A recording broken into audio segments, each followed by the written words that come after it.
example. So for example, with Asmongold, I don't think anything that you've said or done is what pushed him away. I think he's probably afraid to speak to you because you're much smarter than him and it would be embarrassing for him. Absolutely. Absolutely fucking true. This person's if you knew that you wouldn't hold his feet to the fire quite so hard, okay? And you'd let him land softly, I bet you if you knew that, like, if you had some social capital with him and he knew that you'd let him land softly for a few times, I bet you he would be more open to talking to you. Particularly, you're probably right, and what you just said is exactly the reason why I will never talk to these fucking people again. Is because allowing them to land softly over and over and over again, and only allowing them to land softly, drove me fucking insane. And I will never be a part of that again. Yes. I don't know what to tell you. You were the one good liberal in their mind view, and I know that you resent that. I know that you think that was bad. It's not that I resent it. It's that when you're the one that's liberal, a paradigm shift. You as the liberal. No, it's not a paradigm shift. They go, yes, they did. Yes, they did. Yes, okay. They did view you as liberal. I don't know what the fuck to tell you because I get the feedback all the time. Wait, they absolutely you know that I get 100 times more feedback on my own existence than you get on my existence, right? I just think you're collecting the wrong data. They absolutely view you as liberal. They just do. Every single person says that you're the good liberal. What the fuck does that mean? You're not liberal. When somebody says, hold on, no, wait, we're gonna play this. This is fucking amazing, Sitch. Why have you been hiding this from me? Because it's I wanted to cover things that were important. Okay, I wanted to talk about Obama going to jail. That's not important. I want to talk about Look Obama at going to jail. This is internet cringe. But everyone said no. They said, Sitch, you got to deliver to us a Destiny, doubling down, cringing out, sewing out on the Wick panel. And I said, okay, I will do what the audience asks of me because I'm a good host. Oh man, I had to show massive restraint not to pause it. There's so much cringe in there to respond to. Holy cow. So Destiny's like, yes, I'm 1,000 times smarter than Asmongold. Right? I am galaxy brain compared to Asmongold, right? Yes. Isn't Asmongold is like vastly more popular than Destiny, right? Yes. He's in the millions, in the millions of subscribers. Destiny, I don't think Destiny has ever broken 1 million. I think he's I think he's broke 1 million or close. I don't think he's got I don't know what he was on Twitch. He kind of moved from Twitch over to YouTube, but let's not dwell on that. There's other things here also. Him talking about why no one will talk to Destiny anymore. Which I think, we're pretty much in that camp. Like, why we want to laugh at Destiny. We don't want to fucking talk to Destiny. Yes. Are you kidding me? Why would we want to talk to somebody who's completely bad faith, whose only goal is to savage your reputation, right? And act like he's doing you a favor for doing it, right? That's fine. You savage our reputation on your stream. You don't have to come on our stream to do that, right? So that's where and I don't agree with Not So Erudite on like the sheet that like what Asmongold or anyone would want is to have Destiny like be soft in them. It's not a question of being soft. It's a question of being not like bad faith. It's good faith, yes. Right, or even a debate with someone where you feel like you're engaging with some level of good faith or something, and it's just dishonest Destiny. Well, it's true. Destiny is smart, but the problem is that he uses a lot of his intelligence to, I feel like, be a dishonest piece of shit. Be dishonest. He gets completely debate brained about things. The whole thing with this entire panel, is all about him making the joke about the kids that die in the flood. Okay, no way. That's the panel. That's what this panel is about, and that entire situation, is the perfect example of how debate brain rot Destiny gets. He did a joke that wasn't funny and also didn't really like have a political point to it or make sense or say anything that was important about anything. And instead of just being like, okay, like I shouldn't have fired that one off. Yeah. Right. It's just, he will forever refuse to ever acknowledge that he was wrong about it and just double down forever. Oh, I have a theory why he does this, Sitch. Why is that? Because everyone who has done this with him, shown magnanimity and admitted that they were wrong, he's used against them and fucked them over with it. That's why. True. That's true. And I forget who it was. I swear there's somebody that said, there was some person that was one of his friends or something that said that he just like gets off on the idea of putting himself in these like situations that seem intractable and then trying to claw his way out. Oh, really? So I don't know, maybe some bizarre thing. But with the part of this conversation is very interesting because, Not So Erudite is one of Destiny's business partners. She stuck by him despite all the sextony stuff that happened. I remember when that all blew up, people were wondering, she's still going to do a show with him, and apparently she is. And there's a clip of her saying on a different stream that she, I believe, owns like 50% of that podcast, so she's getting money for him. And a lot of this conversation, it's very weird that this is public. A lot of this conversation feels like Not So Erudite as a business partner yelling at Destiny, basically saying, you're fucking over our business because you act so unhinged and stupid that you're limiting your audience and limiting your potential to grow because big people don't want to talk to you. Like it totally comes up like that's what this comes off with, because she's like, oh, a lot of this is, why don't you talk to Asmongold? Asmongold's the largest streamer. You could definitely, like, if Destiny was, because Asmongold is smarter than Destiny, that's why he's not going to talk to him. He's not a fucking idiot.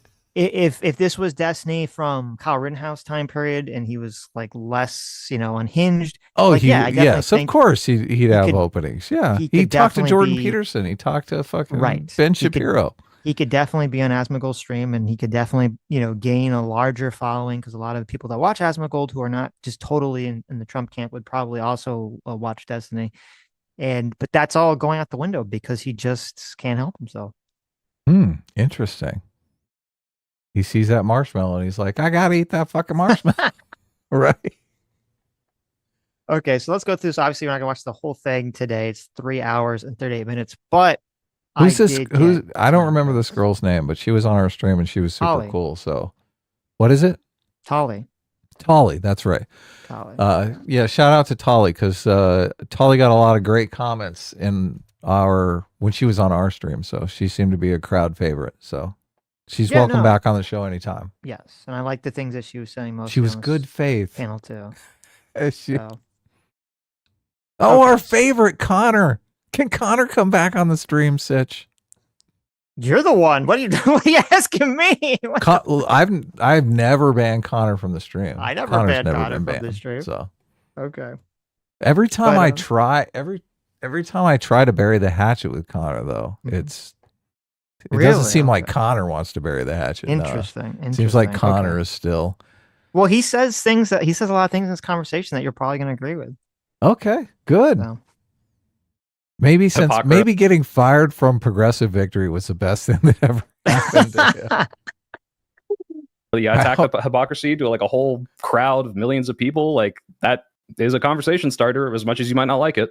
So Stephen, that's an important question. Did you think that you were going to become is this an avant-garde marketing strategy? Did you think you were going to get an invite from Piers Morgan? You're like, I'm going to tweet out about dead kids jerking off to porn, and this is 100% going to result in people inviting me onto their shows? Holy shit. I said that exact thing on stream.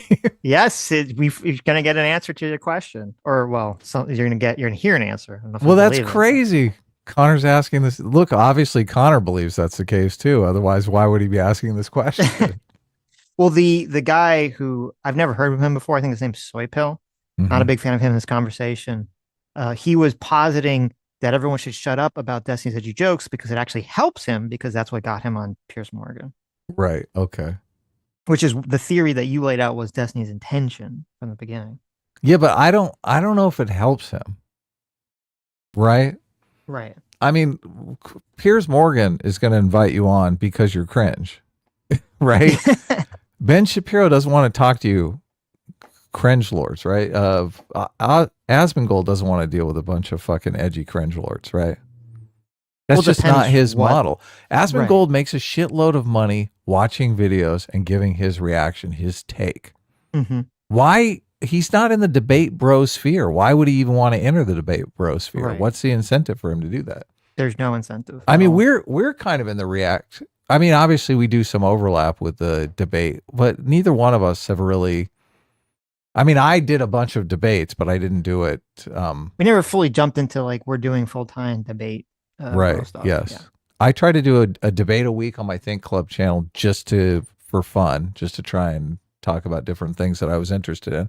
Unfortunately, a lot of the stuff that I'm interested in is like repellent for audiences. They are not interested in economics or anything like that. So It's difficult because like if you look at it from Asmongold's perspective or any other streamer who doesn't do debate content regularly's perspective, they, there's no reason to engage or interact with Destiny or someone else who's a big debate bro type, because if they disagree with them, because all that person is going to try to do is weaken and destroy their credibility in front of their own audience.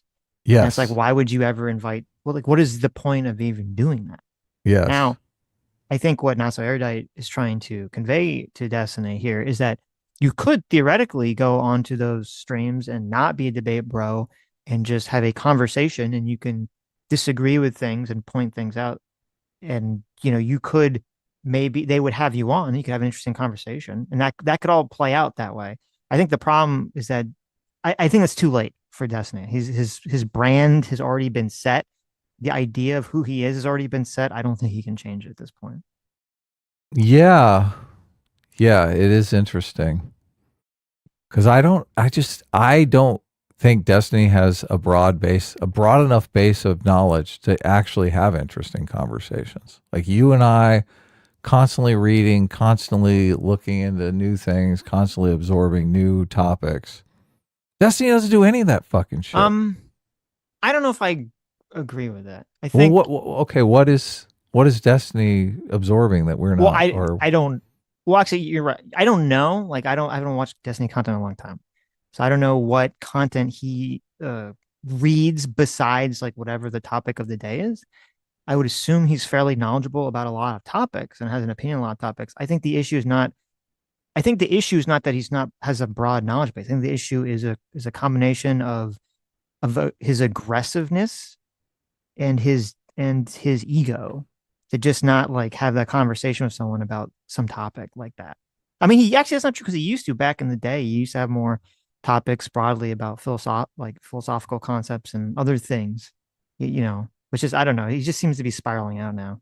He focuses monomaniacally on a topic and learns every detail of it, right? Mm-hmm. He knows every single detail of January 6th, okay? Right. He doesn't know he's not reading books about the law, the Constitution, right? Economics. He's not reading books, I don't think. So this is what I mean by he doesn't have a broad base of knowledge. Like he has a super detailed level of knowledge about certain things, but learning about how everything comes together, like he doesn't know selector theory, he doesn't know moral psychology. Yeah, he doesn't know comes up a moral little foundation theory. He doesn't know any of these broad topics. At the end of this, Dev, talks about height, and Destiny just doesn't agree with it. He just dismisses the whole thing. So. Because see, and this is why Destiny is useless. Because now that he's disagreed with that on a stream in front of everybody, mm-hmm. even if he read the book and thought there's some merit here, he couldn't say that or express that, right? He spoiled. It's funny because we had this conversation on stream maybe 2 years ago, maybe 3 years ago. Now I don't remember if we had it on stream or didn't have it on stream, but we talked about how if you broadly dismiss something out of hand that I'm bringing new because it's something that I've read about, then that taints the audience in one direction or another, and we shouldn't do that because maybe there's relevance to it and maybe there's not, right? Yeah, no, that's a good point. Destiny does that fucking on everything, always. Right. Which it's terrible, right? Yeah. You're souring your audience to something that could be true or useful just to make internet dunk points. Fucking retard. I don't think Asmongold would ever do that, to be honest with you. Do what? Dismiss something out of hand? Yes. I'm not sure. Okay. I haven't watched enough content. I wouldn't be surprised. He's very opinionated, so I've never seen him do that. It's every time look, I haven't seen a lot of Asmongold content, so maybe I should just listen to a whole stream and see how many things he says that I disagree with. Probably. Yeah. You've got a lot more disagreement with Asmongold, and I've just got I haven't really watched much of his content. So, you see, because a lot of his content that gets a lot of views, he'll have like a 1 minute, 2 minute clip. So obviously, you can't get a lot of like information from. Ace is already look. Ace, we were talking about inviting you on during super chat, so you might want to like mellow out a little. Already, his first super chat is Adam. You're allowing your hate boner. You're allowing your hate boner is clouding your judgments. Maybe proofread these super chats too while you're at it. Mm-hmm. Okay, let us continue. Well, let me just read it to you because you said Ace for $10. Thank you. Says that and says, whenever someone upsets you, paint them in the worst light possible. Hush and Tiny are the best example of the.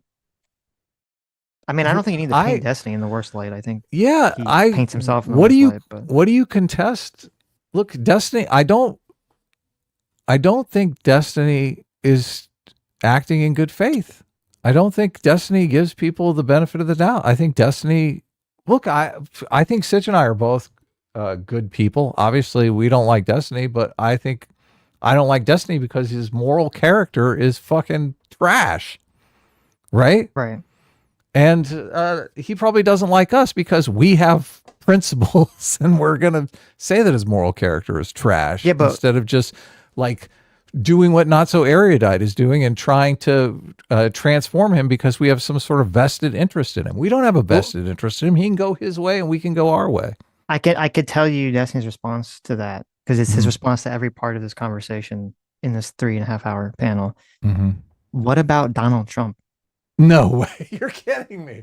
I'm not. You're kidding me. The whole conversation is what about Donald Trump? He's so fucking desperate. Oh, he's just become a lolcow. He's totally become a lolcow. But here, so here's the answer about did he say the joke just to get on Piers Morgan? Look, we got to cover more. Look, I hate the meme that either of us have TDS because anytime we criticize Trump, sometimes people accuse us of having TDS. But we got to cover more Destiny stuff because he just makes us look so much. He just screams TDS. So I'll leave you guys with that. Possibly. I would just like to clarify one part on the joke, though. You said that it was gross that they were underage and it was a porn joke. Well, that was why God was punishing them. If they were adults that were using NordVPN to watch porn, then God wouldn't punish them. So it wouldn't make any sense, would it? No, God would still punish them. Number one. Number two. Wait. Oh my God. The joke is logical, Connor. Don't you get it? Of course I made a logical joke. The whole thing too is like it wasn't. He's never like explained, at least in any of these panels I've watched, like what is there's not like a political point to the joke. Like he keeps acting like there's some like grander political thought to the joke or that it means something deeper. And it doesn't. It's just like a weird, I mean, I guess is it supposed to be about how like there's some crazy right-wing people who whenever a natural disaster happens, they'll say like, oh, well, God did this to smite the gays. Like that's what I feel like he's saying with the joke, which is like, okay, not 2005 is calling, right? Like I feel like we're not typically a liberal joke, but whatever. No, but I mean, like, even like conservatives today, like there were some conservatives on X that I saw when the LA fires were happening that were like making the weird, God is punishing LA thing, but it definitely wasn't like it wasn't any of the big right-wing commentators I saw that would even dip into any of that stuff. It'd be like the weirdo Christian nationalist people would say shit like that.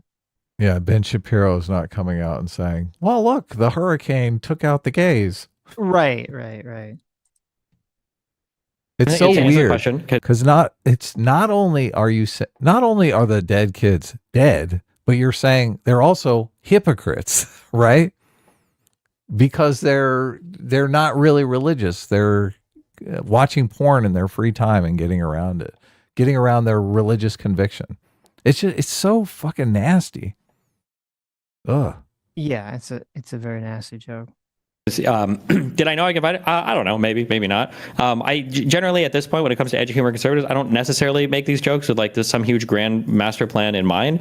I just think liberals need to be way less fucking soy about making fun of conservatives for retarded shit. They've like moved the window of acceptable behavior so unbelievably far in one direction that at this point, I refuse to be policed by actual subhuman degenerate filth about what we can or can't joke about when they make the most unhinged degenerate jokes ever. And I have seen absolutely. Okay. Oh God, fucking, I hate this guy. What about the whole thing is whataboutism? Well, and it's just he's saying all conservatives are are degenerate filth, right? Mm-hmm. Imagine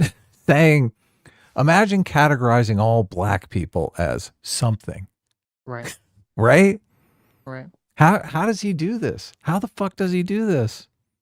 It's just, oh my God, it's so bad. It's so bad. So bigoted. Zero evidence whatsoever that this go low, go high, whatever bullshit has ever worked ever for liberals. It seems like all of the most popular moments have usually been when they're kind of roasting the other side a little bit. So yeah, I don't know. And it feels like liberals are the ones that have the most negative reactions to it. So. Is that why? I mean, I do, unfortunately, I do agree. It seems like right now the mood is whoever's just like the best at crafting stuff to dunk on their side is gaining the biggest traction in the political space on both the left and the right. I see on the right, it's all, oh my God, Obama's going to jail.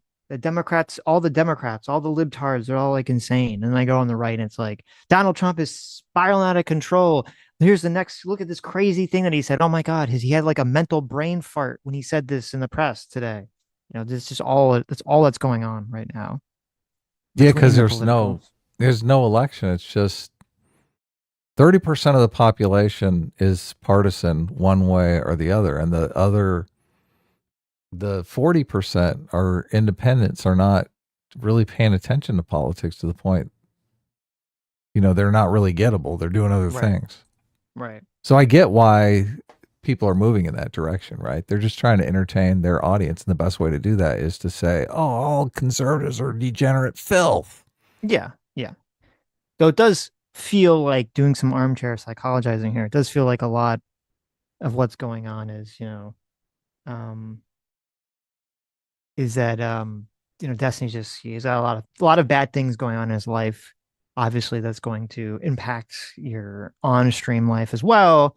He's kind of become just so angry about the world and everything in it. Right. Well, his content is Destiny talking to someone.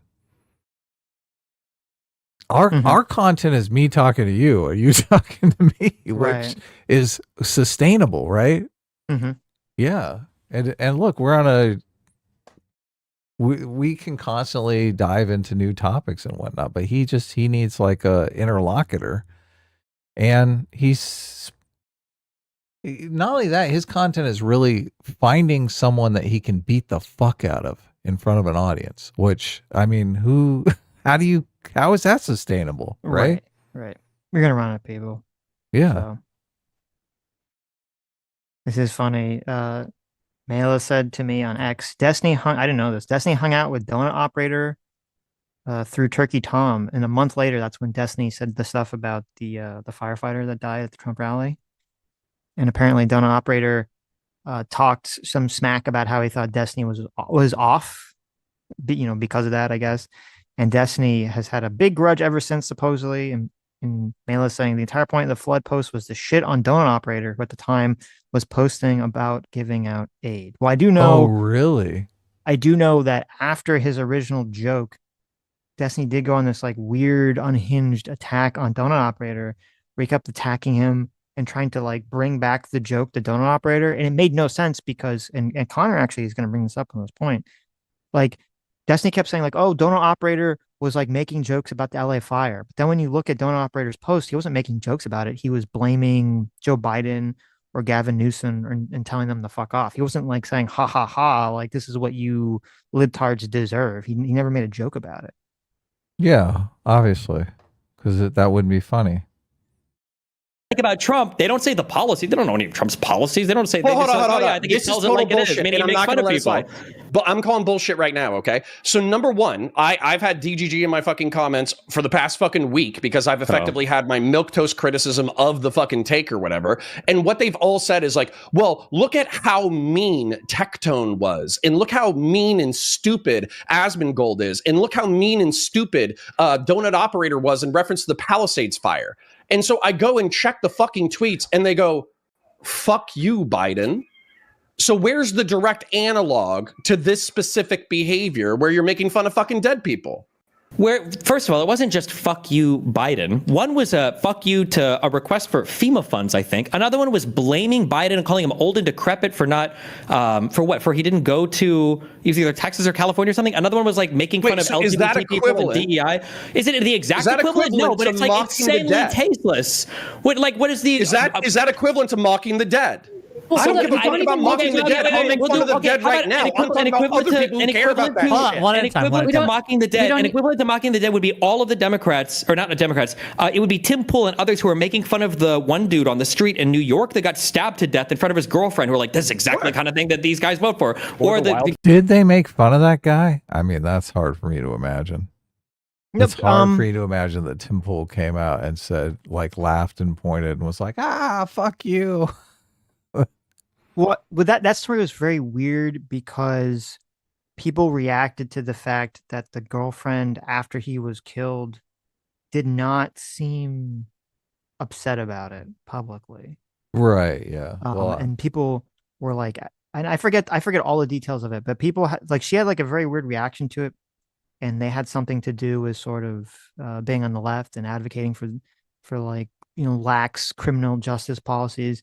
And so there were people that were like, oh my God, like, what, like, this is kind of, you're getting what you deserve. So that did happen with that guy. That did happen to some extent. I don't remember who was doing what in the situation, but. Okay. But with the fire thing, I mean, it's just this, Connor's point here is completely true with the fire thing. I did not see any big right-wing commentators mocking people who had their house burned down, who died in the fires.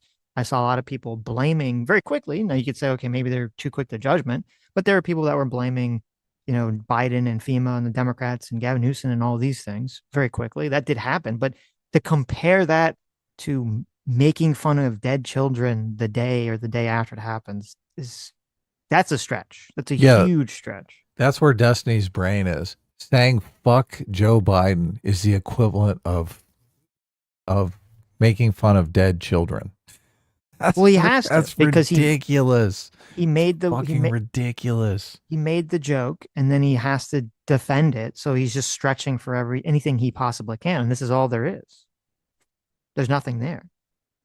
Go-to example is it when they're all burning. Hold on. This isn't about being equivocal. This isn't about being equivocal. This isn't about being equivocal. This is bullshit. No, I'm not going to let it slide. We have to have a higher standard. We already hold ourselves to a higher standard than Republicans. They have no morals. Have you not read Lauren Southern's book? You have people unironically taking money to peddle false information. It's only the right that has done bad things. But the issue is you guys are missing your point. Is it political effectiveness? Which one is it then? Those are two different things.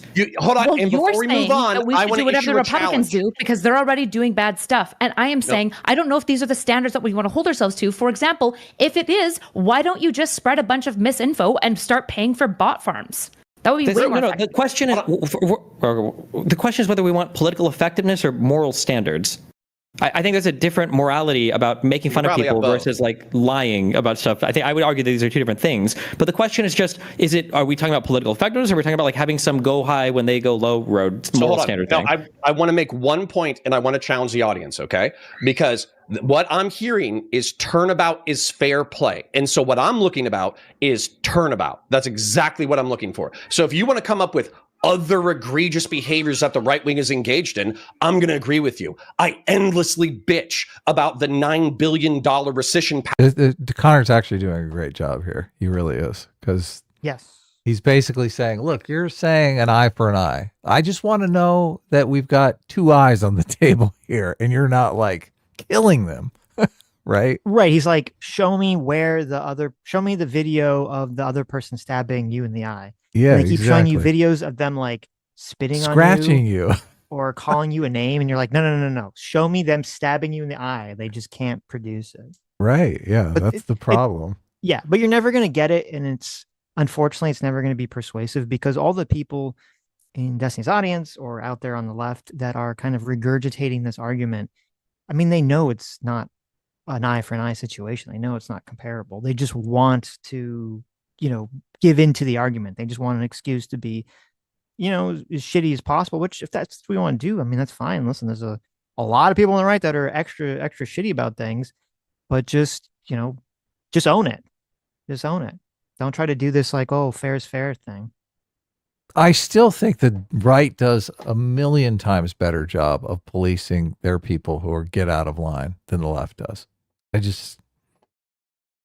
I'm going to stand by that because it just seems obvious to me. So Destiny being the perfect example of someone who desperately needs policing, and I guess not so erudite is trying here, but she's got a vested interest, so it's not. I think really... a lot of people on the left were, not happy with Destiny for the take. So, well, and maybe them withdrawing their support by not wanting to talk to him is part of the thing too.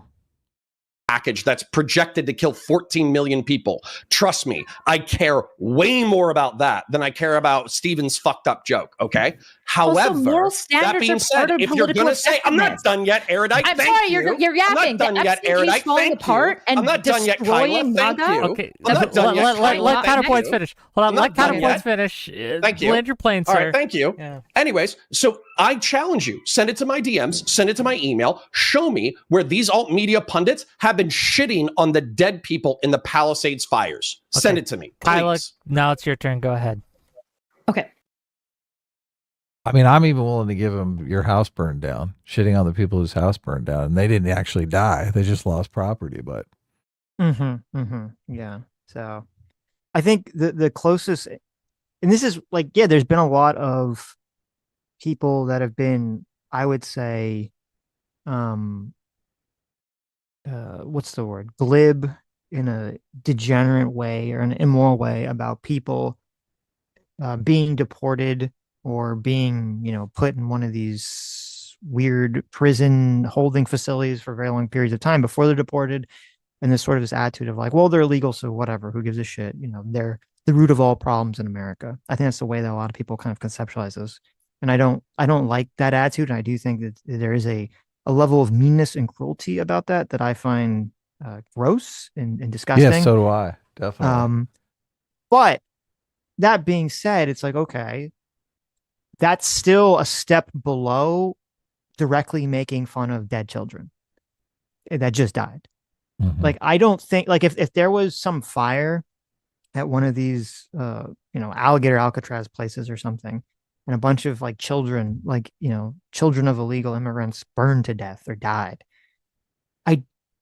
there would be some people, I'm sure, that would say good riddance or whatever. But I don't think people that you would say would be the comparable to Destiny on the right, that in the same level of popularity, I don't think they would be making jokes about, illegal children burning to death or dying in one of these facilities. I'd be very surprised to see that. Yeah, so would I. Okay. Hence my argument that the right is policing its own, but sorry. Fuck out of you, and one person is nice. Why would you be oh yeah, it turns out are we moving or? Yeah, I moved ahead. Oh. Everybody in this tribe is great. So I felt fuck this. I've been waiting for 10 goddamn minutes listening to you fucking rant. Shut the fuck up. Shut up. I'm talking. I don't want to hear. My whole point is there are other people no, Erudite, still talking. White man, sit down. Listen. Jesus Christ. So anyways, the whole fucking point of this is that you were Democrats were so nice over the past fucking 10 years. Where the fuck was that? What the fuck are you talking about? So the guy in the bottom left, that Soipo guy, he made this argument that being nice doesn't work. Being mean does work. Being nice doesn't work because the Democrats tried to be nice and they lost to Donald Trump in the last election. And there is this bizarre feeling of gaslighting from some of these people of completely reimagining history. It's what do you mean the Democrats or the left was nice? The whole thing that started the kind of anti-woke backlash was because the left was not being nice. Left was being fucking unhinged. That's what created this entire situation. Yeah, when were they nice in the last election? I must have missed that. What happened? I don't know. What was the nice thing? I don't know. They keep talking about mail outreach. Well, the reason you got to do mail outreach is because you were fucking dicks. Dicks to men the whole fucking time. Yes. You told men that they're sexist if they don't vote for Kamala, who is obviously incompetent. You told the left that's broadly being nice. The left was completely under the thumb, because I think it was a vocal minority on the left, but a vocal minority on the left took control of the internet left and broadcast for 4 to 6 years the message of all white people are racists, colonizers, and all men are sexist, and you're not allowed to have an opinion or talk about things if you're a white male unless it's agreeing with whatever the far left-wing dogma is. Yeah.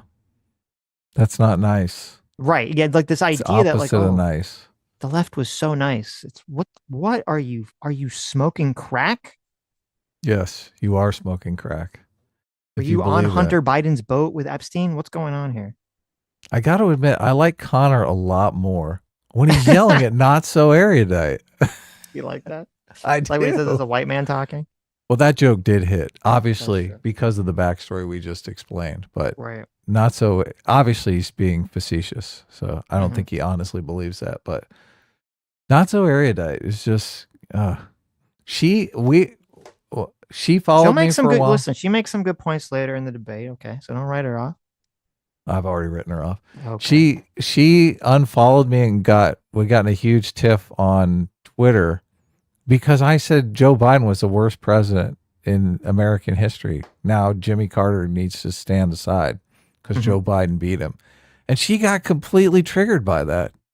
She tried to tell me Joe Biden was like the best president in history and bring out all his accomplishments. No, I know. And that was a big line that Destiny was really trying to push hardcore during the last election. So Of course. Yeah. Yeah. Don't believe your eyes. J Mac in the chat says it wasn't the online left Sotch. Oh, he called me Sotch. What a Did he mistype. really? Yeah, it was just a mistype. Oh. It was the academic and cultural left. I mean it came from the academic left and cultural left. I guess Right. I guess I don't know how we define online left. The online left, I would say the internet left or the vocal voices of the internet left, they definitely were disseminating wokeness and all these ideas.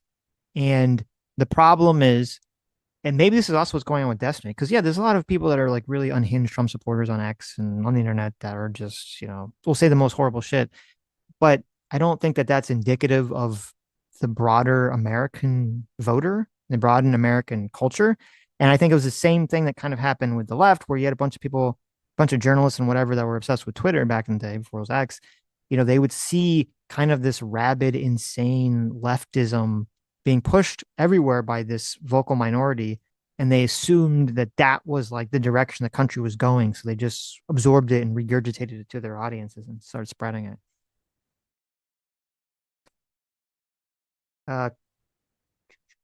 Dax Lucerio, thanks so much for the $20. Says S class is the best class.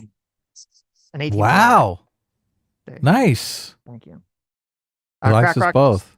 Crack Rock Steady, thanks so much for our favorite super villain from the Ninja Turtles. God, I butchered that one. For $20, says catching an episode live for once and it's a stream reacting Destiny. His lolcow phase has been great so far. In before his community raised a chat and he begs to come on. His class is best class. At 18 reigns supreme. Thank you. Thank you. Yes. I don't know if we're still if he's still we're banned himself from talking to him, but he banned us, so and good because it's reciprocated and we're not going to unban him. There you go.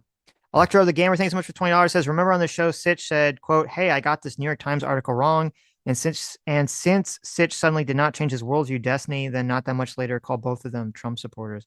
Yeah, in a that was I think it was like the last conversation I had Destiny.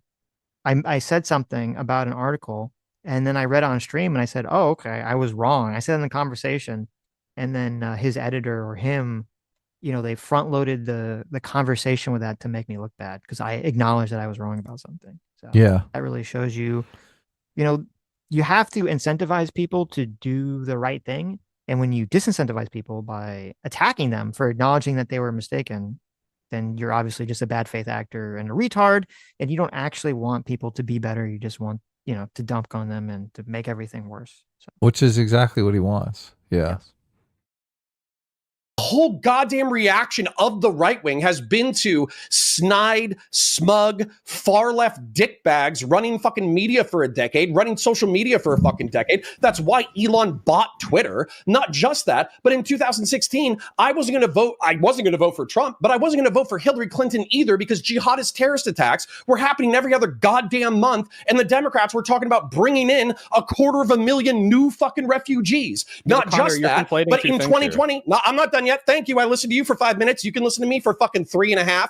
So the other thing is, in fucking 2020, we had the goddamn summer of love, where basically, like, not only did we have the COVID lockdown bullshit, but we also had BLM going on and people saying fiery but mostly peaceful protests. Do you know how oftentimes I see that bullshit where Democrats, regardless of all the fucked up shit of Trump, again, I can list all the fucked up parts of Trump better than you can. Summer of love, Chaz Chop, sweeping for jihadists, sweeping for BLM is still brought up, and that's not good behavior. Yeah, none of that is anything we're talking about regarding mean comments. If you want to talk yes, smug it is. pearl You said clutching, that you were on your best behavior for a decade and it didn't work. Don't gaslight me in real time, you fucknut. Why is saying fiery but mostly you were on your best peaceful behavior for mean? 10 years and everything I listed was your best behavior? Calm down. No, I won't. Okay. Don't tell me that you're fucking lying to me. Don't lie to me. Okay, fiery but mostly peaceful, that's Democrats being mean? It's Democrats sweeping for the BLM riots of 2020. It's bad behavior. Is that what we're talking about? In the entirety of all we have the fiery but mostly peaceful from the one CNN Chiron or whatever, the Chiron, that one thing compared to let Destiny go, please. But hold on, just to be clear, this is Destiny and the other guy, Soy Pill, it's just so dishonest. The way to have the conversation this way, like, are we supposed to not believe that? Are we supposed to, like, have amnesia? Are we supposed to be MIB neuralizered into forgetting the fact that when George Floyd happened and the BLM protests happened, first of all, there was the incredible gaslighting of right before, like a few weeks before the BLM protests, there were people doing COVID lockdown protests. And the entire left as a movement said, "Oh yeah, you're not allowed to go out and protest because you're spreading COVID and you're a selfish piece of shit and you're a bad person." Yeah, you're killing people. And then, yes, you're killing people. You're literally killing people by protesting the lockdowns. And then 2 weeks later or a month later, it was like 2 weeks later, I think, you have BLM stuff happen. And suddenly it's like, it's so dishonest. You had all these organizations come out, all these supposed academic organizations, medical organizations come out, all these newspapers come out, and they all said, "Oh, well, actually, protesting outside in a massive group of people where thousands and thousands and thousands of people congregate in giant masses, as long as they're outside and wearing masks, it's totally fine." Right? Very safe. Even though, like, obviously bullshit. None of those people were fucking wearing masks anyway. And this total, like, insane gaslighting, like, what the fuck you? And then some people were saying, "Oh, well, actually spreading COVID is fine because, racial 50 people die worse a year from the police or something," right? The small number, it wasn't even 50, like the small number of people that get shot, unarmed people that get killed by the police every year. That's the benefit of spreading COVID, which killed, 1 million plus people. It's just, so that was like the beginning of it, where people were like, what the fuck is this? And then if you did criticize the BLM protest, any part of it, it was like, you're a racist, you're a piece of shit, you're a bad person. And this is actually, and it's kind of insane. That's why I say Destiny's like totally debate brain. Because isn't this what got him? Am I misremembering? Isn't this what got him in trouble? Where he was talking about, like, all the terrible BLM protesters and the, causing problems, all the Antifa people causing problems, and he said something about if rednecks like run them over. I don't remember. Do you remember? I don't remember that, but he was against the left being mean like that. I mean, they would go around and try to bully people to put a black square on their Twitter profile, right? You remember that? Yes. They did all kinds of bullying. They bully you to put your pronouns in your Twitter bio. Bully, bully, bully. Mm-hmm. He said, okay, this is what he said. It was about the Kenosha stuff, which was also related to BLM stuff. Oh, it was, yeah. Yeah. Obviously. He said the rioting needs to fucking stop. And if that means like white redneck fucking militia dudes out there mowing down dipshit protesters that think they can torch buildings at 10 p.m., then at this point they have my fucking blessing because holy shit, this fucking shit needs to stop. It needed to stop a long time ago.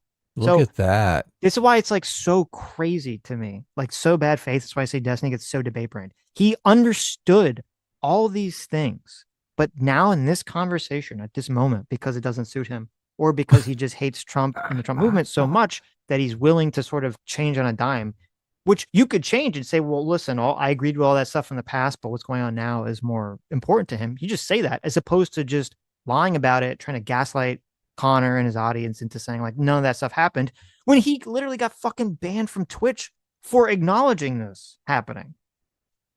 So long ago. I mean, it was 2020. So I guess it was a long time ago. It's a whole different environment now. Yes. Destiny has to adapt. That's terrible. JMac, thank you so much, Sugar Father Daddy. JMac for the $20.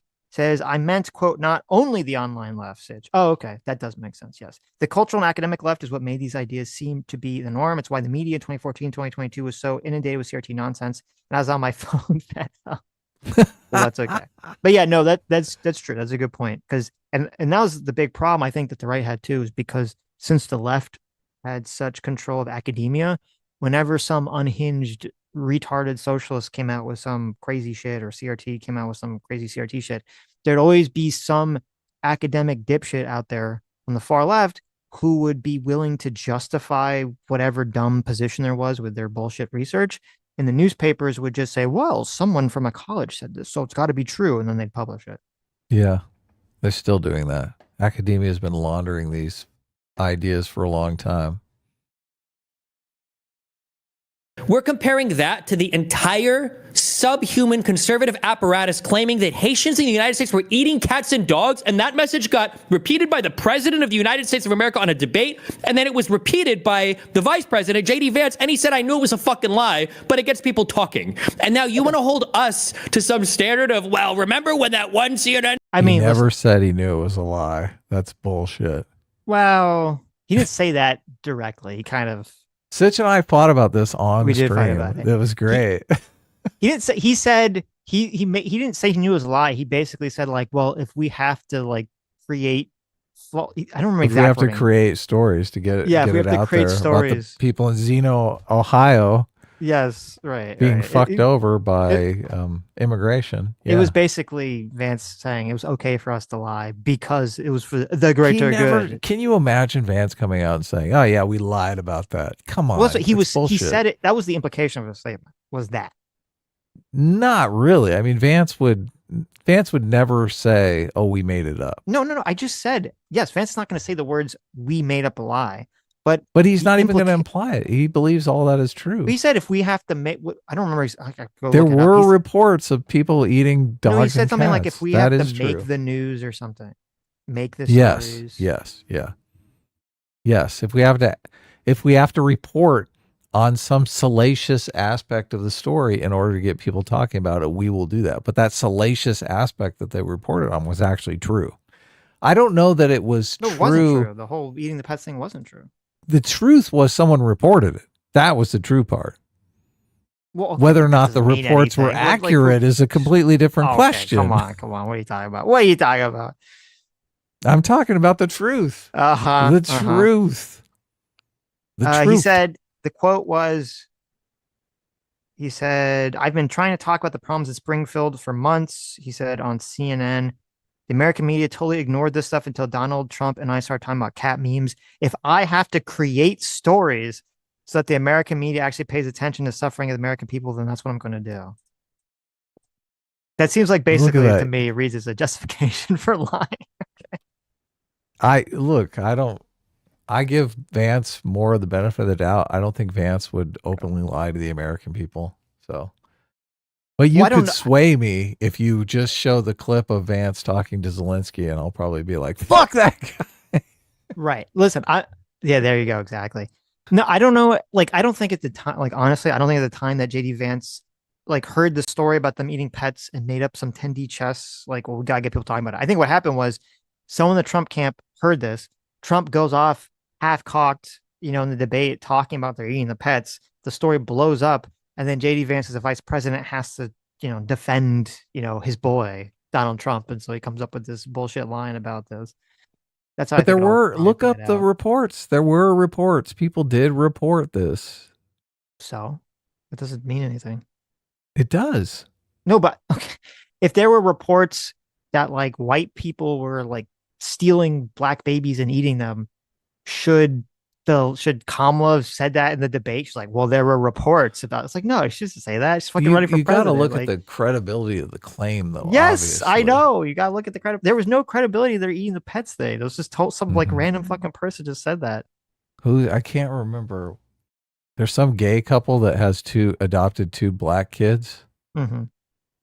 I was going to pull up pictures of that and be like, now, if you have a picture like this, then you might have a credible report that black children are being stolen by white people, right? But all that aside, okay, and as we just talked about here, you remember, I was very against the eating the pets thing. I think it was very racist, fucking stereotype or weird thing for Trump to press.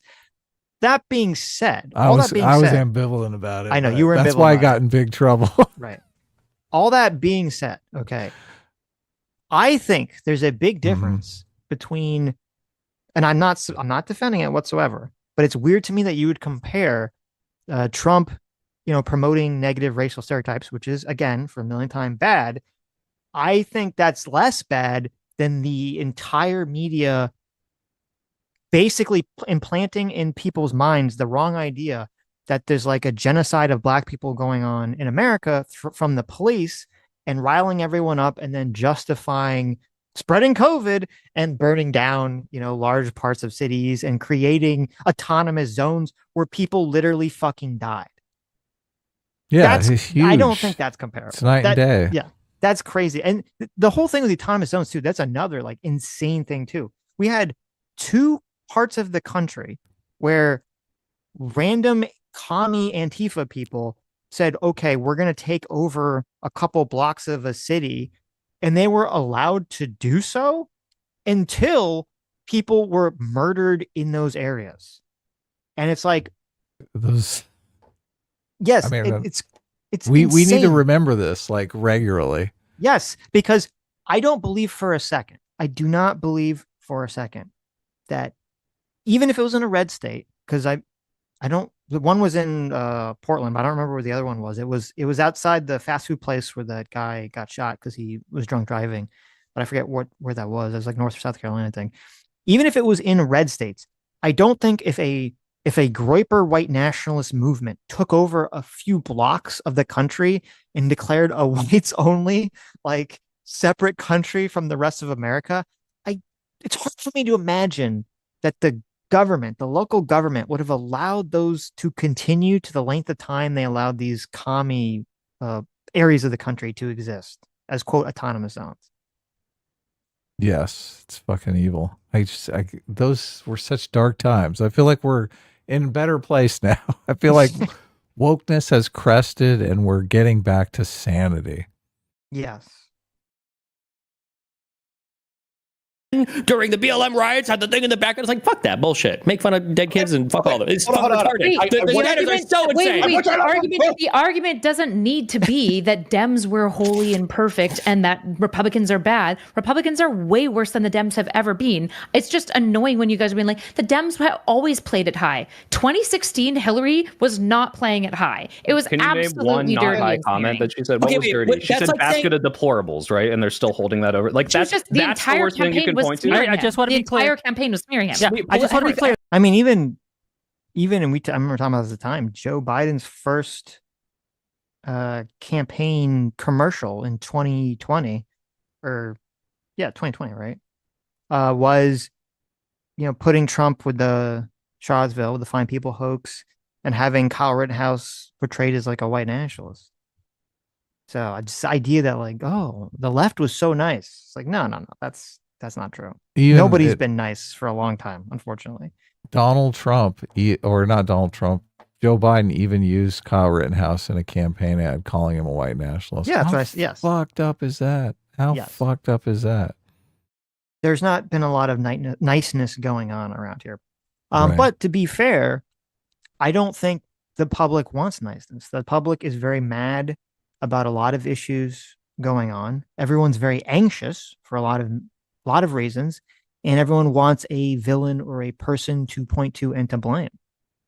And I think actually, if Kamala had been more, she wasn't nice, but if she had been more like directly aggressive, I think, towards Trump, because they were trying to like frame her as like, oh, she's joyful, right? If she had been more just like insulting, I think, and degrading of Trump, I actually do think that would have helped her campaign somewhat. You think she would have done better? People would have thought she had some balls. It's hard to tell because she's such a bad candidate that like I'm trying to envision her do those things, and she'd probably fuck it up anyway. She would fuck it up. But that's what people wanted. I mean, we even remember people saying, they wanted, part of the problem was Trump was blaming immigrants and Kamala was blaming nobody. And so you need to blame somebody for the problems. Like the people, they want blood. They want an answer. They want someone to pay for what they perceive as all the problems in society. She said something edgy. I can't remember what it was because it was so not edgy.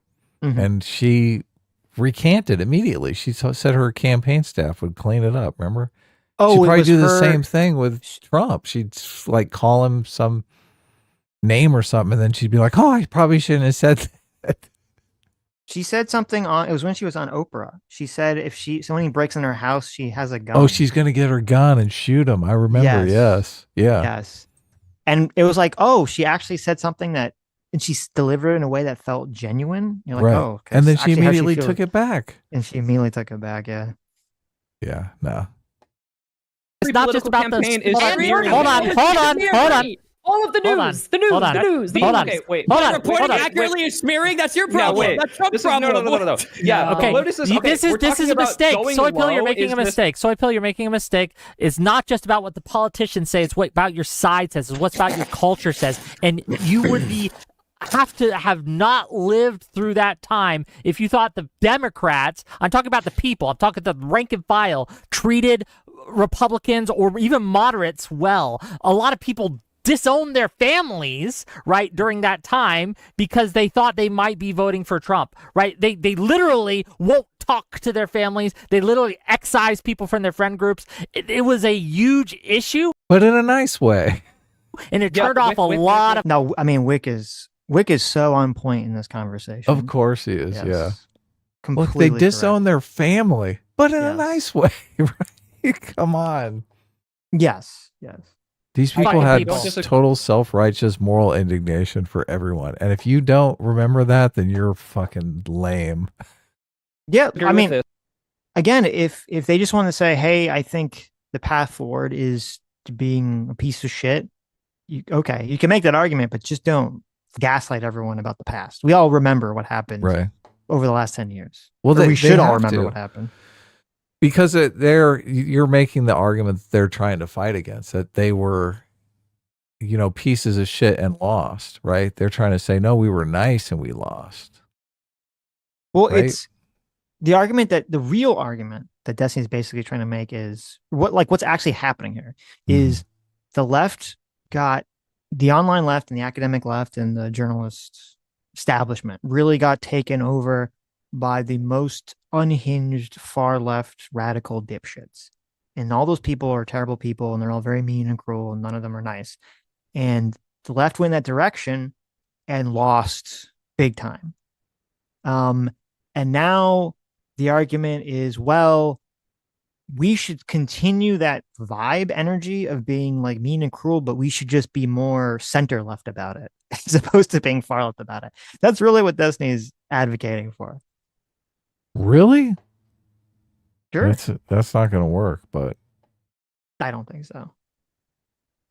But the problem is I guess we're going to keep conflating these different parts of what is being mean, right? But this whole strategy. Is that not being mean? Hold on. No, excising your family, by the way, is a very mature thing to do if there's crossing a line that you think they shouldn't cross. And I've done it before, and that's very...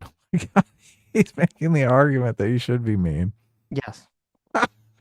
This is hilarious. Different from, hey, you're a fucking idiot. No one should talk to you. You don't know how to vote, which I agree turned some people off in 2016. I know a lot of people who were turned off from the Dems by that. But when I'm talking about they go high, we go high, they go low, that is a very different strategy. That is, hey, these people are smearing and calling names and like dehumanizing, and we're not going to do that. That is what the Dems have been doing up until about like the weird comments from, or maybe like Joe Biden saying, relevant point, so I went next. Will you shut up? You know, this is what we're talking about. And then, yeah, you can talk about the populists. Obviously, they're going to be way more, edgy than the politicians, but the politicians of the right are going low every single time, and it is not hurting them. Okay, I have a relevant point. I want to make it before anybody else fucking gets in. Don't piss on my leg and fucking tell me it's raining, okay? Kyle Rittenhouse specifically. I already know that this is a perfect point about Democrats misbehaving very badly in reference to this because Steven recognizes this point. All the progressives, all the fucking libs, and the mainstream media establishment, and the president of the United States and fucking self ran with the narrative that a 16-year-old kid grabbed an assault rifle and committed a mass shooting against BLM fucking protesters and killed 3 black people in Kenosha, Wisconsin. But as soon as you watch the fucking video, it's obviously not true. Now, okay. Connor, I don't disagree with you. I'm not done. Can I back you up? Wait, but I can back you up. Here, let me back you up. No, let him finish, please. The reason why I respected Steven so much was because he was willing to pursue truth, political side. I actually stopped respecting Vosh as much because he went exclusively with what was convenient to his political side. So if you guys start engaging in that behavior, I will lose respect for you. What did Biden say? Didn't Biden say that he would respect the court's decision on the Rittenhouse case? Yeah, he did. He also retweeted out a video calling him a white supremacist mass shooter. So, hold on, wait. It was like it was implied with the way that the compilation video, but like the fact that you just What's happening here? Destiny's recanting his former self. I love that. We didn't call him a white nationalist. He just implied it. Oh, well, that makes it okay. That makes it a better situation, right? No, it's not, obviously. And even Biden tweeting out or saying whatever he said about like respecting the judgment, which I do remember him saying at the time. That's like pretty cucked. That's like the cucked way of you would prefer, I don't think it would ever happen, but you'd prefer the president who would say, we looked at the tapes. Justice has been served, right? Right, yeah. If you looked at the tapes, it was very clearly a self-defense. The Kyle Rittenhouse thing, it was the NPC test for the left. It was 100% the NPC test for the left. Unfortunately, huge swaths of the left failed catastrophically on that. I guess now we finally got the Epstein stuff. Maybe that's the NPC test for the right. Oh, it is? To see how this all shakes out. But it's not as clear though, because obviously there's so much subterfuge in the Epstein situation. There was none in the Kyle Rittenhouse. Well, it's not like a video of Donald Trump molesting children, Yeah. Sure. It's not exactly. If there was though. There was though. Yeah, then it would be the NPC test for the right. Well, the question be like, well, was that child he's molesting? Were they illegal? Because if they were, then that's fair, right? That's fair game. It's clear that from Trump's statements to me that Trump is hiding something, right? Yes. But it's not there in 4K video. So, I mean, you can't really. Kyle Rittenhouse, it's just like, what? Mm-hmm. We're watching the same video here. So many people didn't watch the video; they just went with the media narrative. So. Right. I'm still gonna say it's an NPC test, even if it's a lesser NPC test. It's pretty clear. It should be very clear to everyone what's going on here. And I think it is the most. Kyle Rittenhouse clear though? How close is it to Kyle Rittenhouse clear? I say it's pretty close. I think it's pretty close. That is crazy to me. Do you think that it matters that the president of the United States calls you a white supremacist mass shooter? Obviously, it does. I think that if you're going to obsess over a single video that was made, that he retweeted on his account, and you're going to claim that, like, oh my God, this was so horrible, and ignore the 50 trillion insane things that Donald Trump, the president of the United States, the leader of MAGA and the Republican Party, says daily, that's a standard that we're never going to win, which is why we just make fun of. See, this is what I said. This whole conversation just whataboutism. And by the way, obviously, it wasn't just that Biden retweeted it. This was the campaign video. I believe it was the campaign video that he created, that he crafted, or his team crafted. Obviously, he didn't personally do it. And it's not just Biden. It was the entire apparatus of the media was so against Kyle Rittenhouse from the word go. It was like Covington Kids 2.0 situation again. People to this day believe that he got away with murder. Yes. Yeah. You have a completely fucked up picture of America if you think a white kid went out in the street, killed 3 black people in cold blood, and a jury acquitted him. Right. Like, you think we're living in Mississippi burning. Like, you think we live in the racist South of the 1950s and 60s. Yeah. And I don't think, it's not a question of thinking. I know that Destiny and Soy Pill and a lot of other people on the left will not appreciate how that is just as all of all the damage that Trump is doing to this country in terms of like how people view reality. Everything that we lived through, which you described, was just as damaging.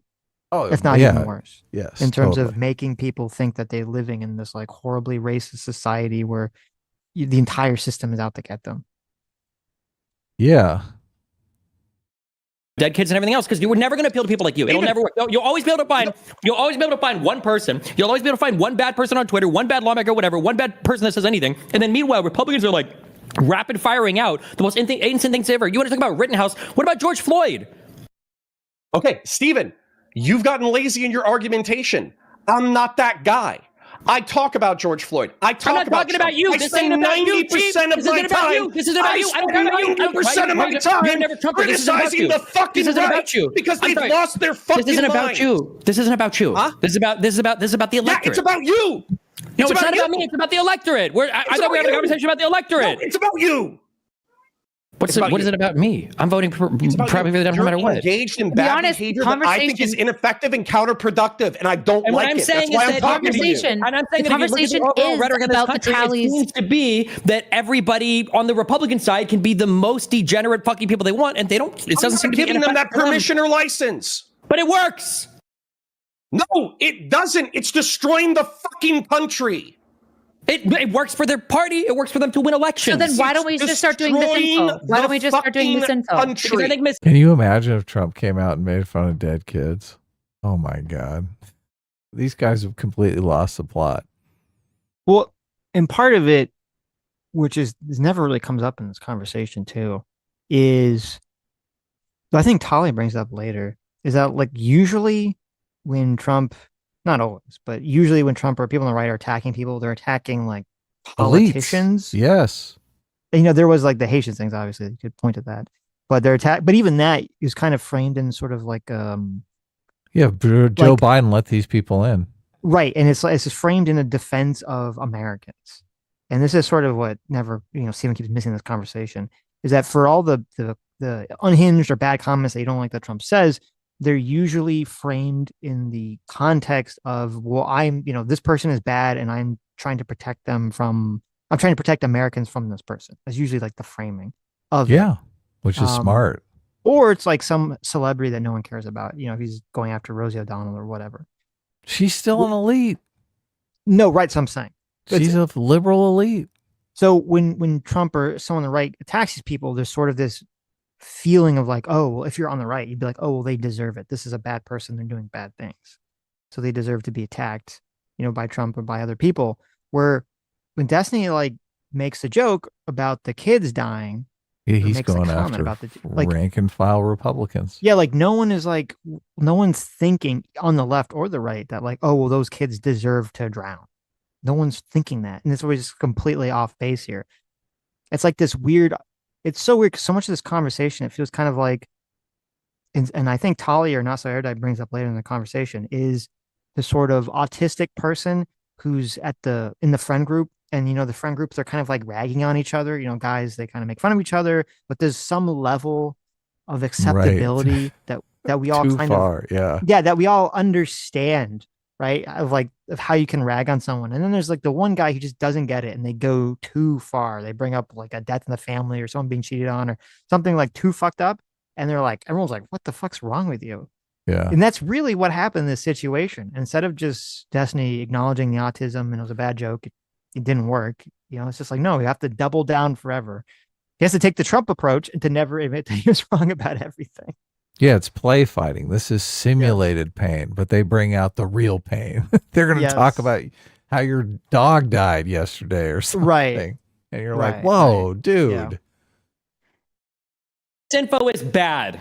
Yeah, so is like treating other Edgy people like they're jokes? subhuman. I didn't say edgy jokes, you stupid motherfucker. Being condescending to somebody is not a morally horrible thing to do. It's just Nobody rude. fucking said it was, Steven. Then why are you Keep comparing up. that to lying? Because I'm talking about efficacy. We're not talking about Misinfo- efficacy to forsake morality. We're talking the difference between being condescending or telling Part of mean our jokes morals, is different than lying. I thought, is that we can actually talk to the other side and engage with them and not go scorched earth all the time. I thought bipartisanship was... It's odd because the punching down meme perfectly fits this. And the left is the one that's always talking about the punching. It's not right to punch down. You're just punching down. And Trump is smart enough not to punch down. Yes.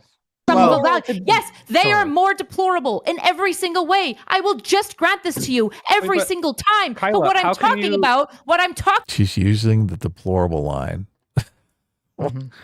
That completely cost Hillary Clinton the election. I can't believe they're still using it. don't fucking interrupt me, is Connor and Tallies, who are people who don't like the right. They think it's despicable. Maybe not Tally. Let's just say Connor, who are informed, are looking at the left's behavior and also find it deplorable. That's what I'm saying. I'm saying, can't we just tweak that? We are already good at policy. You abandon. We're already good at policy. Because of that, he's a You Why? you abandon those people. So I can't stand Not Sorry. I just can't stand it. Her smug condescension, just even her framing of this. Her framing is obviously the right is just indisputably loathsome. There's nothing they can do about it. They're innately loathsome. Now, the left is loathsome occasionally, and we can point that out, but obviously we're just pristine angels that occasionally wander off the path. It's like, fuck you. Fuck I wonder you. if that's if she actually believes that and feels that, or if that's sort of the framing she's trying to desperately give to her business partner Desi to try to get him to not sabotage their business. I mean, she purported to be a huge height simp when she came on the show and seemed to understand moral psychology quite a bit. So unless she's just making all that shit up, I don't know why she would frame the right like that. Because she has a financial incentive to do it. No, it's but it's so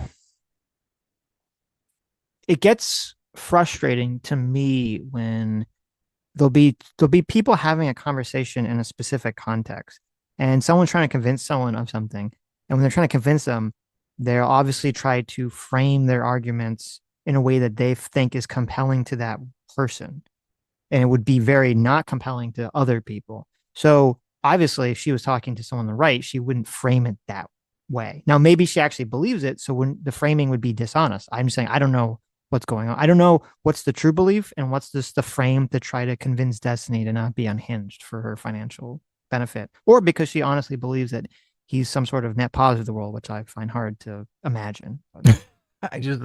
Okay. I get it, and maybe she is doing it as a framing device. But this is part of what I hate about politics now is that in order to be persuasive to anyone and any partisan, you have to basically savage the other side. You have to treat the other side as if they're irredeemable. Well, you could say you can't structure society that way. Right. You could say that she's being hypocritical, or it's kind of ironic because the whole point is she's saying she wants Destiny to stop behaving in such a way, but she's definitely playing into that same lens to some effect. I think she would say, well, I'm not talking about people on the right. I'm talking about, disaffected people on the right, like Connor, or people in the middle is who she thinks that he can be magically persuasive to. But I'm not sure. I think people's personality in the way that they act is the way they act generally. Mm-hmm. There is an element of friend-enemy distinction that people have. People definitely act differently to like family members and friends versus enemies. But I'm not sure you could be like, oh, well, I want you to be completely like unhinged, raging at your ideological enemy. But the person who's like sort of your ideological enemy or is undecided, you got to be like super nice to them. I don't think that's how people works. I don't think that's how personalities work. Yeah. That's an interesting distinction. And that would gain you some sort of political advantage, being nice to the Well, that's her argument. undecideds. But it seems just there's a level of fakeness to it that If it's insincere, obviously. Yeah. I just think the enlightened perspective is that there's a wide diversity of people and political beliefs. And I think it's wrong to characterize some people's political beliefs in the same realm as like,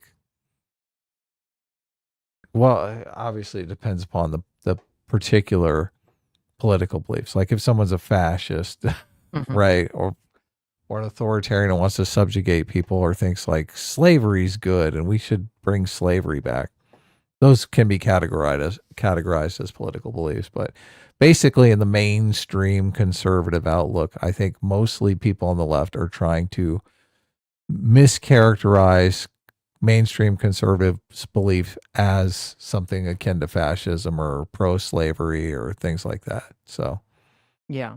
So when Not So Erudite comes out and says, you know, obviously the right is loathsome, she's catering to people who believe that the right is fundamentally in favor of slavery and racism and all these things that I don't believe is the case.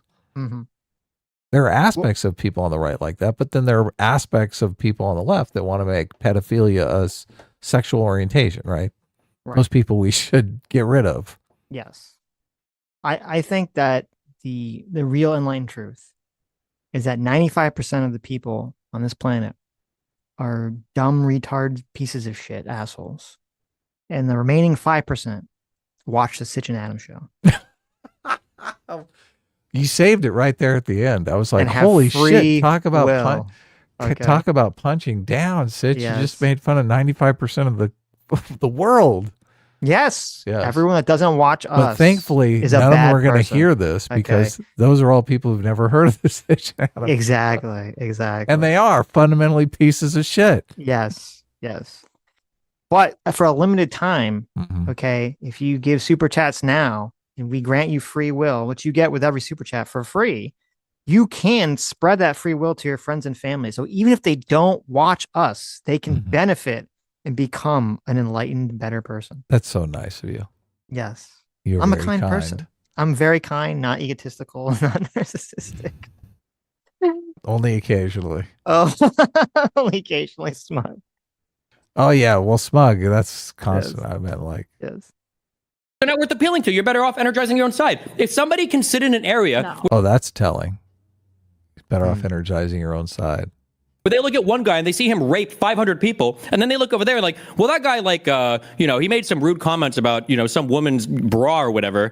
So I think these two things, like, I'm really undecided. You never even waste time with that person. You just try to appeal to, you energize your own side, or maybe you find people who are genuinely, legitimately in the middle. But if there are people, like I said, I haven't seen the tally stuff, but if this is somebody who's legitimately, like, undecided about both sides, this person's fucking retarded. You don't waste your time with that person. Why would you put I'm hours and hours telling into you, trying to the persuade that average person? moderate is fucking retarded. I'm telling you that the average moderate is that why are you most saying voters.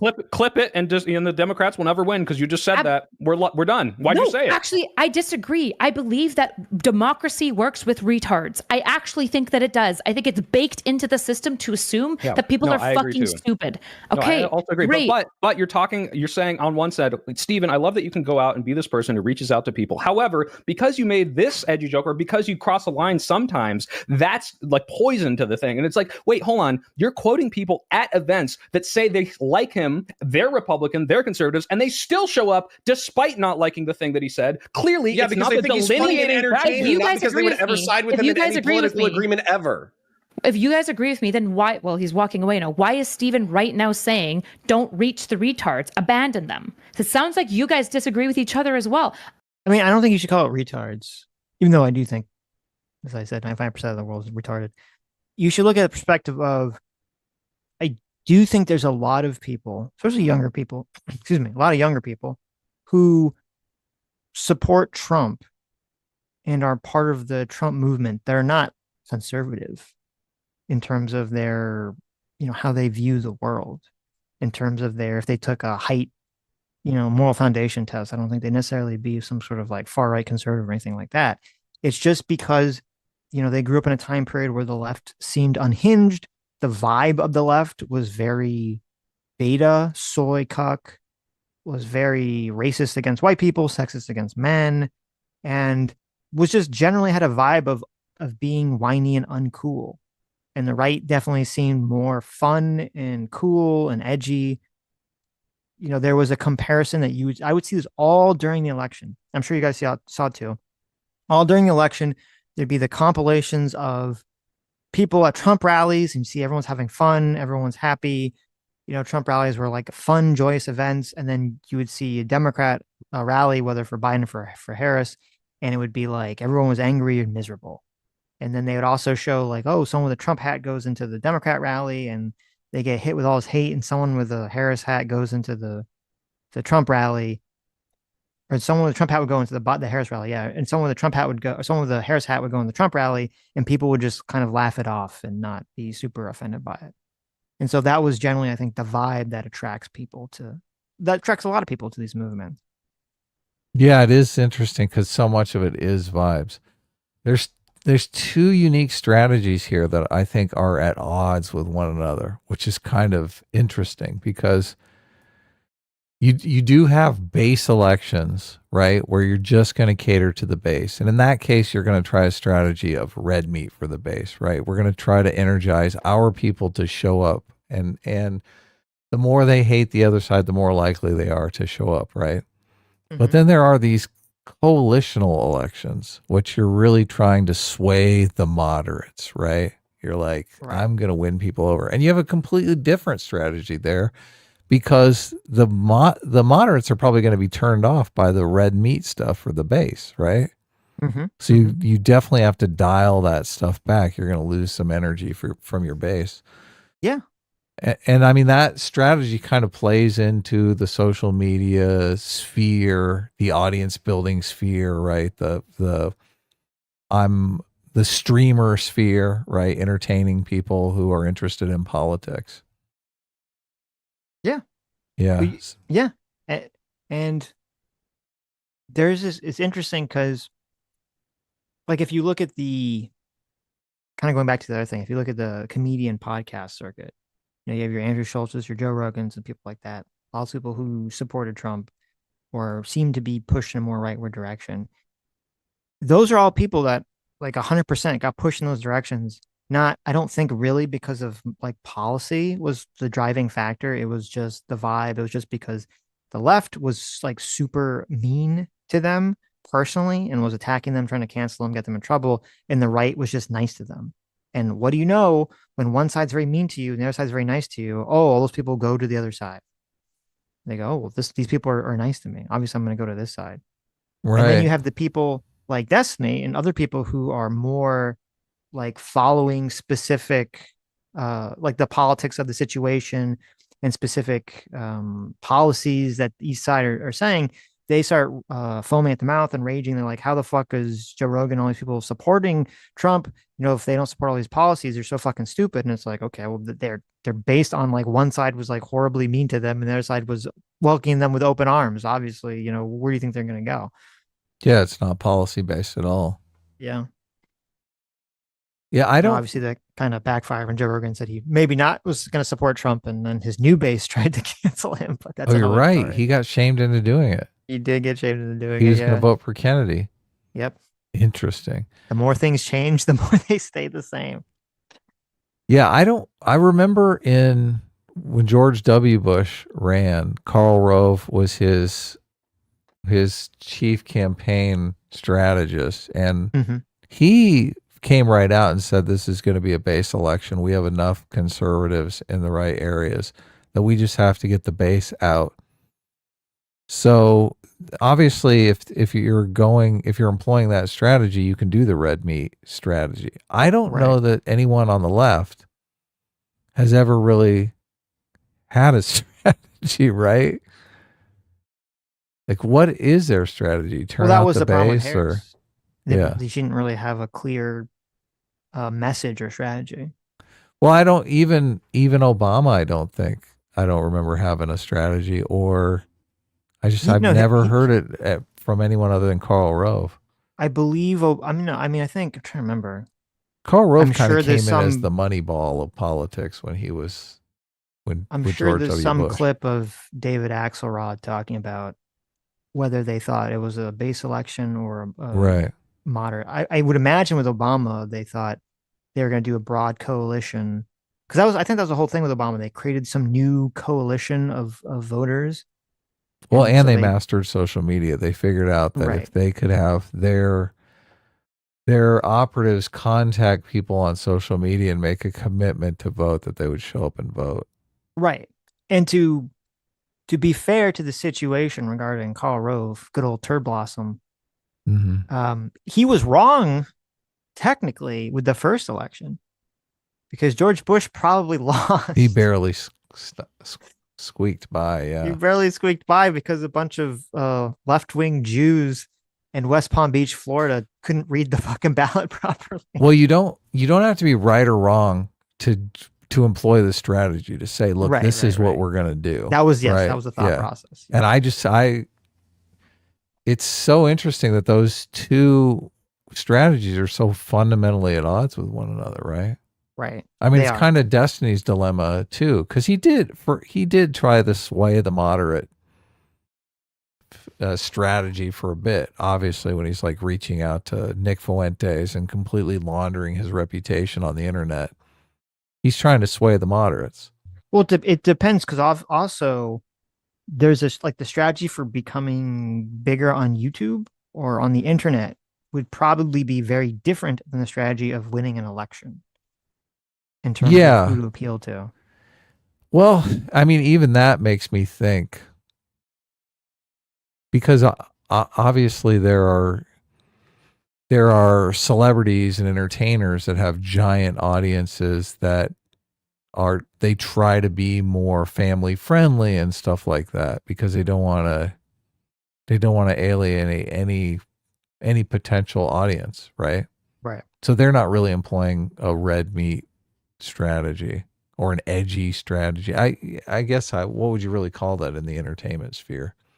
I guess you'd have to look specifically at politics. Yeah. I'm listening to this and I keep thinking Destiny's after that David Pakman money. He sees all those videos about how Trump is deranged and cognitively declined, and he's like, I want that. I mean, he could do that, but David Pakman's not going to be making jokes about dead children. David Pakman isn't. Right. David Pakman is smart. Yes. He's not. If he wants to go after that crowd, it would probably definitely help him in terms of growing even larger and larger. There's all sorts of these left-wing commentators who make these videos that every day it's just Donald Trump had a seizure, Donald Trump's brain melted, and they all get, hundreds of thousands, if not millions of views. I will get jebaited into clicking them a lot because I'm like, wait, what happened? And I click on it and every video is just a lie. They never ever deliver on the clickbait title.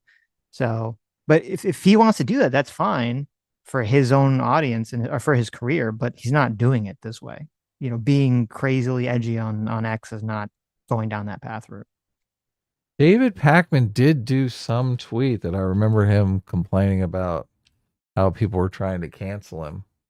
That was kind of edgy, but I can't remember what the tweet was. I don't remember that. Oh, it was about the mass shooting at the Covenant School. The tweet by David Pakman caused significant controversy. It was posted on March 27, 2023, followed by a mass shooting at the Covenant School, a Christian school in Nashville, Tennessee. Pakman tweeted out, very surprising that there would be a mass shooting at a Christian school given the lack of prayer is often blamed for these horrible events. Is it possible they weren't praying enough or correctly despite being a Christian school? Okay. Wow. Yeah. That's, you know what? I'm glad you brought Do you that up. remember That's that? Because that is pretty fucking edgy. That is sort of almost the exact kind of tweet Destiny was trying to go for, but even fucked that up. I think he was trying to do the same kind of messaging. So maybe you're right. Maybe he was just totally. Well, this is kind of blaming this is in the same fucking ballpark, right? Well, blaming the kids. Blaming the Yeah, but- dead kids. At least with no, I think it's. I mean, I think it's a bad tweet. But at least with this one, you can understand the concept is something about complaint, because the left always complains about the right not being in favor of gun control and giving their thoughts and prayers and saying your thoughts and prayers don't do shit. You need to do gun control, right? So at least like you can understand the through line of what he's trying to say. The Destiny one, it was like I don't know. There what is the fuck no he was through trying to say. line. Yeah. Yeah, there was nothing there to grab onto. So But again, this is on the. Is there anything this distasteful on the right? I'm sure there's. Mm-hmm. Well, I don't know about From people someone dying. prominent. Yeah. Yeah, I don't know. It's got to be a As I David said, Pakman or a Destiny. Come on, it can't be just some fucking no name on no, Twitter. because recently the big topic was been so much about immigration, and there's been tons of distasteful comments about immigration. I don't know if there have been distasteful comments about people dying that I can think of. So That's hilarious. Sorry, people are insulting me on the super chats, but they are getting it funny. They are making funny jokes. as long as they're making it funny. Mongolian Leprechauns from Saturn, thanks so much for the $20. Says, hey, Sitch and Adam, have you guys heard of these two YouTubers named Flea Market Falcon and DJ CLYVE? They're pretty interesting and would make fun guests on the show. I'm not familiar with them. I'll check it out. Okay, yeah. Yeah. We like fun guests. Oh, hey, Wick TV's in the chat. What's up, Wick? Is he? Look at that. He says, yes, check out Nightmare on Wall Street by Mike Lee. Oh, well, I mean, you know what? That's a good point. How did I forget about Mike Lee? Mike Lee is a complete fucking unhinged degenerate piece of shit. And Is he? He says the most fucked up weird shit on X like I every can't day. tell if you're being serious or not. I'm being 100% serious. Oh, really? Okay. If there's ever like a fucked up tweet I see from a It's like Mike Lee. from a Republican politician, it's like 9 10 times it's gonna be from Mike Lee. Yeah. So Mike Lee is doing these detestable style tweets. He is. I don't remember the Okay. Nightmare on Wall Street tweet specifically, but Mike Lee always says unhinged fucking shit on X. And he's a comparable level of David Pakman or Destiny. Well, I He's mean, probably he's a above, senator. right? He's a Yeah, so he's way government, above. yeah. Yeah. So I guess Marjorie Taylor Greene says insane shit too, right? And she's a congresswoman, so yeah. So she usually says things just because her conspiracy. I don't know if she said like mean things or just her conspiracy brain is like, makes her worldview retarded. if Marjorie Taylor Greene was talking about dead liberal kids, I would not be shocked, right? Yes. It seems Yes. like her brand to do that. Mm-hmm. Mike Lee. All right, I'll look him up. Maybe I'll even follow him so I can see some of this There you insanity. I'm saying we have to reach the retards. Yes, the extremists will never reach. I'm not talking about like the embedded MAGAs who will never move. I'm not talking about those people. Not so Erudite being retarded herself is a perfect representative to reach out to the retards. The way I That's think not my Steven argument. just That's my got tired. No, so clearly Kyle. Oh, the tweet. Okay, so I found it. The tweet was, Mike Lee tweeted out, the guy who shot and killed the people in Minnesota, the Democrats in Minnesota. Yeah. Like the guy who pretended to be a cop, and he wore that weird mask that made him look kind of like Oh Michael yeah. Myers. Fucking crazy shit. Yes. So he tweeted it out, and he tweeted out Nightmare on Waltz Street with a picture of the guy, like right after he killed, 3 people. So, Mhm. so yeah, I would agree. That's him Fucking directly making fun of horrendous. people being murdered. So, despicable. Horrendous. Impeach Clearly, him. Kyle, I'm not saying don't reach out to people who are retarded because I do think most people are stupid and we do need to appeal to stupid people. What I'm saying is we are not. I just stop saying most people are stupid, Sitch. It makes you sound horrible. You sound like soy pill. Okay, you sound like not so Erudite. Everyone when you say who that. doesn't watch our show is stupid. Listen. That's what I believe, and I think it's just true. Well, that's objectively true, but Yeah, sometimes you okay. do say most people are stupid. And Most without people the who context, do not watch the Sitch and Adam show. Are without the fucking retards. context Yeah. that it's only the people who don't watch the show, I You're think correct. people might assume that you're talking about most our audience. No. I would never besmirch our audience, our genius level audience. Of course, yeah.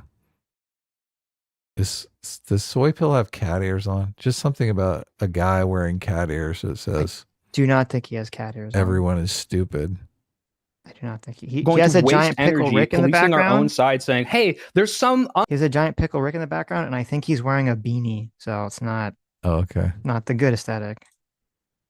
There's some unambiguous, like we can't really tell you how many people this How is. am but I some even of them are policing our own side? I'm not trying to cancel. I'm not You're saying that you saying- guys are bad, that nobody should support you. I'm don't do it. saying, Is that not policing? I'm saying you would be more effective if we actually held policing to you. the standards that we say we care about. The right is fucked in large part because they've forgotten to have principles. They don't have them. They don't.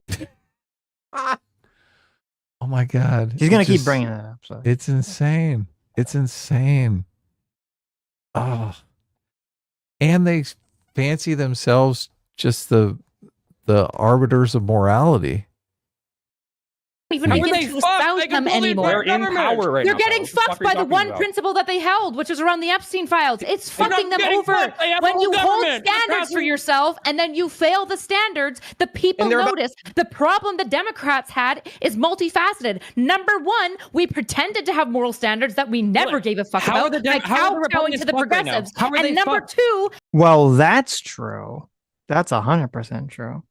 Because I mean, I think that's what kind of woke you and I and a lot of other people up was the left seemed like they had the standard of free speech and free ideas and pro jokes and pro art Pro and all these science. things.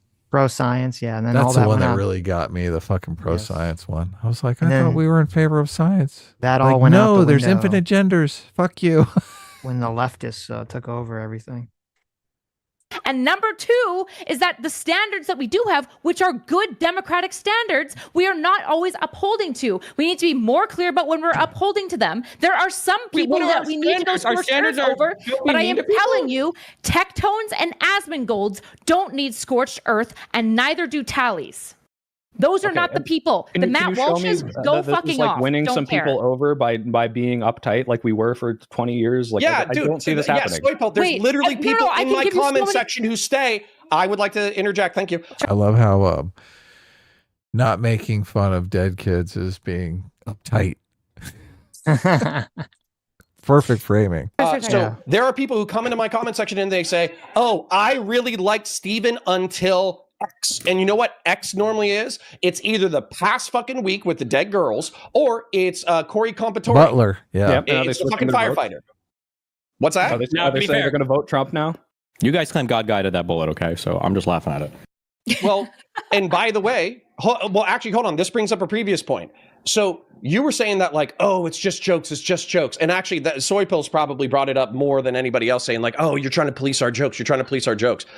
Excuse me. Correct me if I'm wrong, because this is the malice that most people are identifying, is the fact that you and I both genuinely believe that MAGA is a quasi-fascist movement that doesn't care about the rule of law, the Republic of the United States, or its people. Correct? Yes. And that's why you don't care that Corey Compatore or whatever his name is wittingly or unwittingly, he's effectively supporting fascism. Doesn't that apply to the left though? Genuinely you could say believe it's, that MAGA is a quasi-fascist You could say it's Okay. a socialist movement. Here it is. A quasi-fascist. movement that doesn't care about the rule of law, the Republic of the United States, or its people. I mean, that's basically the left now. It's exactly what they are. They fucking hate America. They hate America. They hate Americans. They hate rule of law as long as it stands in their way of achieving their socialist utopia. What's Why the are they problem? why are they That's- look? Yeah, go ahead. Go ahead. I was gonna say that's the problem is that that's why I feel like we're in the hell zone right here because we have the socialists that have a lot of sway over the left, which yes, don't care about rule of law, hate America, want to destroy everything, and then you have Trump, who personally Trump does not give a fuck about rule of law whatsoever, and most of his I wouldn't say quasi-fascist, but most of his supporters, they don't care about rule of law or any of the protections that the right has historically cared about whenever they felt the left was infringing on their rights. All that stuff goes out the window in order to affect whatever, deporting 1 billion people or whatever it is that Trump wants to do. Yeah, most people care about winning or initiating some policy proposal that they like over the rule of law, right? Following the rules. Right. I think that's pretty standard. But the problem that I have is when people on the left come out and say, oh yeah, it's just the right that has that problem, not acknowledging the fact that they fucking don't care about law either if it comes to accomplishing whatever goal it is they want to accomplish. Well, I'm assuming Connor wouldn't say that because Connor still, I believe, identifies as on the right and he shits on the left a lot. So I'm assuming he would agree with that. That is both sides. So he's coming at it from our perspective, but just center right instead of center left. Yes. Yeah. Yes. We all care about the law. The law. I care about the law. As long as the law allows us to incarcerate not so erudite, then we care. Right? For cringe.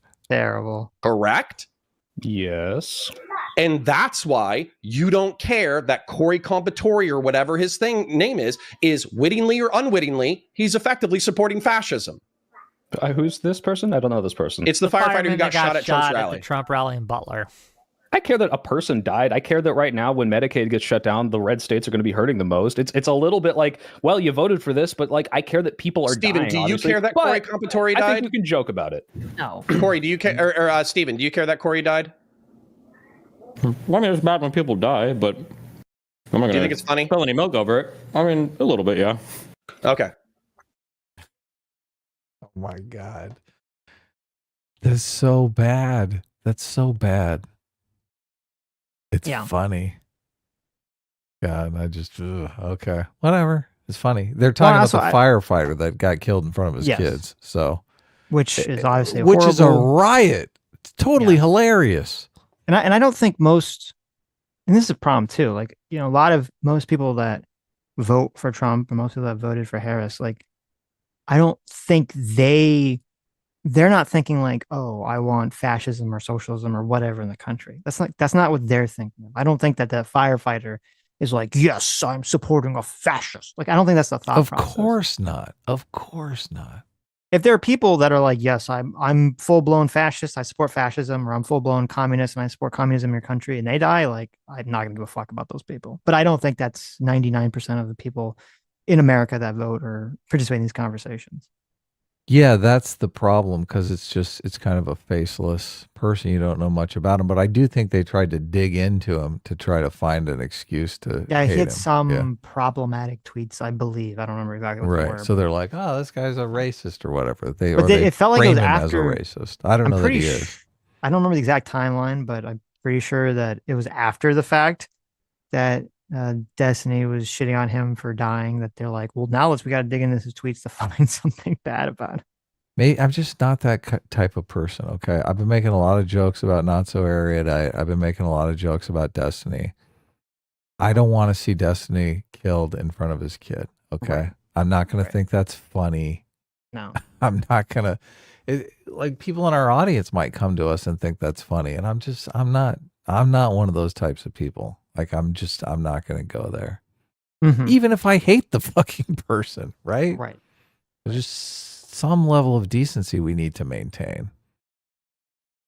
It's just not good, right? I don't like the bloodthirstiness. Yeah, I agree. Yeah. Locking not so erudite up on a weekend, now that would be funny. I kid. Come on. Well, unless it's like a DUI or something, then obviously throw her in the jail. Throw her in the clink. Well, yeah, you can make a joke about it and it could be absolutely funny, 100%. Yeah. So why can't we make a joke about what I'm pointing out is that there is an underlying malice that you are denying. Counterpoints. Why can't we make a joke about the October 7th stuff then? That's funny. Do it. What's that? Make a joke about what? About it. The October 7th stuff, right? When Hamas came in, cut all those Jews. It's funny, right? Yeah, you can. Jokes? I just expect people to be fucking pissed off about it and stop supporting you politically. What was the God? Do you think somebody here is going to say we can't joke about Jews? Well, no. No. Wait, hold on. Sorry. Do you think we can make jokes about October 7th? Are you okay with that? I would never make a joke about a Jewish person. That's not my thing. I make a Holocaust and October 7th jokes all the time. Of course, obviously. Hold on. Do you think that the people making jokes about it on October? This whole thing about this never come up in the conversation, and I think it's very important. This whole thing about jokes is completely off center. It's completely misguided because originally, when people were complaining about the left and the woke crowd coming for people for jokes, it really was you had like a comedian who, maybe they have some political feelings, but they weren't going on stage giving some sort of political message. They were just telling jokes in all directions at all people. And then people on the left would say, you're not allowed to do that. You can only make jokes against white people and the right and men. If you're making a joke that's critical of someone who's a protected class or on the left or a minority, you're not allowed to do that. Okay. That's what the whole, like, you're not allowed to make jokes things was about. It was literally people, not from a political context, were not allowed to make jokes about specific classes or groups of people. Totally. And now it's annoying me because now it's being shifted in this, Destiny and all these other people. They're not comedians. They're not people that are just making equal opportunity jokes to everyone. They're like, oh, I just want to be able to say like really offensive, horrendous things for a specific political purpose to dehumanize my enemies, my political enemies, and then say, I thought jokes were legal, which that's a completely different argument. That was not really part of the conversation from the beginning. Right. October 7th drew people to their side or pushed them away? Yeah, wait. Is there an undercurrent of malice? This is relevant. Is there an undercurrent of malice within the joke? Yeah, it was the policy. It's not the fact that people like Hassan or whoever the fuck are making jokes about October 7th. It's the fact they actually legitimately 100% support Hamas. That's a big difference. No shit. That's why people are pissed off, because they actually think that you don't give a fuck when conservatives die because they're the victims of their own policy. Bullshit. Yes. My God. That's literally Destiny the point. Really what the fuck are you talking about? Really thought that God smited those girls for masturbating with NordVPN? Seriously? No, they think you just don't care about. They think that you don't. They think that you. Did you see that was such an interesting height defense mechanism in place here? Because obviously it's undeniable that people would look at, and Destiny's, I assume, is not so retarded to not understand this, is that people on the right would look at that tweet and assume that Destiny honestly believes that he's totally fine with children dying and people dying as long as they support Trump. And then he twists that around to, well, obviously that's stupid. Do you think people think that I honestly thought God did it? And it's like, that wasn't what anyone was talking about. What the fuck are you smoking? Yeah. They think there's an underlying malice that you legitimately do not give a fuck about these kids. And I'm pretty sure I heard that you don't give a fuck about these kids. I'm pretty sure you've said you don't give a fuck. I'm just tired of the Mott and Bailey. I'm just so tired of this Mott and Bailey. There is no Mott and Bailey. No one yes, there is. You're doing it over and over again. I am saying being mean loses the middle, and then you guys. Oh, see, not so erudite. Now is going to change the topic and give Destiny the wiggle room out, because I did want him to answer that question that Connor was posing. Is he not care if children die if they're MAGA, if their parents are MAGA?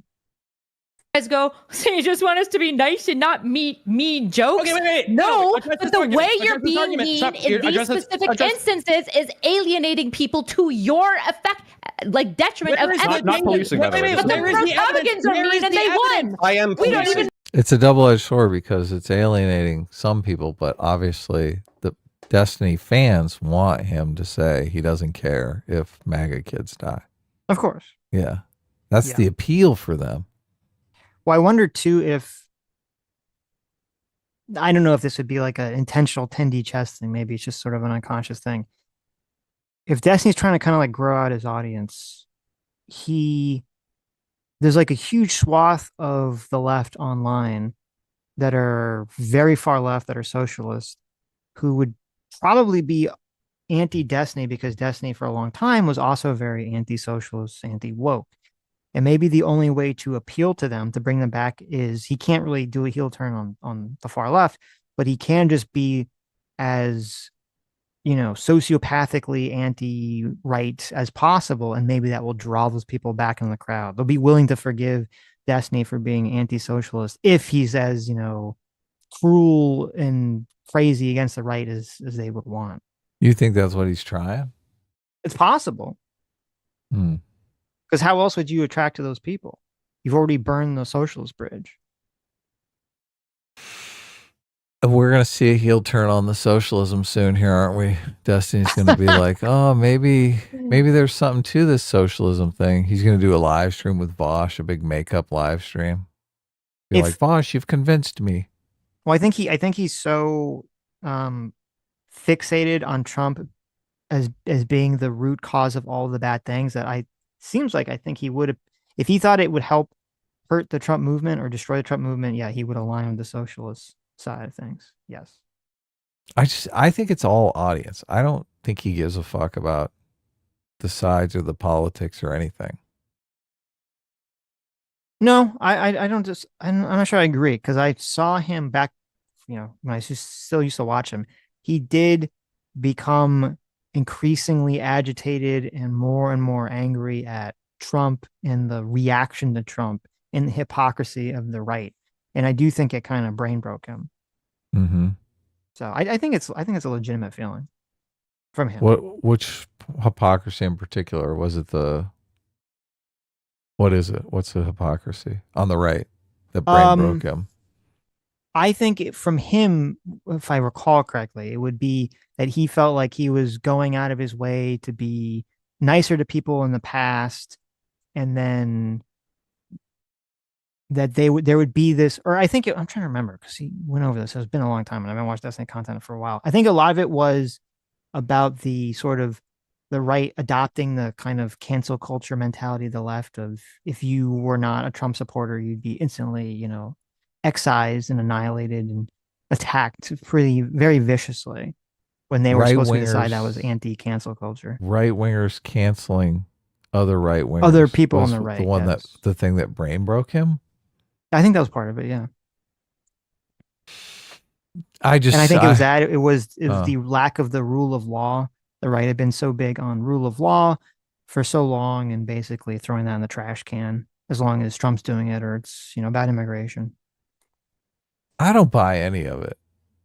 Okay. You might not buy it. I'm just saying that's what I interpreted when I was watching his content back in the day. I mean, he came across it, even the January 6th stuff, which he became obsessed with. He came across super late in the game, like 2 years after we did. Why wasn't he interested while it was happening? We totally were. We were rapt attention. It was around the time period, because if you remember, this was like around time period where it was also the Supreme Court was granting Trump immunity, that he started freaking out about everything, really thinking that Trump was going to become a dictator if he won the election. Yeah, for audience share. So, not because he really cared. I don't know. Maybe he was all cynical. Maybe it's all for audience share. I interpret it as legitimate fear. I'm not saying I agree with his view. I'm just saying I think that his feeling about it was how he actually felt about it. I don't think it was just for his audience. Do you think he really has TDS? Oh, yeah. I don't think it's like a play for the audience. I think it is. Okay. I think you think that about like everybody. Maybe. I mean, just I've seen. I mean, it's fine. I'm far too much in the other direction. I'm far too much in the direction. I think most people are either lying to themselves or sincere. So there is a consistency. I mean, we've been live streaming together for quite some time, and there's a consistency to our behavior and our personalities that there's a through line there. I don't see that with Destiny. Like, he seems fucking all over the place. I don't agree. He started as a person who was very hyper aggressive, unhinged, massively narcissistically egotistical. Right. And then he got a little bit better, and then he went back to being that again. So I don't know. To me, it's like he's more like returning to who he was. Oh, he got a little bit better when he did I'm going to reach out to moderates and stuff like that. To me, that was like the whole I'm trying to do things for my audience. And then he's a return to form. Yes. So he's the whole time he's hanging out with Nick Fuentes, he's suppressing his hatred for Donald Trump. Yes. Has he always had I just maybe I wasn't watching in 2016. I don't know that he's always had TDS. I mean, I don't remember when it sparked. Like Sam Harris, I've seen a consistent level of TDS from Sam Harris. Yes. Yeah. But not necessarily from Destiny. It just seems like Destiny is his job is to follow trends and to do things that are going to garner him attention. So I don't see any sincerity in that. Okay. Whatsoever. Maybe. Anyway, I jumped ahead a little bit. And then they voted fucking right in the last election. So why did the pretending that left piss them off and not the right? or that Why it don't you guys doesn't don't ever matter answer is questions? You see, bullshit. yes, I understand you. Yeah. Bullshit. Why did the left Bullshit. piss them off and not the right? What? Why did the left piss them off, but the right didn't? When the right is so aggressive on Because all they're of these issues. white men Because who want to it's tell edgy jokes. It's vibes. About It's all minorities, vibes. but They not hate about dead old, kids. less They PC want to tell vibes. edgy men who jokes. want to tell edgy That's jokes my about point. minorities, not Oh, dead it's almost kids. like nobody's Yes. arguing about edgy jokes. Soy Pill, congrats. First of all, Connor, I do think it's a bad argument from Connor because it's not, oh, they want to tell jokes about minorities. It's like, no, people were sick of being attacked because of their race, because they were white, because of their gender, because they're male, and then being told, well, you're a bad person if you don't, self-flagellate and adhere to whatever the hyper progressive insane doctrine is. I don't think it's because they wanted to tell jokes about minorities. Put pronouns in your bio. Yes. They objected to being subjugated by a bunch of fucking Yes, we're just progressives. the gaslighting about the pronouns thing, the gaslighting about the, there's no, there's no such thing as gender. It's not biological. You can be any kind of farting fanciful unicorn you want to believe. It's just people. There's a bridge too far, and the left was in that direction. The right's not. It's weird because it's very different. Like with Trump, the bridge too far isn't ideology. It's just it's sort of like the way in which you manifest the ideology. So it's almost from a completely different perspective. The left was, we're going to go too far in terms of like telling you what you have to believe.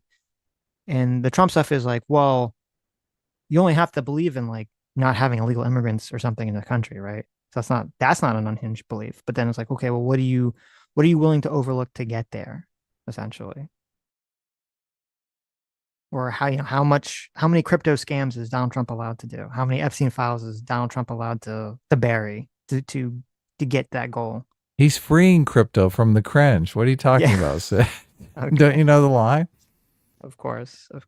See, I hate all of that fucking stuff, obviously. But it's just, I'm not going to go unhinged about Donald Trump. I got more important things in my life to focus on. So, and I think people do focus too much on politics. No, that's fine. But as long as you have the same level of feeling, I guess, about that towards, the woke left or trans issues or some other shit. Because then otherwise, then it's like, well, why does that bother you? But this other stuff that Trump's doing doesn't bother you. Well, I mean, obviously you'd have to go issue by issue. The reason the trans stuff really bothers me is because it affects every single fucking parent in America, right? Right. Crypto stuff doesn't affect every single parent in America. I guess you could make the argument it does, and that their kid might get some crypto, but I think that's a manageable problem compared to I think I'm transgender, false positive. I see. Fallout. Yeah. No, that makes sense. It's like a hugely different situation, right? Right. Like if Trump came out and said, look, one of my kids is transgender, like I would be like, what the fuck? Right. Because that's going to affect a lot of people. So. No, that does make sense. I think that's fair. Mm-hmm. The way that I look at it is, I look at it two ways, is that if you have a president like Trump who's willing to do all this shady shit with the crypto to basically scam and do a lot of pay-per-play things where, a lot of rich crypto people will just pay Trump a bunch of money and invest in his crypto coin. And then, he'll get the Justice Department to drop investigations into those people. And he'll, get the Justice Department, or he'll get the, the regulators to stop regulating crypto and all this other stuff. To me, it's like, okay, if a person is willing to enrich themselves financially like that in such a blatantly corrupt way, I don't know why you would trust them to do anything, because obviously that person is highly corrupt. They're going to just do whatever's in their own benefit.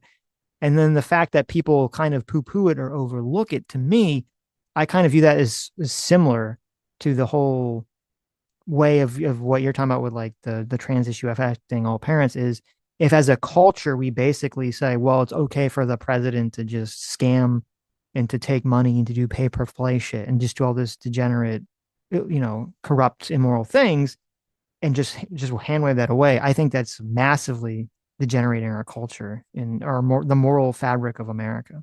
Well, you're kind of making a different argument here, though, because I am making a different argument. Yeah, you're saying that Trump is the crypto thing points to a corruption in Trump, that Trump will only do things that are self-serving, right? That he's very willing to. Yes. Okay, I see it completely differently. I see it as the same as I see the transgender issue on the left. I think Trump sees it as a win-win. Like, I think he thinks this is going to enrich me. It's also going to make a lot of other people rich who are in the crypto game, and it's going to help a lot of kids who've bought crypto, and they're going to make money. Everyone's going to make money. Win, win, win, win, win. Same on the left. The left is not looking at it as, oh, parents are going to get a bunch of false positives and they're going to have to deal with this nightmare of a kid that thinks they're transgender when they're not really transgender. They're thinking this is a fucking massive win. We're changing society for the better. It's good for us. It's going to be good for us politically, and it's going to be good for all these kids because they're going to catch their transition early and they're going to be able to transition and pass. Win, win, win, win, win, win, win, win. So neither side is really corrupt. That's not okay. And a lot of people on the right do frame it as corrupt. They're like, Adam, you're so naive. They want to destroy society by destroying the gender binary. That's what they're trying to do. They're trying to do it to destroy society. And I'm like, nah, that's not really what's happening here. Right. I understand what the issue. So, because I'm not, to be clear, I'm not really talking. I wasn't really talking about, when I talked about corruption, maybe this is my own fault. I'm not really talking about like motivations the way that you're talking about them.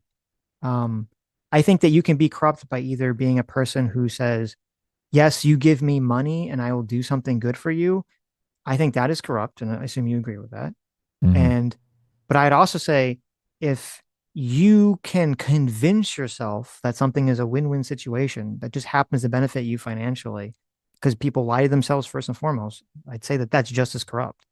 To me, I'm not going to make a distinction if you can brain break yourself or mind fuck yourself, or you're Eric Cartman and you can, like, you're so narcissistically egotistical that you can lie to yourself so effectively that you can convince yourself that what you're doing is right or justified. I don't think that absolves someone of being called corrupt. So, I could 100% believe. So you're baking a truth factor into the corruption that I don't think most people will. Most people say lying. It's not lying if you actually believed it, even though it wasn't factually correct. No, but there's a spectrum of people thinking something and just being mistaken, and people convincing themselves of a lie that they should know, a reasonable person would know is not accurate, right? Do you agree that there's a difference between those two things? It depends upon the use case, obviously. No, I understand. In the crypto situation, it's so fucking complicated that Trump probably does believe he's helping the universe.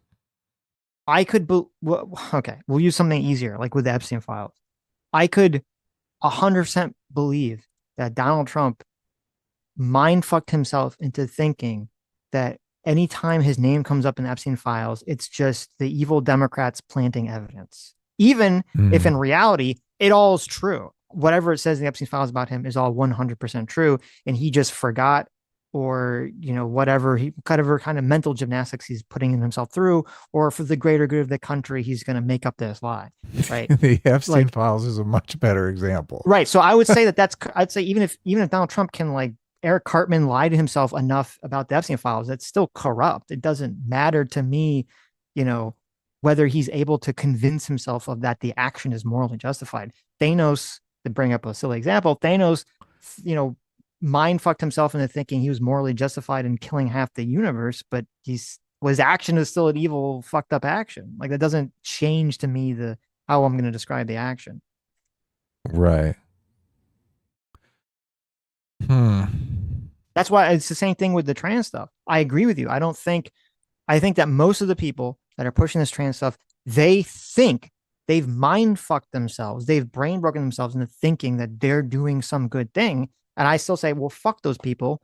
They need to have some level of free will. They need to have some level of self-control to realize that their own biases have fucked them, and they're creating these horrible negative outcomes in society.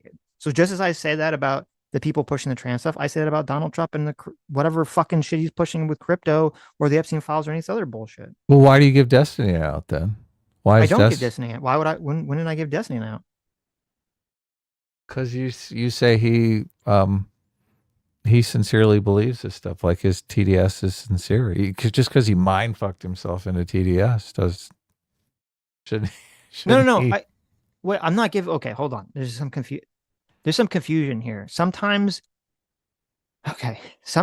when there's a conversation where people say, "Oh, I think a person really believes something," people interpret that as you saying that they're like right or justified. That is not at all what I was saying in that conversation with Destiny at all about his flavor of TDS. What I'm saying is you were making the argument that you think that it's fake. His anger, his outrage towards Trump is fake based on him trying to grow an audience. And I'm saying, no, I think he really feels that way. I'm not saying it's justified or good that he feels that way. I'm just saying I think he does feel that way. That doesn't, you understand? I'm not saying it's like a good thing. Yeah, no, I get it. I'm just kind of trying to work out. There's kind of 3 states of being here that we're putting some sort of emphasis on. There's like the true belief. This is what you believe. You don't really have a dog in the fight. You have no reason to be biased or whatever, right? Mm-hmm. Obviously, it's things that there's no moral claim are easy to be in this camp, right? How far is it from the earth to the sun, right? Who cares, right? We can know it and believe it, and it can all be true. Cool. And then there is something that we'd like to be true because we have some sort of vested interest in it. And maybe it's not really true, but we've mind fucked. That's the term you keep using, right? You've convinced yourself that it is true, right? And then there is I know this is completely untrue, but it's in my interest to pretend that it is true. And I'm going to fucking lie. I know I'm lying. I'm telling you something completely different, right? This is the case where, you've murdered your ex-girlfriend or something. And you're like, oh, of course I didn't do it. Because if someone finds out, you're going to get in trouble. But you don't believe, you're lying, right? Right. You're not believing something. So what do you want to call the middle state? Like true-ish belief? There's like true belief. There's like, how about mind fuck belief? Since you know, mind fucking or Eric Cartmaning yourself. Okay. So, I guess the question that we're all playing this game with everyone, it's like, who is the fucking liar? Who is the true believer? And who is the mind fuck believer? Right. Let's go back to the crypto thing, for example. Okay. So I assume you would agree that the president should be making decisions based on what they think is good for the country overall and not necessarily what's good for themselves as an individual or good for their pocketbook, right?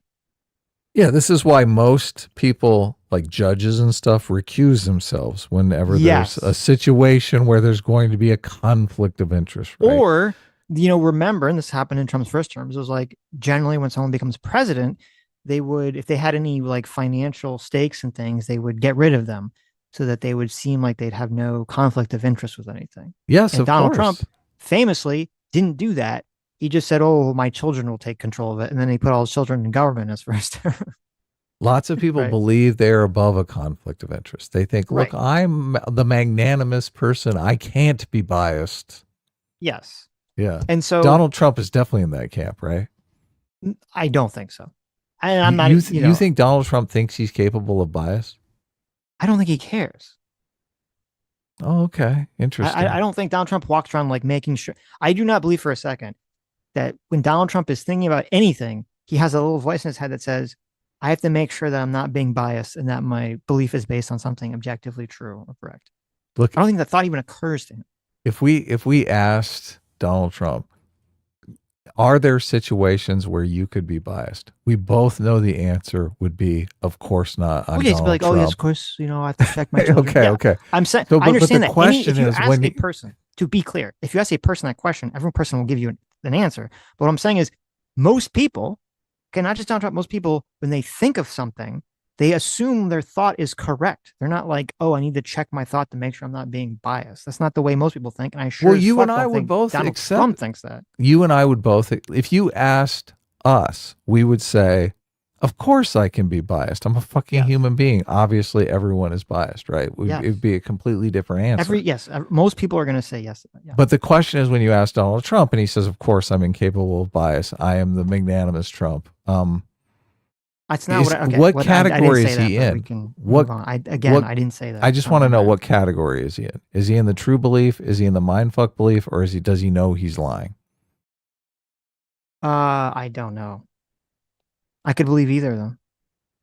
Any of them? I could believe I any guess of them. you're right. It's hard to tell. Okay, Well, go ahead. make your But I point. wanted to bring up the crypto example. Okay. So you both agree the president should be doing things that are good for the country, not for themselves specifically.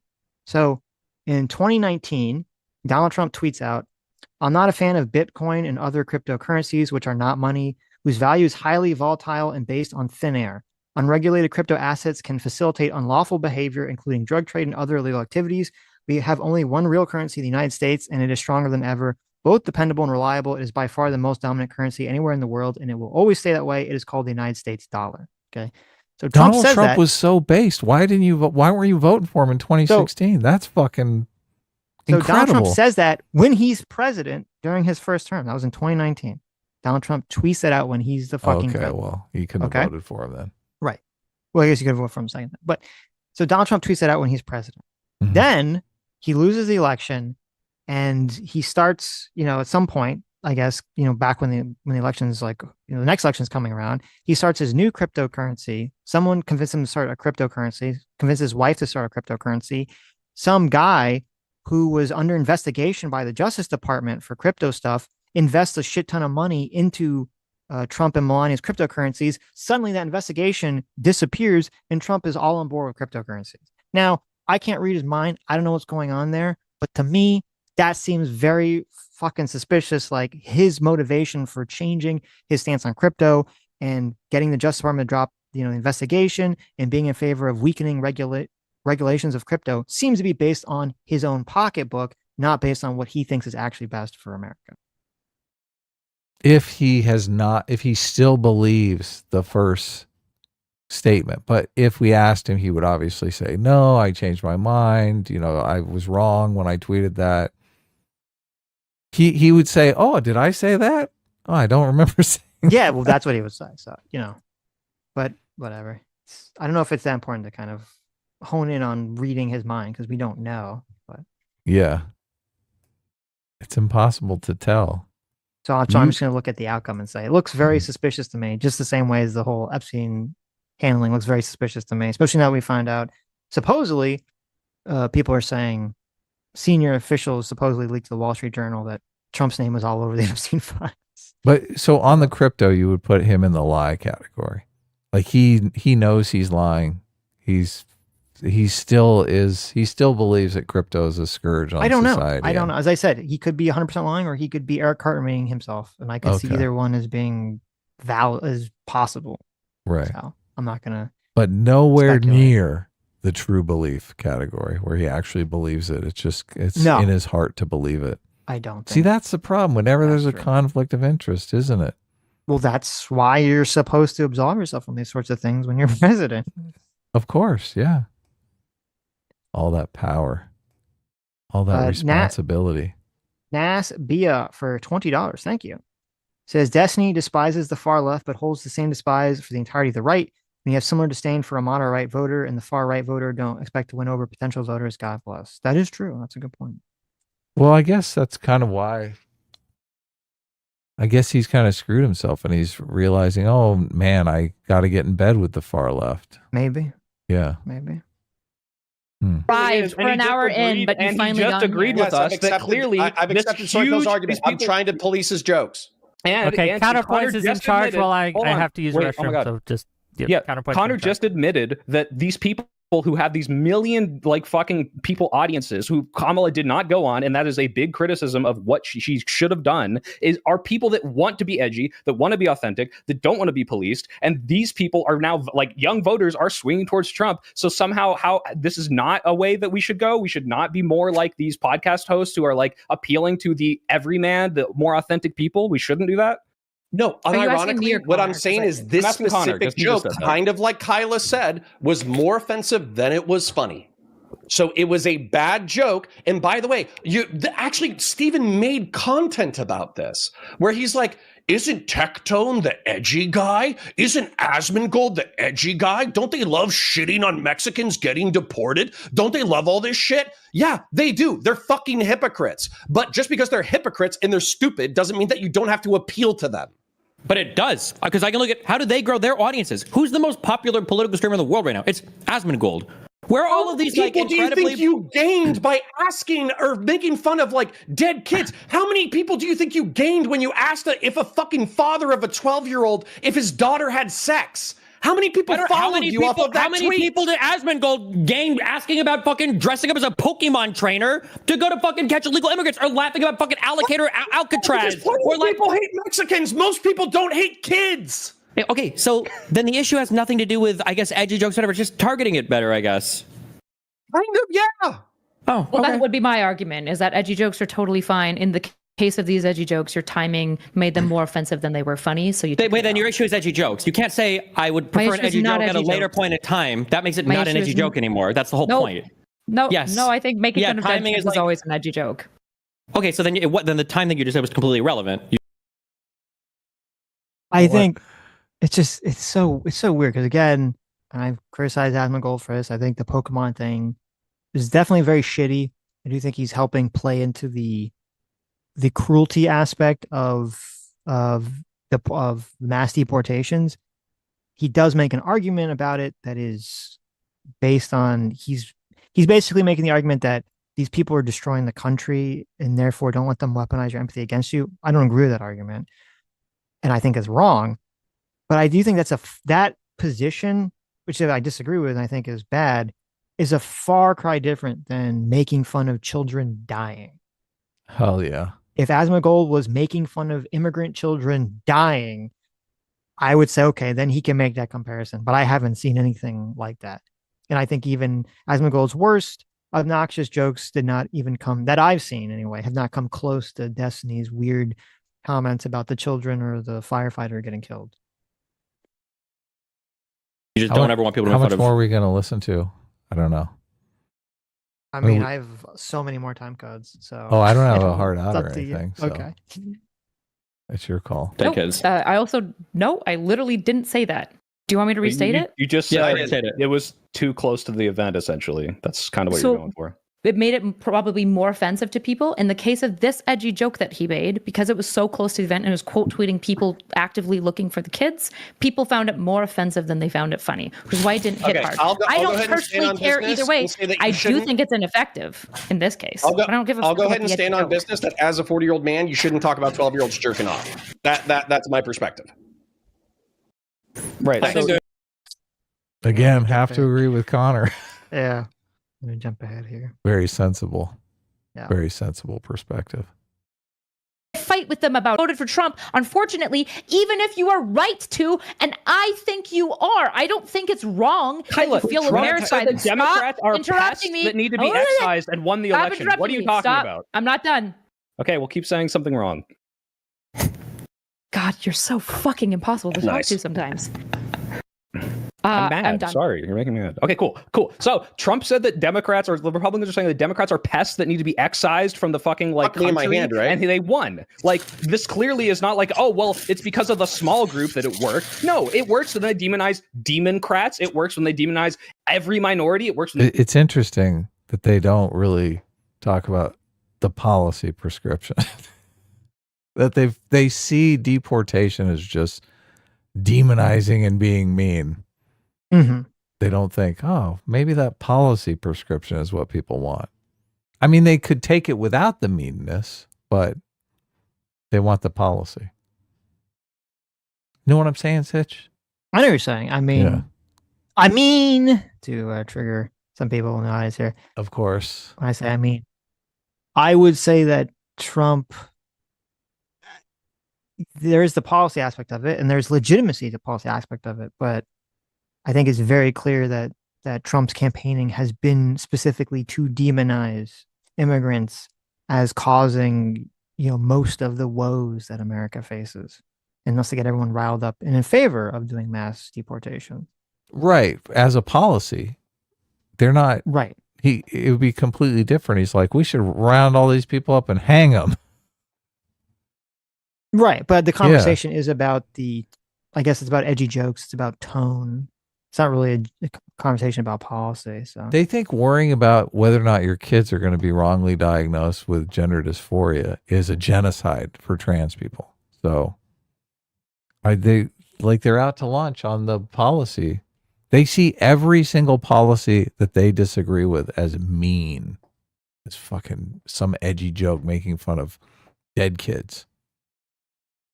That's like a real problem if you're going to have any sort of political discourse. Giant problem. A chasm of a problem. I agree. And as I said, I haven't seen Trump making anything that would reach the level of Destiny's flood joke tweet about dead children. Mm-hmm. But I would think that you would agree that Trump is demonizing immigrants, especially illegal immigrants in the country. It's not just like a policy thing. And it's like these people are bringing their drugs, their crime, their filth, That's why there's some of them, the minority of them, some of them are good people, but most of them are, raping women and kidnapping children and eating pets. Right. So, okay, let me jump ahead. Charging down the wrong direction for a fucking decade and then have somebody grab The question is, until they got when is hoisted shame by their own effective? petard. Do you want me to watch you guys go charging down the wrong direction for a fucking decade and then have somebody grab your underwear and give you a wedgie so hard that it goes through your fucking asshole and rips your body in half? Because if you want You know what? you do that, I'll let you do it. If I can steal a Supreme Court justice seat, if I can have both halves of Congress, and if I can have a fucking authoritarian leftist fucking president for 8 fucking years, then fucking yeah, sure, I'll take a wedgie at the end of all of that. Okay, to eliminate things like fucking Roe v. Wade, affirmative action. Just like, what do you mean? Yeah, no shit. You think the Republicans are like, man, we sure did fuck up right now, real bad because of this whole Epstein business, man. We lost fucking everything. No. This is 100% the crux of the issue. Erudite and I care about people having souls in truth. Stop, and all no, that kind of pick shit. one. And what you just said, I appeal to the moderator. Are we going to talk about political effectiveness or what's morally right? He keeps hopping from both arguments. Pick one. Hold on. If you win, who gives a shit? The argument is hold on, Stephen. He can easily just solve this by saying political effectiveness is tied to exactly your response morals. Moral, but that could go either way. That could go either way. Okay. Wick coming in with the truth here. Mm-hmm. A lot of people don't understand. Well, a lot of people. Is this maybe they understand it on the right and they don't understand it on the left? A lot of people on the left just think people vote their material interests when a lot of people vote their moral interests. Yes. To the detriment of their material interest. Yeah. I think most people convince themselves that their material interests align with their moral interests. Right. Or vice versa. So. But yeah, it's easiest if they do align, but a lot of times they're in conflict with one another. Right. Yeah. Well, also, I thought it was interesting too that Dustin was basically like, he seemed to be making the ends justify the means argument. Like, well, if I can, if the left gets all this power in America, whatever, sell your soul, it's fine. Prefer your joke a lot more because they'd see you nuance. And most importantly, as MAGA is blowing up right now, if there's any time to pull people away from the right, it is right now. You could leverage that social capital to do so. But because you've gone scorched earth with retarded moderates, you won't be able to do so. That's fine, but to be clear, there's no world where that is the case. The two people with some of the most political capital on the right were Kyle Rittenhouse and Joe Rogan, and they got blasted immediately when they tried to stray from the party, even if their vote wouldn't have mattered. They got immediately blasted, and they came back into the fold fucking immediately too. This fantastical delusion of if you play nice with them, they'll play nice with you is only true insofar as you're not as much of a threat to them and their audience that you'll actually start converting people over to the other side. They just want you there to look like, oh, well, he's kind of like a nice liberal, and that's cool, and so we can like be more respectful of them when we vote to take away all of their rights at the ballot box. Do you know why that the right is hardly ever moves over these days? Is because the left has made it clear, and Democrats have made it clear for the last, fucking 8 years, that they are not welcome and they will never be welcome in the Democratic Party. And they have done this over and over and over again on a personal level. So yes, you have... Ding, ding, ding, ding, ding. What gets it completely correct? Let me finish my fucking point. You have Republicans constantly. You have Republicans. Hold on. You have moderates. You have moderates constantly, right? Who are just getting constant shit from the left, like, oh, how dare you speak up of this as a white man and things like that, right? How dare you do this, right? Well, and they will. I've gotten more death threats and rape threats from leftists than I've ever gotten from Republicans, right? The leftists are going to hate this conversation way more than any rightoid would, right? The leftists are the ones that are going to cancel me. You're trying to cancel me for having you on. It's not the rightoids, right? It's this constant thing. We give them no off-ramp. We give them no place to go. And when people... Wick has a panel with 4 people on the left and 1 basically flirting with the left. And the left wants to cancel him. It's true. Poor guy. Poor guy. This is all flavors of the left here. And he's like, not left enough. I mean, and that's... I think it's a good point, because you did have, it was insane that you did have Kyle Rittenhouse and Joe Rogan cuck out, basically get bullied into supporting Trump by, the hypocrites and the unhinged people in the MAGA base who had been all about free speech and free expression and not necessarily agreeing with each other and so being friends. And then they all soy cucked out the second those two guys said that they didn't want to vote for Trump. And I think part of the problem is what Wick is saying is true. There's nowhere that doesn't seem like there's a big mainstream place for someone on the left that seems sensible at the moment. That people can kind of fit into. Are people on the right disowning family members because they're voting for liberals? I don't know. Maybe. Is that happening? I have no clue. The Rittenhouse and the Joe Rogan thing, obviously they're huge influencers. So if they come out and say, I'm voting... Well, Joe Rogan, not Kyle Rittenhouse. I don't know how much influence he has on anything. But he's far more influence than your dad a normal person. Or your mom. Of course. or my dad, right? No. Right. So just a regular Joe, he's an influencer. He's got like 1 million followers on Twitter, right? You agree that it's totally hypocritical and soy cucked and bullshit. Oh, of course, yeah. No, the people to attack Joe Rogan. I'm not disagreeing with that at all. So I think you just leave it at that. I don't know I don't know how many people in America on the right are disowning their children or family members for not voting for Trump. I have no clue, and I don't think there's been any information. Well, my question is, okay, obviously you're going to bully Joe Rogan, you're going to bully Kyle Rittenhouse because they're influencers, and people believe, look, this is why people bully us. They see us as influencers, and they're like, oh my God, if Sitch comes out and endorses Trump, it's going to be huge. A bunch more people are going to vote for Trump, right? So the bullying on influencers is different than the bullying on just the rank and file who's not really going to influence anyone. They're just talking about their individual vote, right? Okay. Do you see people on the right bullying people, just rank and file people who are not voting in their interest? I don't see people on the left disowning people. I see them talking about it or saying it, right? I think disowning people has happened, right? You're like, right. We see like someone says, oh, my family won't talk to me because I voted for Trump or whatever. I've seen people say that, right? Mm-hmm. I have seen some people say the opposite of that. I haven't seen it as frequently, but it's not something I go looking for. I'm not taking a poll to see how much it's happening across the country. That's why I'm saying I don't know what the point Brianna is, Joy Gray came out and said she wasn't going to vote for Biden, and fucking Noam Chomsky called her up and said, "We gotta talk, girl. Exactly, I need to 'cause fucking exactly. bully your shit into voting for same, Biden." yeah, right. It was the same thing with the Joe Rogan situation. Yeah, so like, oh, he felt that she was an influencer and it's gonna. Yeah. Yes, Well, I'm right. just saying you got to separate out the influencers, and I do the whole disowning your family members. I'm trying, and look, maybe I'm wrong here. Okay, I'm not trying to attack you or anything. I'm just thinking. I don't think you're attacking me. I feel like you're making a distinction here, or you're sort of reflexively trying to say, well, one side is automatically worse, and I don't know if that's true. I don't know if the data supports that. I'm looking at the distinction between the two sides. Like, Okay. does the right, generally, is the right going to be upset about some nobody posting on their Facebook pro-Trump or pro-leftist I think their stuff? family members will be. And is the left going to be upset about some nobody?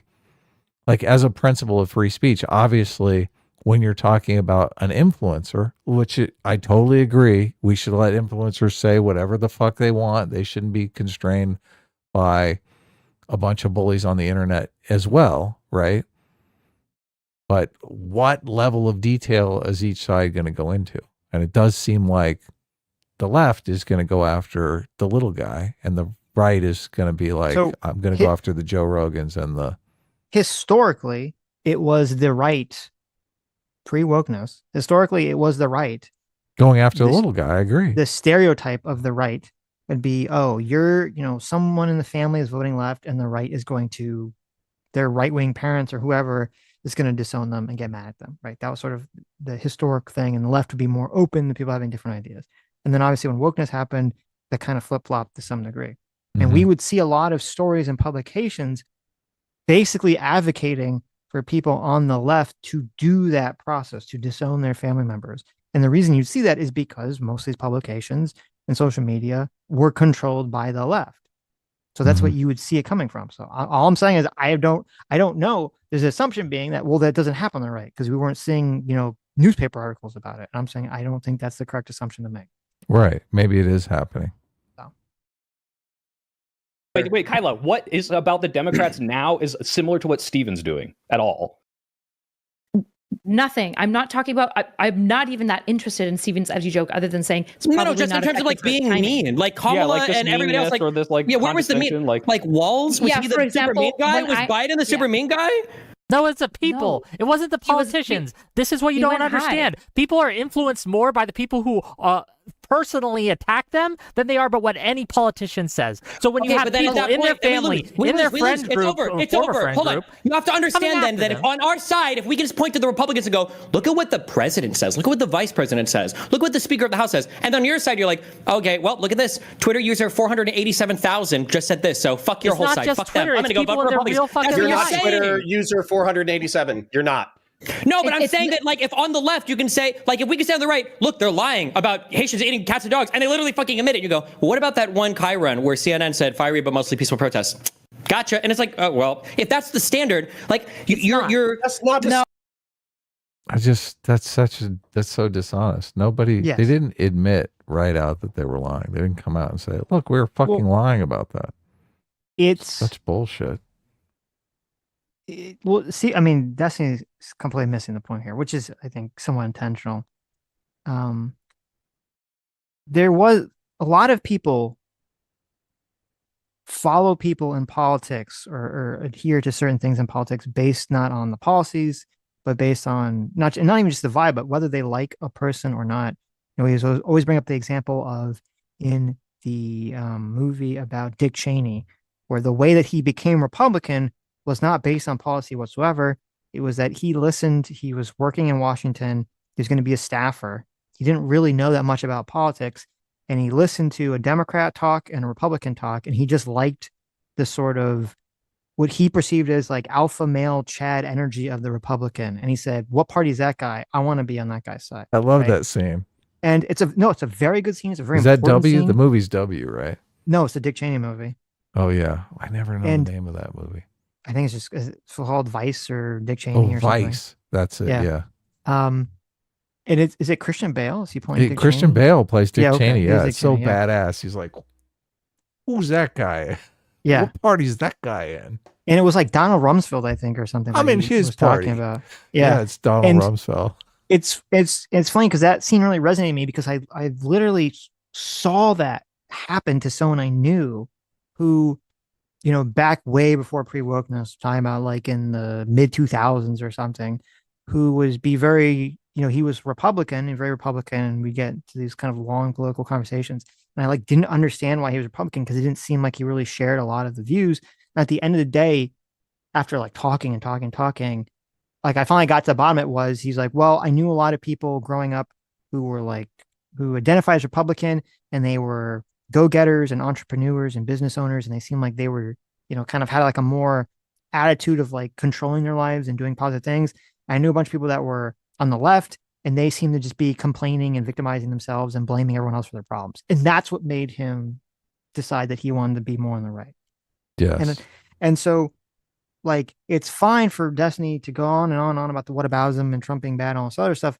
But if he doesn't acknowledge the truth, which is what Wick and Connor are saying, which is 100% true, which is if you're in this entire environment and you just get this vibe sense of what the left feels like and what the right feels like, that's going to have a way more profound impact on most people than what Donald Trump said in X number tweet, which they're probably not following or understanding anyway. Yeah, and that's not going to be understanding, but not, like, persuasive, paying attention. obviously.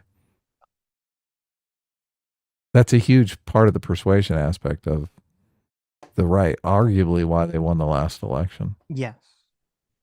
Standard, come motherfucker. on, It's come $11 on. billion worth of damage and 25 fucking homicides. career. That's the fucking standard. Your That's the career. bad behavior. And you should Yes. call out bad behavior regardless of who's doing it. That's the other thing that fucking pisses me off. No. Donald Trump didn't even acknowledge that Don't he act so lost fucking the obvious, you fucking 2020 bitch. No, fuck that. You fucking literally said in this debate, oh, this is the crux of the entire issue is I pushed you enough that you finally said all bad behavior is on the table because the right wing is doing bad behavior. As long as we win, I don't give a fuck. About people That's what being you mean. said. It's not all behavior. There's worse stuff in life than making a mean joke at somebody. Yeah, we No both shit, agree nobody on said the that. misinformation. Nobody said that. Nobody said that. No. Then why, Literally wait, invented the position. where did I even imply that all bad behavior is on the table? So I'm muting myself because I'm It's so funny because he's only pointing out these other behaviors because he's trying to say that they're worse than the thing Yeah. that he did to minimize the it? thing that he did. So putting on Miss Rachel. So anyways, Where did I say that all bad? Where did I even imply that all bad behavior is on the table? I'm answering your question. You asked me a question 10 to fucking 15 minutes ago. You literally said, like, as long as it gets me a fucking hardcore left-wing fucking whatever, you were actually excusing a shitload of bad behavior. You might not have used the word. No, bad behavior or bad or actually jokes. When am I excusing bad behavior? Yeah, we both Like, said literally no rewind the tape. misinformation. I'm not even going to We argue don't Bad with you. behavior. Anybody can rewind Bad the tape. behavior. Rewind the tape. Rewind Bad the tape. behavior is going scorched earth on people who don't deserve it. It's making fun of Tectone's dad because he doesn't like your edgy joke. It's, for example, Tectone brought his dad out to fight somebody to wield him as a fucking veteran or whatever. So his dad is fair game. Unfortunately, that's kind of how it works. saying that he's just sad because the girls died and he has less victims now makes it fair game because once Tectone's dad was public as well. I'm saying that if you're going to weaponize your dad to win internet arguments, then at that point, I mean, it's kind of out there. Yeah, no shit. That's why when he came back at me and he tried to make fun of me and my son or whatever, I was like, oh, it's fair game. You know, I brought out of his side for my kid. It's not fucked at all. What do you mean? That was the level that we were at. It's not. That's where we were.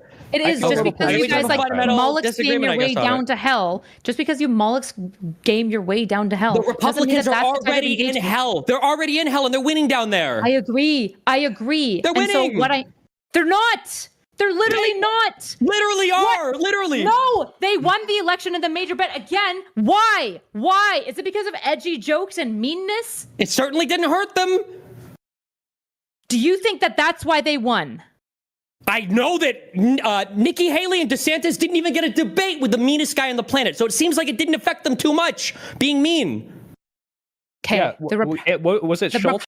You like it? It's funny too because he already says at some point in this conversation, you know, he thinks Kamala lost because of the inflation and stuff and conditions necessarily outside of their control. And so it's funny that he doesn't want to just say, "Oh, well, yes, Trump did not win because he was being mean." But he doesn't. But if he says that, then he would be granting a point to someone that he's arguing with at the moment. So he instead says, well, it didn't hurt him.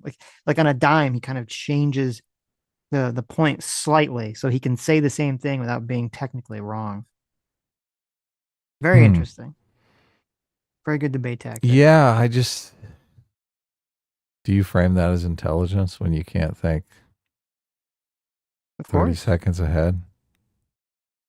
Being able to, yeah, of course it's intelligent. Being able to, it's not good, obviously. I'd say it's bad. Be able to change corruption, your position right? on the dime. To jump to a way to change your position ever so slightly to seem like you're being consistent, even when you're not, on the fly in the middle of the heated conversation does require intelligence. Now, is that a good thing? No, that's not a good thing. Just root pattern recognition, really. Okay. Well, sponges can do it. Okay. I don't know. Fighting over things. Okay, so I can answer to the We're talking 2016 about primary. different Just real people. quick, Tolly, please. The 2016 primary, one of the reasons, the major reason I would say that the Trump won in that is because he was anti-Iraq war. That was why. And he was one of the few people on that stage who was anti-Iraq war. He was seen as, yes, he absolutely was. And he was seen as That's anti- true, yeah, I agree with That's you on not the this. reason he no, won. it was one of the major is, ones. it He is. was seen as anti-establishment in the same way that Bernie was. He was right? heterodox. And he was seen as a firebomb into the system that was going to change it up. People didn't really understand. It wasn't his divisiveness so much. It was that he was seen as an Didn't outsider. he shit on them and he all? was, Wasn't he like Yes. super effective in the He debates? was Like he was very like, mean to all of them, actually. well, he wasn't just mean though, right? He was just mean in mean. the right way. No, he Yeah, was mean in mean. the right Yeah, way. by Shitting on Ted Cruz's wife and by Oh saying my his God, dad looked like hasn't the that been my Zodiac killer. argument the whole fucking time? You stupid motherfucker! I've been saying the whole. So to say again, Wick, if you're still in chat, God, you were so correct in this conversation. Oh my God, because you're right, and it's funny because it seemed like some of the people like Soypill and I guess Destiny had forgot that was a huge boon for Trump, was the fact that he came out against the Iraq War, and it was a very interesting thing because until that moment that Donald Trump gave people on the right the permission to be against the Iraq War, they weren't. They were too afraid to come out against the Iraq War because it was perceived as giving the left a win or talking point. And then once he came out against it, they finally felt like, oh, well, I guess I can actually say how I truly feel about the Iraq War. Being a horrible boondoggle. It's so interesting that that's how, unfortunately, the tribal team psychology works, is that you can have an entire population can believe something or know something is true, but they won't say it because they don't want to give the other side ammunition. And they won't say it until someone on their side gives them permission to say it. Yeah, preference falsification is what a similar idea is called. I've never really heard it in that context, but it is kind of very similar. Yeah. Where everybody's concealing their true preference because of social pressure. Right. Whole time that he's been mean in an effective way, not in an ineffective way. What does that mean, though? The only thing you say is why just we don't keep go asking scorched what that earth. means. People like when you shit on institutionalists for institutionalist type things. They Like don't his like when ugly you're wife? smug and Like his condescending. ugly they don't like when you shit on dead. And that's Erudite's completely true here too, which is like, yeah, people didn't care if Donald Trump was mean to Ted Cruz, even if he was mean to his wife, which was weird, like, which I agree is fucked up. People were still willing to overlook it because of their distaste or dislike of Ted Cruz and viewing him as a powerful guy in a, part of the institution that's making the country bad. No one thinks that like children dying in a flood are part of the problem of America that's making the country worse. It's just so funny. If they just lived by their own axiom of never punch down, then they'd be fine. Yes. Well, to be fair, I don't think Destiny's ever had that axiom. Was his wife ugly?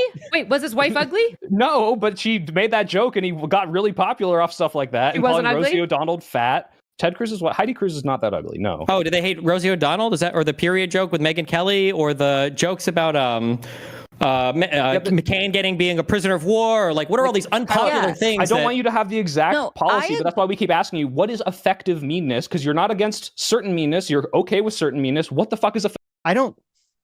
I think Donald Trump won the first time in spite of his crazy comments about Ted Cruz's wife and John McCain and all this stuff. I don't think he won because of them. I don't know. Yeah, I don't feel think about that, Yeah, it's hard to tell how.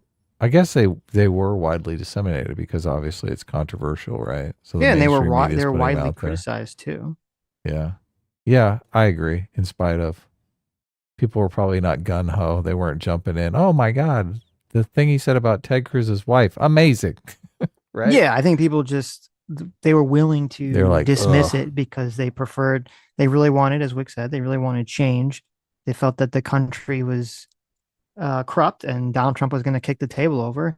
And you accept, okay, it's kind of like South Park. You accept the people like South Park are going to do wacky and crazy shit, even if you don't always agree with it. You accept the person who's going to kick the table over is going to do crazy shit because they're kicking the table over, right? You're going to say, Yeah. okay, that's what we need. We need that chaos energy. Not so Erudite looks the other way about all of Destiny's sexual escapades because, she knows they're bad for women and completely misogynistic, but she looks the other way because it's good for her interest, right? There you go. How's it any different? There you go. Which was Cool. fucking Whatever. funny and Yes, true. great. It So the fucking point matters. is, you What can't the draw fuck the are we line. talking I about can't here? draw the line. This You isn't have a examples you don't post-hoc like. Kyla, rationalization.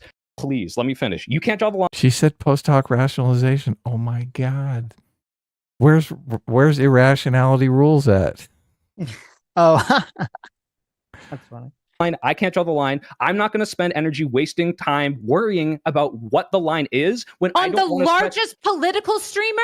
Are we fucking the largest stupid? you think on Asmongold, you think that something I Asmongold, could say yeah. differently would make Asmongold start converting his audience to Democrats? You think something that Stephen or I could do? think in the case what of are we to Stephen, do? there are things that he could do to warm up and pressure Asmongold by being warm, by having some level of pushback that's still like toned and whatnot, that would pressure Asmongold, who is mostly just audience captured, to have Stephen on. I do think that would have been possible. And getting on those shows, which by the way, because of Stephen's fucking comment, he's going to get nuked from most Republican shows because they are soy hypocrites. But also, now you can't talk to any of these people, which is fucking ineffective, which is my entire argument. It's fucking Ollie's stupid. back right now, and if actually. you want to do it, if you want to Isn't this just like, it feels like this is a public intervention, doesn't it? Yeah. Maybe it's me, but this whole idea that I'm out there trying to persuade people to vote for Democrats or Republicans is just so like lame to me. Mm-hmm. Is that just me? Is it cool to go out there and try to persuade people to vote for your particular candidate? It gives me the same vibe as Jehovah's Witnesses going door to door and saying, "Have you heard the good news of Jesus?" I agree with you, but I think we're the outliers. So it is cool. It's not that it's cool. It's just for people that are interested in politics enough to talk about it on YouTube or to have a job about it. Right. They're going to be almost 9 times out of 10 heavily invested in a specific narrative, heavily invested in a team, and they're going to push for that team to win. Mm-hmm. So yes, I think that is how. Is it? It seems like most of it is just making fun of the other team, but not necessarily trying to persuade anyone.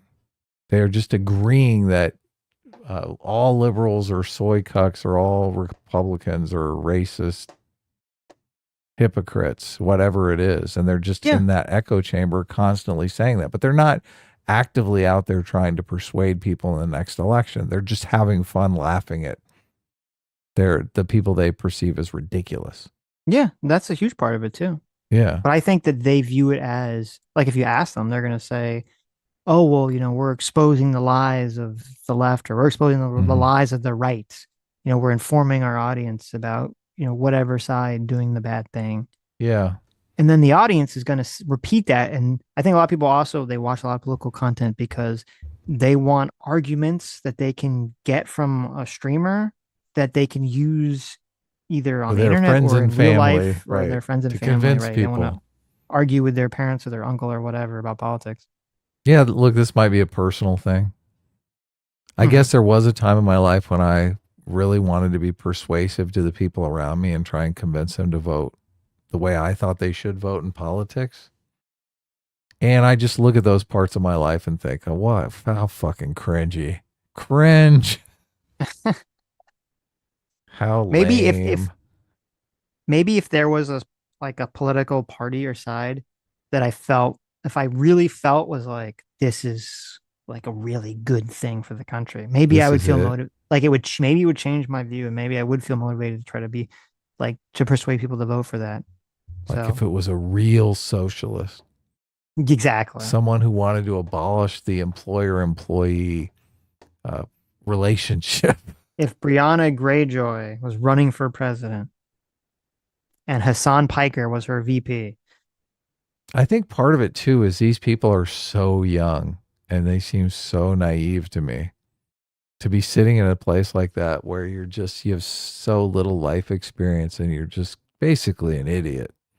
And you're out there trying to tell somebody who's, worked for 20 years, has like a kid in college. You're going to tell them how they should vote. You're going to tell them what their economic interest is or their social interest is. Well, you have to remember, though, these people are probably they're mid to late 30s. They probably have an audience of people that's in their 20s. Mm-hmm. So they're telling younger people. Right. Primarily. I mean, I'm sure there's some, but mostly they probably have an audience of 20-something-year-olds. Yeah, but they went and knocked on doors and stuff. Do you think they're knocking on doors? Well, that's true. But that was different. That's different. Yeah. I'm talking about just their content on the internet. I mean, I agree with that, but this is why I believe in the democratic process. I think people are capable enough to take information and figure out what is going to be best for them and vote accordingly. And that's how people should vote. Mm-hmm. So for me to come in and say, hey, I know nothing about your situation, but I'm here to tell you this would be the best way to vote, just seems irresponsible to me. That's like a financial advisor coming in and not looking at how much income you make and putting together some sort of budget for you, right? This would be great. You should buy a new car. What? You don't even know where I work yet. Right. But look, new cars are cool. I like this color. What a fucking idiot. Do it because you are mad and exhausted with conservatives. You can fucking do it, but don't talk to me about being effective. I think absolutely, Stephen, there are things, you're a smart guy, that you could have done to talk to tech. Which one are we bouncing between? I keep forgetting. We have already said from the very you're being bad faith, and you know that you're being bad faith. There are two you know elements. that I've already summarized the position, that there are two elements to this, which is that our moral principles are downstream for political effectiveness, but I am talking right now more exclusively about our political effectiveness, and this is not a crazy take to make. You're exactly right, though, Sitch. Obviously, not so erudite, trying to have an intervention. She's basically, it's funny because this is exactly what I was talking about here. Not so erudite is trying to use Destiny as an influencer to persuade people. She's like, people don't like me. I'm not persuasive enough. But if I can trick Destiny into being a certain way, then he'll be super effective and people will vote for the policies that I want. Well, it's obvious. Listen, she's a woman. Mm-hmm. Steven's a man. She wants to change him. She wants to fix him. She wants to manipulate him. It's interesting too, because not so erudite. I don't know if she's American now, but she's from Canada. So Did you hosiery? Obviously not going to know what's best for America because she hasn't. Yeah, why is she so heavily invested in American politics? Right. I mean, I get it. We're the best. Everyone wants to talk about us. Well, I think that's why. I think it's because everyone wants to talk about us, and it's a good way to grow an audience. So that's true. We are lucky. Obviously, Sitch and I are both incapable of bias. We are just interested in politics. We both have been for a long time. We were lucky enough to be born in America, lifelong interest in politics. So we're just talking about something we love. In the case of we bounce back and forth with these two things. Nothing you Sammy G for 40 months of Order Enlightened. Wow. Says, I have a close friend that would cut me out if she knew I liked Trump. When I told her my mom is Republican, she was in shock and said, quote, but how you are all Hispanic and nice people. I still love her, but my goodness. Yeah, that's fine. Yeah, see? That's what I'm talking. Sammy knows what I'm talking about. Oh, yeah. They're definitely, as I said, there are a lot of people with that attitude. Could have done. There's nothing you could have done to make Tectone To talk to connect with you. For Tectone, maybe, but probably not. Not now that he's part of the new. Now that he's part of the Texas, sharpshooter group. No, I don't think so. I don't think so. Why? Is that, do you think that's because you? Look, I hate to bring this up again, but do you think that's? And look, maybe I'm wrong, but I don't see the example of that on the right a lot, where the right is like, oh, I found out my friend was a liberal, talk about and I was like, I would disown them if I find out any of my friends are liberal, I would disown them. I don't hang out in right wing, not circles, friends. so I don't know. I've seen people say on social media that their family members, they would be the one non-Trump person, their family member, and their family would get very mad at them and disown them and try not to talk to them anymore if they didn't vote for Trump. I have seen that. Look, I guess a lot of people do say, oh, I'm gay, and if my parents found out I was gay, they'd throw me out of the house.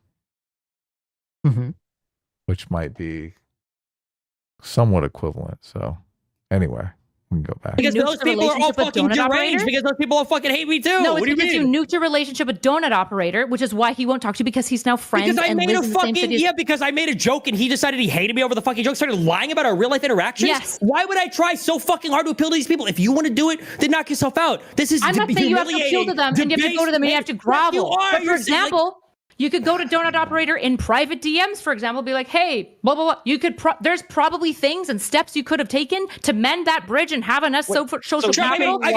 Destiny's, he's incorruptible, Sitch. He's just got to be a dick to everyone. Well, it's also funny too.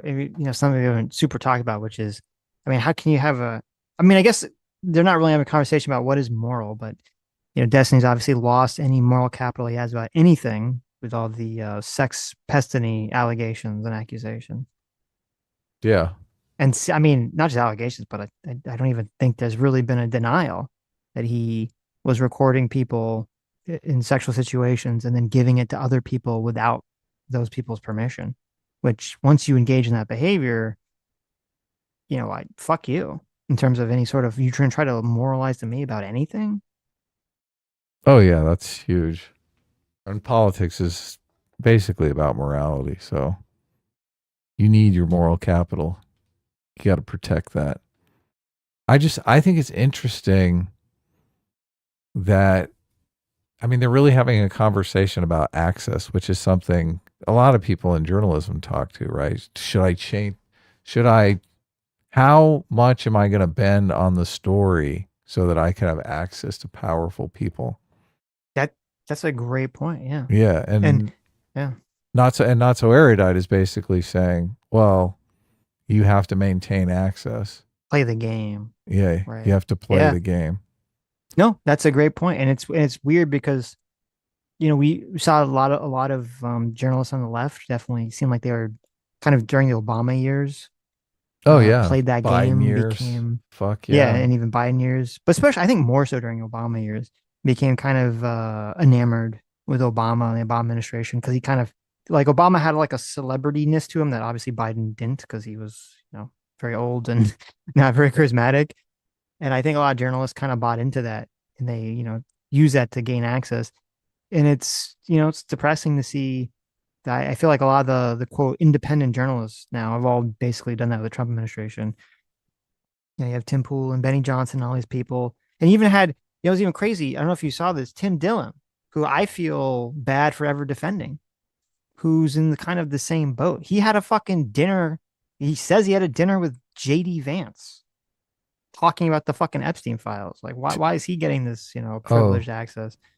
So Tim Dillon. Yeah. Because he's blowing them up. But that's the thing. Laundering All their these, reputation, as they say. It's so funny because back when, when all this started, all the independent journalists on YouTube and everything, they would always be like, oh, you can't trust the mainstream media because they're too in bed with the government and all these other institutions. And then now that the independent media has gained power and is now important, now all those institutions and government are in bed with them. They've just recreated the exact system that they were rebelling against. This is what they tried to do with that first Epstein doc drop. They were like, all the influencers will who have been shut out for so long and are so happy to have access now will go ahead and say, "Oh, there's nothing to see here," and we'll be right past this. The problem though is Destiny is fucking being a dick and needlessly. Like he doesn't need to be a dick. Of course. He's not exposing some sort of hypocrisy in Donut Operator. He's just being a fucking dick. No. And also most people, like I didn't know it to the person, DM me. I didn't even know what their backstory was. So I'm just looking at him being crazy towards Donut Operator. I'm like, what the fuck's happening here? Yeah. Like I don't even know what Donut Operator said or anything. So if Destiny was being a dick and exposing some people who are doing nefarious shit, I mean, I give a lot more leeway. Of course, yeah. Yeah. But look, even then, I mean, this is basically what CoffeeZilla does all the time. And he's not a dick about it. Why do you got to be a dick? Right. I guess he just gets off on being a dick. Yes, is the answer to that question. Does that work? I mean, I guess it does. But that's always been that's been his core personality trait since the beginning. He never really changed. Right.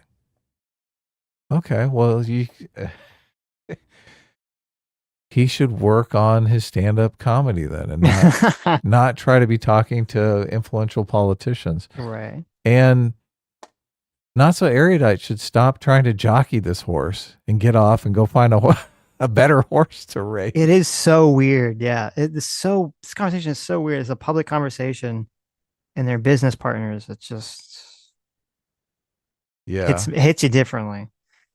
I mean, you and I have had a show for years and years and years, and I don't think either of us have tried to be as manipulative towards one another. This is this is crazy. It's funny. You're going to get nuked. You're going to get nuked. Sure. One question. Can you give me a single example in the past 10 years where a single Republican, either a lawmaker, president, alternative media influencer, or anybody online has ever done this ever? One example ever. None. I don't want to be Republicans. Wait, what the fuck are we even talking about? How the fuck are we going to say? You just said, I don't want to be Republicans. How the fuck are you going to say that we are more morally correct, because Republicans have both have Congress, they have that we're smarter, and that we know better, but also so what do you want to do? Do you want to be the morally superior party? Do you want to be the one section like? So are you catching any of this? Or No. What's going on here? I don't know. It's become like performance art at this point. It's pretty funny though. Blah, blah, blah, blah, blah. Are they trying to make points? I assume if we went back and tried to listen to each individual one, there'd be some thread there. But it's funnier to just kind of drink in the chaos. Right now, Not So Erudite is thinking, I moved to America for this. I know.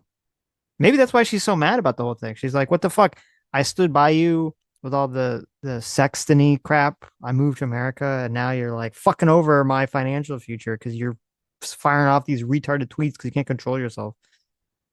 Destiny doesn't give a fuck about anyone. Anyone. Destiny is like that actress that played Snow White who couldn't keep her fucking mouth shut about politics. And so the director, remember the director of the movie had to like fly, or the producer had to fly out when it was on Thanksgiving or Christmas. They had to fly out to tell her to shut the fuck up and stop tweeting shit. Yeah. It's so fascinating to me. I love this stream. Really? Hold on. Really? Destiny. We have to play the exact same game, and yet somehow we're still losing. That's what you're advocating for. You're I didn't advocate for the exact same game. Yeah? Hold on. Look at all these awful things that they do. That's all they're doing. They make mean jokes. That's the exact same game. It's making mean jokes. Is that what I'm saying? Is that what you believe in anything? Okay, so nobody said play the exact same game, so I don't know why you're saying play the exact same game. Why the fuck are you listing all of the great evils and sins of Republicans to me? Do you think that I disagree with these things? No, I'm asking you. Okay, let me jump ahead a little bit here. Let's see. Oh, this part's kind of interesting. So they think about it, and here's what I would do. I would go, what do you guys think about it? And is that Connor, are your parents there right now, Connor? No, they're in South Florida. Okay. Don't want to stop trying to talk to my mom. Alcatraz. Talk to my mom. Here's the issue. Okay, this is what I was going to demonstrate if Connor's parents were here. Because Connor's saying, oh, well, you want to ask my parents what they think about it? And here's what I would do. I would go, what do you guys think about it? And I'm sure Connor's parents go, oh, I think that's really mean. And he would say, look at that, I owned you. And then I go, oh, just curious, do you regret your vote for Trump? And they'd go, No, I would still vote for him again. I'm going to vote for him for a third term. Fucking bad guy. And then I go. And the problem is that what you can do is you can be cruel for the people that like the cruelty, but it doesn't turn off the other voters who don't give a fuck about it. So what is not happening in a vacuum? Stop. I want to talk. Okay, so before we continue, just remember, keep this in your mind. So Destiny created a hypothetical scenario. He chose it, where he brought up Connor's parents and said, I bet you this is what would happen if I talked to your parents. Okay. He started this thread. Right. I want to talk. This isn't hypothetical. Okay.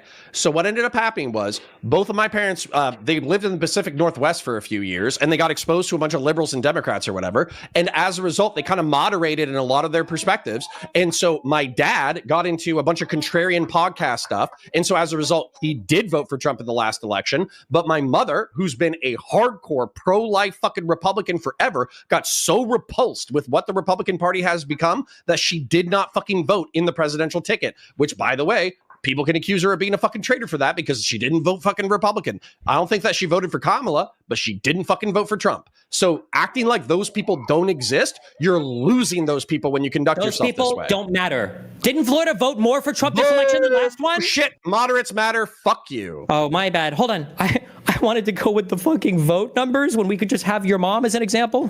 I got to use that legitimately, by the way. No. So Destiny decided to bring up this hypothetical using Connor's parents. Connor says, you're actually wrong. What actually happened with my parents disproves you. And then Destiny says, oh, that's just your parents. Let's look at the data. After he brought up his fucking parents in the first place. It's insane. Why? This is the debate brain. This is the total debate brain here. He flips on a dime. Flips on a instantly the second he's like, oh, someone might show that something I said wasn't quite accurate. What's the point? Yeah, maybe your mom got turned off by the rhetoric, but did more people? How much of people are independent or moderates who vote in general elections? How often are elections swung by moderates and independents? By the way, don't bring up Al Gore. He doesn't want to think about it. He doesn't want to think about it. Shut up. Everybody shut up. I'm not done. Everybody keeps saying that the Republicans have been sweeping for a decade, but you omit the fucking fact that Donald Trump fucking lost. You can blame it on COVID. You can blame it on economics. He still fucking lost in 2020. So don't tell me that it's been a 10-year Republican sweep. It hasn't been. I don't think anyone made that comment specifically. I'm gonna. You said it multiple times. I need to hold. No, stop. I need to hold Stephen because he keeps on. He keeps on. Kyla go then. Kyla then Soy. Kyla then Soy. No. Okay, I just want to be super clear. I don't know why you need to do this, Stephen, because if you're right, you can just engage with what I'm actually saying and not a new version of what I'm saying. I'm not waffling Stephen. Back and forth between effectiveness and morality. I've said from the very beginning that it is pluralistic, right? You can have principles having principles is effective because shared principles is part of how you collectivize, and holding yourself to those principles or failing to do so matters to the group. What are the principles, though? Yeah, but Epstein is a good example. What are the principles, though? Are the principles not being mean to people or not bullying people? No, that's not the principles that I'm asking for. That's not what I've ever said. Asking for? What the? Stop talking about kids jerking off. I have said it. Kids in debt is a good line. So many times, I don't even understand how you're possibly then still just answer it again. You could have answered it at the time. You're going to say that. It's the principle. I don't care. I don't care. I'm going to grandstand at you too because you're being fucking bad faith, and I don't understand why you need to do this. No, if my Kyla, argument is so bad, really you don't need to mischaracterize it. Shut the fuck up. You don't need to mischaracterize it as being mean is bad. Also, the argument Trump. This is why no one talks to Destiny. All he does is mischaracterize your argument to a bunch of fucking cult members. Well, and I don't know if it's in this clip or later, not Erudite kind of correctly points out that Destiny and the soy guy are doing the sorties paradox of like, when does a heap of sand no longer become a heap? Like, when does it, like, what is the exact line between like, quote, a male behavior and a female behavior? It's like, it can be very, like, what's the, you know, when does one color become the next color? Like, finding that exact line is very difficult. In most situations, that doesn't mean that the categories don't exist or that we all as humans walking around existing in the world and interacting in social situations don't have a pretty clear concept of what the lines are, just because maybe the exact line is not explicit to everyone in a textbook somewhere.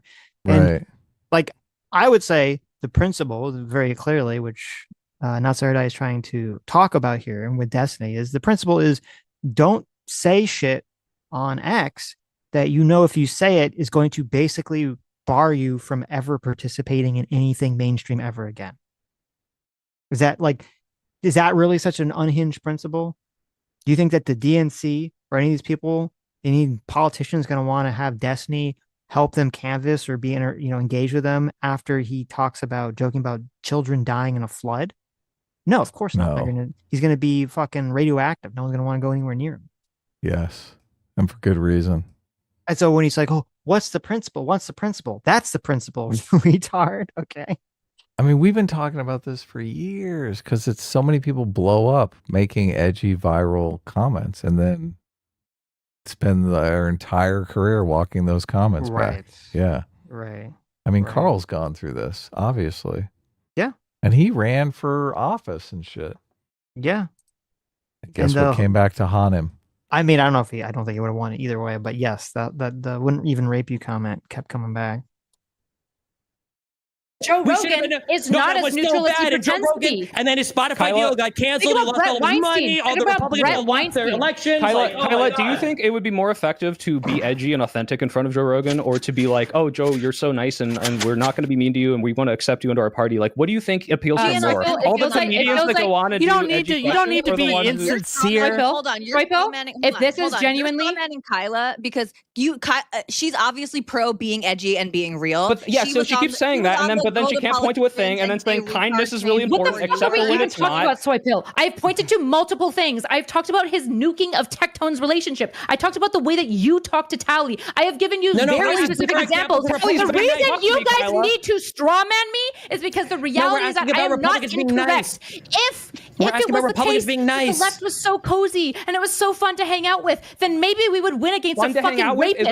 But we didn't. I just have a housekeeping question. It's not because of edgy jokes. We're asking about examples for the Republicans being nice. When are the Republicans nice? When are they being nice to people? I'm not saying that. I'm not saying any of this shit. Well, on an interpersonal level, hold on. No. I'll answer Destiny's question. On an interpersonal level, Republicans have been on balance nicer to me than Democrats have. Okay, well, you're not a Republican. I'm not talking. I know because I'm not. There are like a million stories of people who went to MAGA rallies expecting to be completely savaged and discriminated against. Right, and they were like, oh my God, all these people are nice to me. I'm a Republican now. The mood and the vibe is also very different. Yeah. Or was. I don't know what it's like now. Maybe it's not. If you're not aware of these stories, I don't know where you've been. Yeah. Retarded, right? And I believe in actual principles and things like that. But unfortunately, not everyone is like Wick, and there are a lot of people who are much more retarded doesn't than Wick change their is. principles because somebody Let was him get mean in. to them. Sorry. Okay. The kind of talk was kind of interesting, but we'll kind of skip over it because it's long. They have a whole section about if you don't think you can shame people out of being fat, why do you think you can shame someone out of supporting a political side? Which is an interesting question to ask. Oh, yeah. Destiny doesn't really have a good answer. He agrees that he doesn't think you can shame people out of being fat, but he thinks you can shame people out of being Trump supporters. Well, this is what happened with the anti-theist community. They attempted to shame people out of being religious, and it didn't work. Completely backfired on them. So. Until Joe Biden. Well, I guess he didn't technically lose it. Shame kind of works once you've voluntarily embedded yourself into a community because you've accepted the laws of that community. Yeah, but that's trying a great to shame people who are not even in your community. Fuck you. That's a fantastic point. Shame works only if it's within the community that you're part of, shaming you, and you desire to continue to be part of that community. Yes, that's your community telling you fucked up, right? Yes. It doesn't work if the outside group shames you. You're like, well, that's a badge of pride. That's a badge of honor. Thank you for shaming me, you dumbass. Right. Yes. Your shame is kudos on my side, on my team. Yeah, of course. Well, he was still winning, actually. Yay, Joe Biden. Hey, Jimmy Carter, one of the nicest presidents ever, actually lost his incumbency. Yeah, what are we looking at for Trump to see if the bullying is not working? Well, like, what seems like it's not working? Like, how do we see this? Soy Pill really can only think in terms of nice, not nice. It's like really all stupid. he ever says. Nice, not nice. When you could frame anything as nice or not nice just by how you set it up. how you contextualize it. Evidence that it has been ineffective in the past. Well, we can look at people running away from his policies almost across the board. He doesn't bully the base, right? So he bullies like politicians and stuff like that. That is true, which is different from the type of vitriol that we see from the left, which is again just like punching at other vaguely liberal people who are not as pure as sure. you. Everybody here, but everybody here. Why? I would hope Tali gets in there with the punching down, even says punching. Yep. Yeah. No, Tali completely nailed it. 100%. She gets it. Yeah. Yeah, she understands. She's smarter than Destiny easily. She's got like Yes. 50 IQ points on him. That is true. even Swipe Pill thinks that that's fucking I'll jump ahead. that's not okay. So even That's the my same friend. folly that they're making, you're like quoting them. Meanwhile, is so important, and they won't fucking make fun of anybody on the right. They do the exact same thing, but they'll be as edgy as they can. Like, I'm about to tell all my friends a real edgy joke. You know, trannies have fucking girl cock. Oh, and they all laugh. Oh my god, so edgy. Meanwhile, Joe Rogan, the king of comedians, has some guy on that does an RFK impression, and after saying 3 words, he's like, "Stop that. That's not okay." So even That's the my same friend. folly that they're making, you're like quoting them as though they're giving you some actual good advice here, but they're not. They don't even follow their own advice on that. Because if you had a really funny edgy joke about Trump, they just get ass pain. They don't like it. They want to hear their own shit. And they're probably going to start getting in trouble. In fact, I'm increasingly seeing lots of moderate comedians who are super critical of Joe Rogan because he's not that funny and he's increasingly getting sensitive. So it's coming for them too, their own hypocrisy. I agree that that's too soy. We should be able to make fun of RFK Jr. at any time. His voice does sound fucking stupid. But not dead kids. Yes, there's a difference between making fun Around of a certain RFK time. Jr., Yeah, who when is the kids are alive, still missing. and a dead It's probably child. not a good look. Unless It's just so insane that you have to yell that out to someone. There's a difference between those two. you can preemptively determine it'll be way funnier than it is offensive. Again, And you I don't always know what to constantly tell have to you. be thinking about Wait, this what rather the than fuck putting are your we energy even into talking about? convincing Have you people. never had social interactions where you have to gauge whether or not the joke's going to land well or not? If you haven't done that before, go outside and make some friends. Everyone else understands that, yes, you do a preemptive calculation to figure out whether or not something will land well or not. And unfortunately, in the case of Stephen's joke, it landed well with his base and certain liberals who are very angry at the hypocrisy of the right, and it didn't land well with anybody else that he might try to build a relationship with later. And in fact, it is the result talk about social nuking him interactions. from That's the every single. Seems should be fairly straightforward. Should have been fairly obvious, but not in this conversation. So It's just weird because all of Destiny's content is finding someone with political disagreement and destroying them, right? right. But Not So Erudite wants to start this podcast where he just has friendly relationships with people he disagrees with. Yep. It's like, man, you kind of picked the wrong partner for that, right? True. It's way off brand. How is that content even going to be successful? Potentially criminal. Hey, Sean, for $10 says, "This is why I want to see Destiny in a videotaped deposition." That'd be pretty fun. Oh, to yeah. see the Oh, yeah. reaction would be. Because he Yeah. can't help himself and he'd be fucking making giant mistakes. Oh, the Justice 35 for $20. Thank you. Says, "You guys are only online politically, which is largely divorced from on the ground politics." Well, I do agree that those are very separate. "I'm on the ballot if you tell me that Destiny could show up to my campaign with 100 to 300 volunteers and I'm campaigning with DGG. It's possible if you're like, I don't know how, where you are, but if you're in a small enough situation, you're running for city council or something, like, yeah, that would be beneficial. That could help you. I think if you're starting to run anything bigger than that, it's going to hurt you. And I believe actually that when Destiny did his on the ground campaigning, before he said a lot of the edgy things, he literally had to, and I believe he said this repeatedly because I remember watching it, saying that he had to sort of disassociate or distance himself, or that he actually got kicked out of helping that person campaign because there were a bunch of people on the left that were attacking him and telling the candidate that they shouldn't be associated with Destiny and DGG in the community. I'm pretty certain, correct me if I'm wrong, chat, but I'm pretty certain that Destiny explicitly said that when he was doing his own campaigning last time, that his persona got him kind of pushed out of the whole situation. That's fascinating. Because everyone's looking for an attack. If you have some Democrat who's running in a tight race and Destiny's helping campaign, the Republicans obviously going to be like, point out, oh my God, why are you campaigning with a guy who joked about dead children and thought it was funny that children were dying? That seems to be so clearly obvious that any politician is not going to take that chance, unless, of course, they're in some sort of teeny tiny district where it's not going to matter, something like that. But... Okay, let's do some super chats. Oh, I saw your thing. I can go till like 4:30 or 5, so that's okay. It's your call. It's more of the same stuff.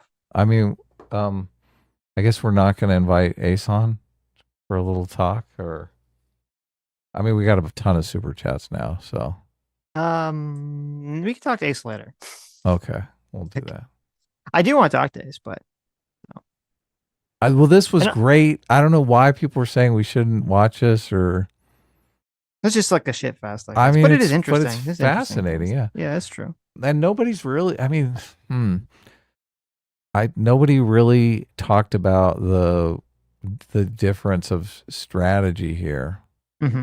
I mean, Soy Pill seems to be in the mindset that Republicans are mean, Republicans won, we should be mean, and we'll win. Which I just think, I mean, that's a pretty brain dead take, right? Right. Far more complicated than that. And it's probably being driven by the fact that Soy Pill just wants to be mean to Republicans. So yes.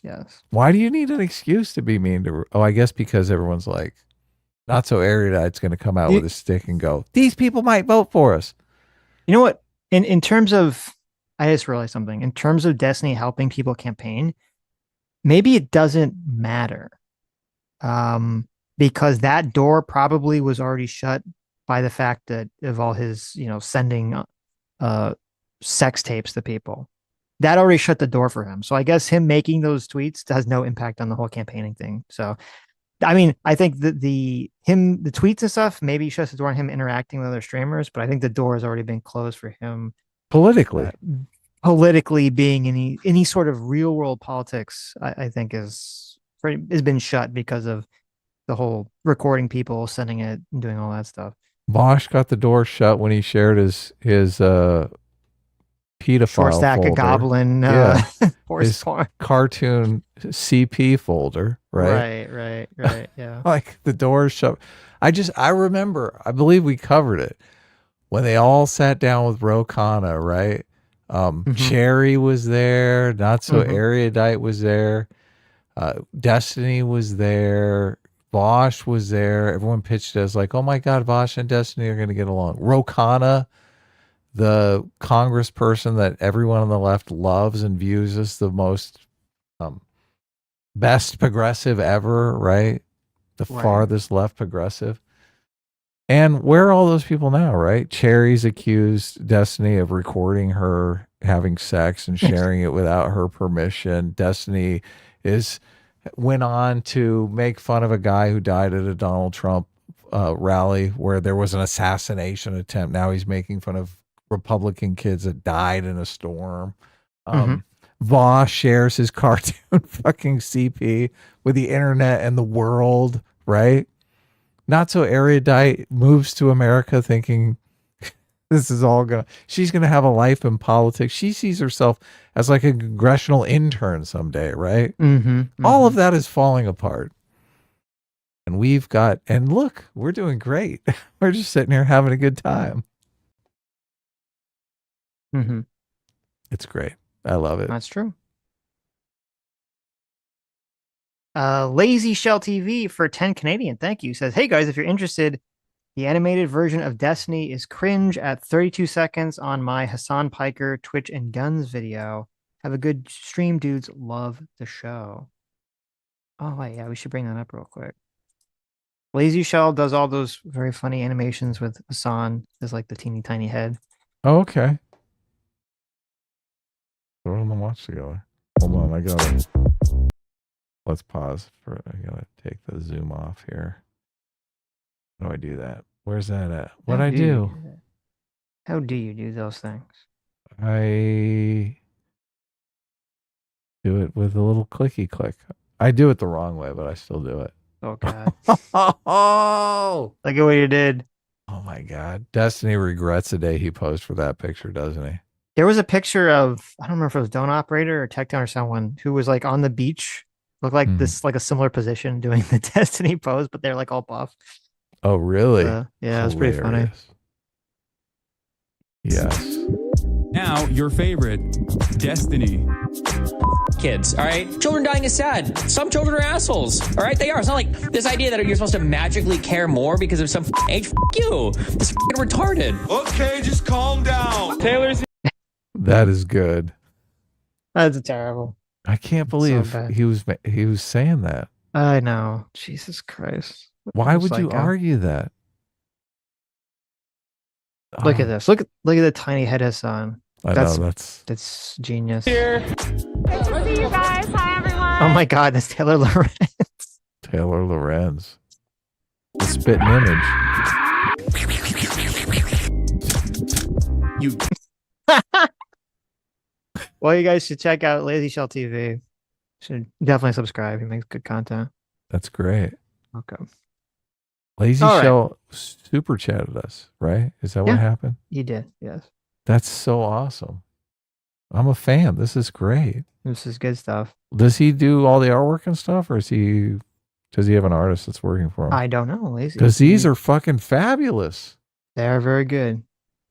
Likenesses are often hard. They are. Look. A lot of artists have trouble with likenesses. Mm-hmm. That looks just like Hassan. It's like it's almost like, did you do an AI image? It looks too real. Yeah, the key to likenesses is to kind of focus on the aspect of their face that is that stands out. Mm. And it's hardest when someone has just like a face that's kind of nondescript. Right. Because what are you going to latch onto? iDubbbz kind of has one of those nondescript faces. Mm-hmm. Yeah, this is great stuff. Amazing. Excellent work. Type 7926 for 13 months. Thank you so much. Says, God, these people real. Thank you. Caleb for $2 says, comedy is illegal again. True. Comedy's back off the menu, boys. It didn't last long. No. A Cultology for $2 says, you don't have to be smart. You just have to be right. There you go. Just 35. Thanks so much for 34 months. Being a Free Will Seeker says, LOL, Adam's still ass pained about a couple posts on Destiny's subreddit. 2 more cases of Destiny derangement syndrome. Wow. I didn't know Justice 35 is very big on, I guess, still being in the Destiny community despite him being a moral degenerate. So there you go. But thank you for being a member for 34 months. And for the $40, Justice gave us another $20. So the problem is that the online stuff doesn't translate to the real world unless you're an EDP. What is an EDP? You guys don't understand how real world politics works in the Trump era. Voters especially want people to be meaner and authentic. I think people do want hold on a second. Authenticity. Hold on a second, Justice 35. I don't know if you actually you gave your membership in the beginning. I literally said in the beginning of the stream that I don't disagree with that I do think that people want people to be meaner. And I do think that can be very effective in growing your audience. I 100% agree with that. The question, there's 2 points. One, you have to have your meanness be positioned in a way that makes sense. Being mean towards children who just died and their parents is not a meanness that anyone wants to get on board. You're actually delusional if you think Destiny attacking dead children is going to help him in real world politics. That is completely insane, obviously. So I don't even know why you would bring that up. If you're being mean towards, quote, the establishment or whoever the people are that have viewed the enemy, yes, I do agree that people do want that completely in their politics. Yeah, so look, if he was going after Marjorie Taylor Greene, that would make sense, right? And it'd probably work.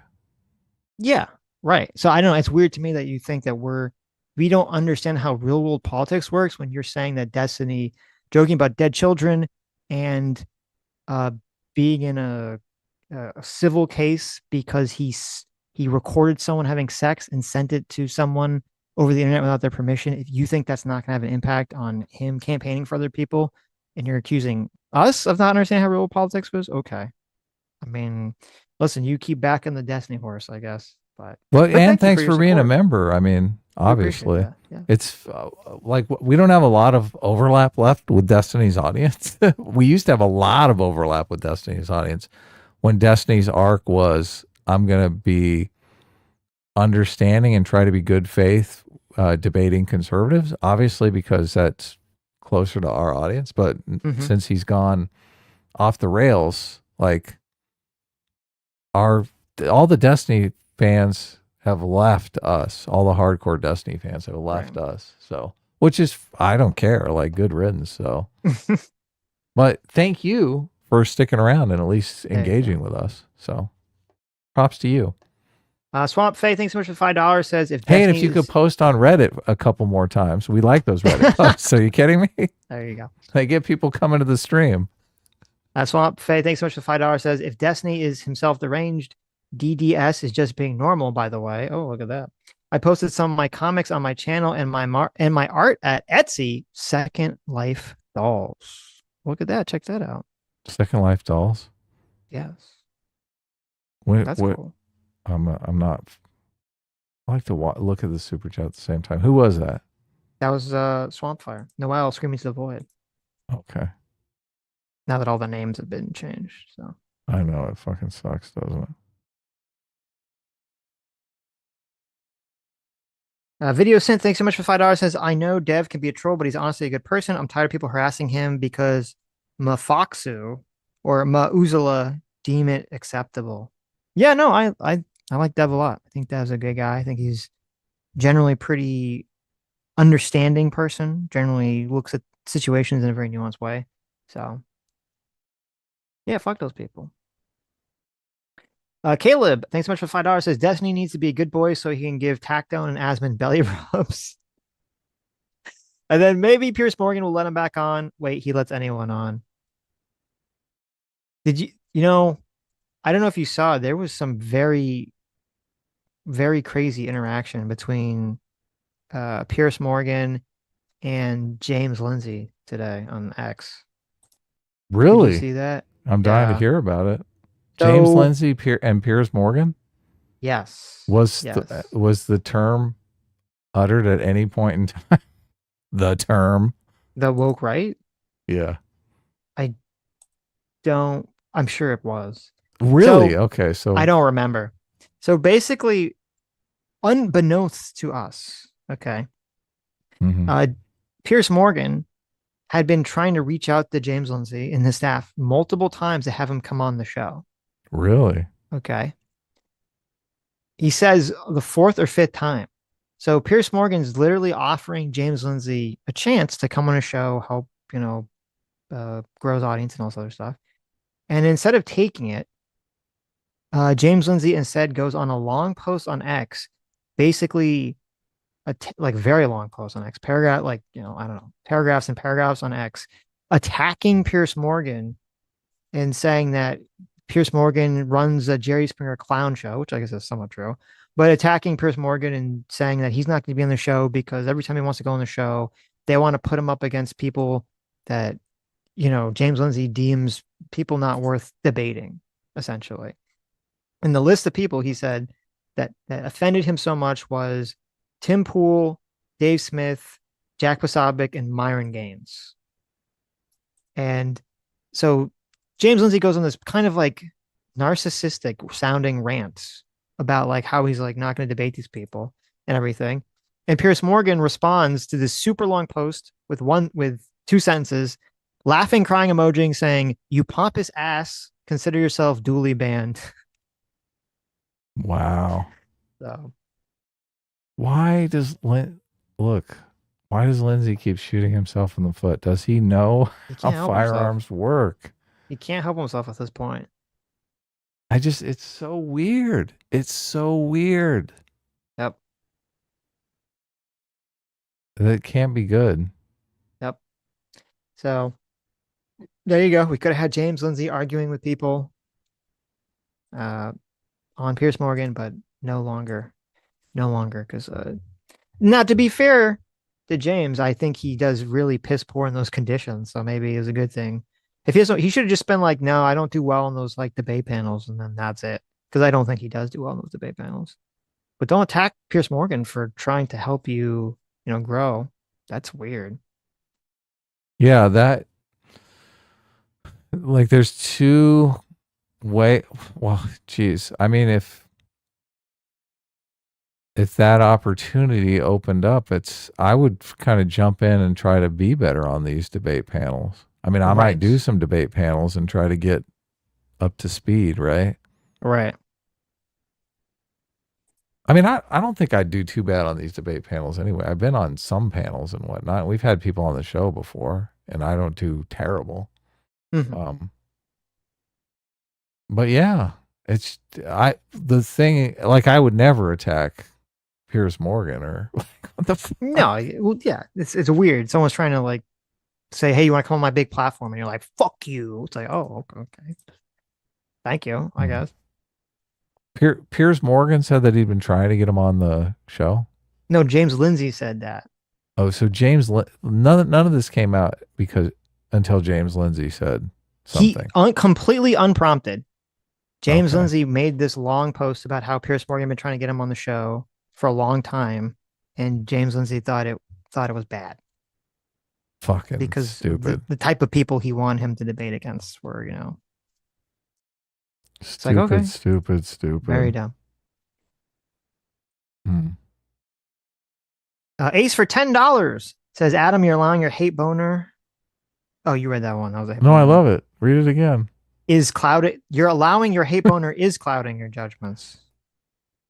Gypsy Harlow for $10 says, last night's South Park episode was amazing and insane. I have one criticism of it. I'm still baffled how so many refuse to believe that the last 8 years didn't play a major role in how we got here.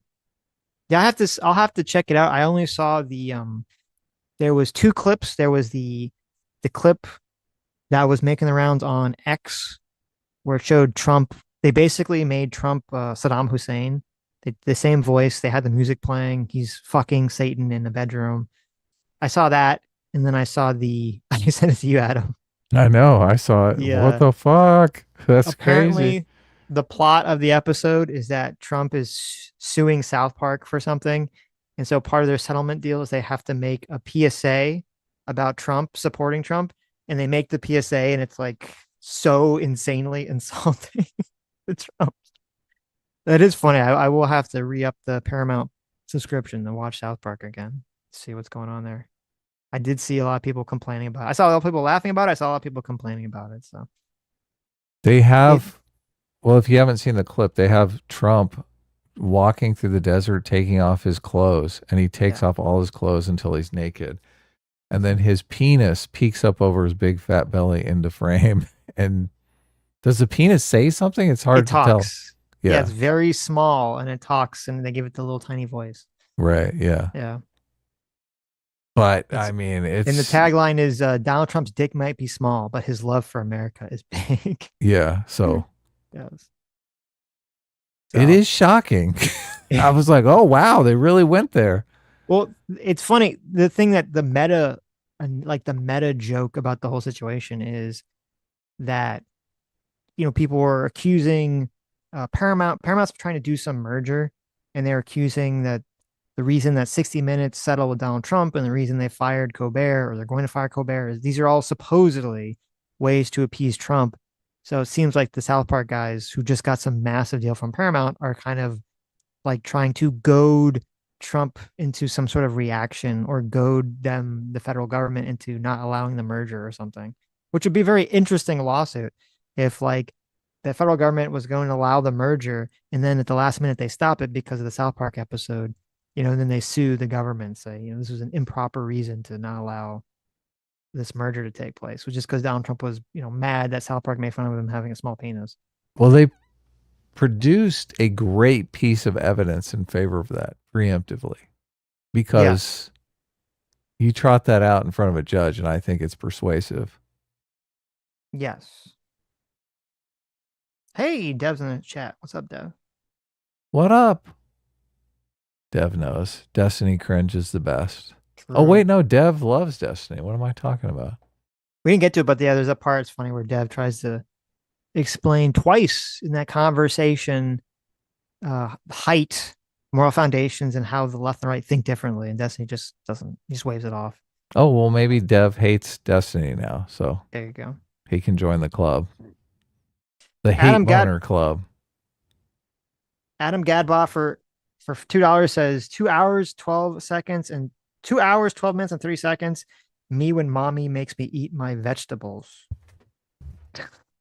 Oh, okay. Wait. Let's go back here a second. You hit the back button. No, but I can. Hit the back button. Let's see what that. Well, does that work still? Yeah. Okay, it did work. Look at that. 212. 30. Past 10 years where a single Republican, either a lawmaker, president, alternative media influencer, or anybody online has ever done this ever. One example I ever. don't give none. Oh, I don't want to be Republicans. Wait, what the fuck are we even talking about? How the fuck are we going to say? You just said, you said, I don't want to be Republicans. How the fuck? No. That's pretty good. That's pretty good. No, it's pretty good. No. I agree. So many good memes if you could isolate the audio. Caleb for $5 says Trump has no moral character and he's president. That's the point. There you go. No moral character? None whatsoever? I mean, that's what Sam Harris believes. I'm not sure. I'm not sure Trump would sell out America if he can think, okay, well, I'm getting rich and helping America. It's a win-win. I think he'd do it. I don't think he'd sell American secrets to the Russians. Right? Mm-hmm. Do you think that's it? Do you think he would sell American secrets to the Russians? Would Donald Trump sell American secrets to the Russians? Yeah. Something like that where it's just clearly, obviously in his interest and not in the interest of any American. I think in the right situation he would. Okay. That says a lot right there. I don't think so. Okay.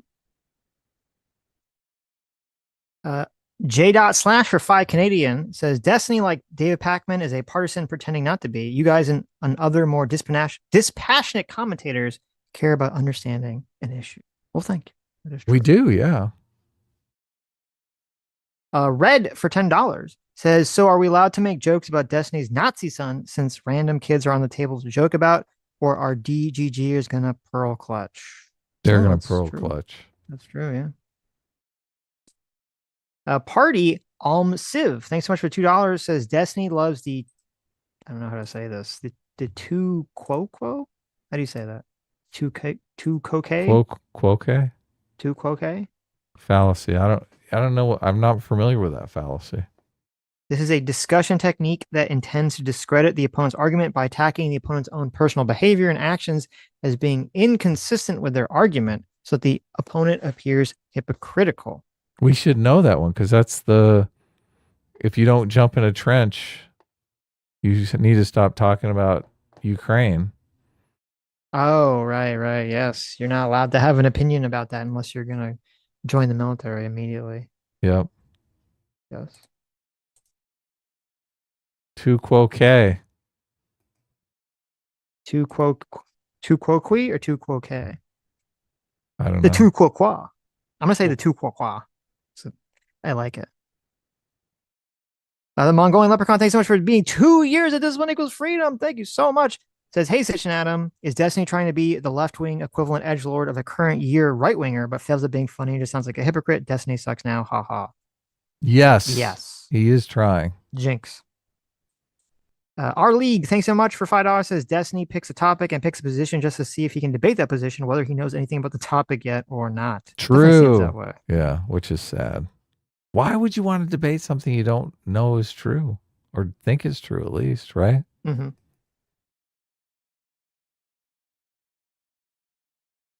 Okay, since Dev is in the chat here, let's play the clip.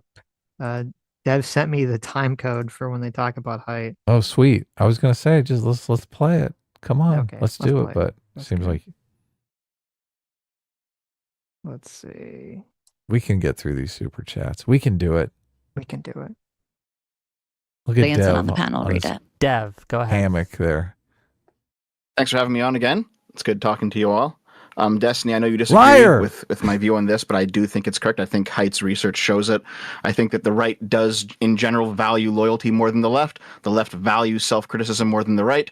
The right wing is currently fracturing because they view Trump and the Epstein files as this big betrayal, and it's based off of loyalty or violating that loyalty. Meanwhile, the left does way more purity testing than the right because that is a negative form of what criticism is. On some level, I think the right wing just has a natural advantage when it comes to this sort of edgy speech, because loyalty allows them to ignore hypocrisy. And leftists don't do that. Like liberals don't ignore hypocrisy, but right wingers do, because they have different moral values here. Because the left generally is more focused on criticism rather than loyalty, that highlights the hypocrisy. So I think in this conversation, in this domain, the left just always has a natural disadvantage. That's that. Okay. Thanks for being here, Dev. I will say. Go ahead. Oh, you go. Well, I think Haidt says both camps are hypocritical. So I think both camps are incapable of hypocrisy. There's no moral foundation for hypocrisy. But broadly, I agree with what he's saying. Yeah, no, I think that I don't agree with the hypocrisy thing. I think both sides will overlook hypocrisy if it suits them. Maybe people on the right will overlook hypocrisy for more loyalty reasons, where people on the left will overlook hypocrisy if that person is politically viewed as advantageous. Because I think Hassan is the perfect example of that. Hassan is a total hypocrite. He's promoting socialism, and yet he lives in a LA mansion and buys designer shoes and $100,000 cars and all this other, nonsense. And all of his fan base and left will defend him to the earth, to the death. The left also, the left leans on care, harm, and fairness, right? So they're going to even frame it in those terms. They're saying we should support Hassan because if we don't, the right is going to take a bunch of people's health care. Like they frame it.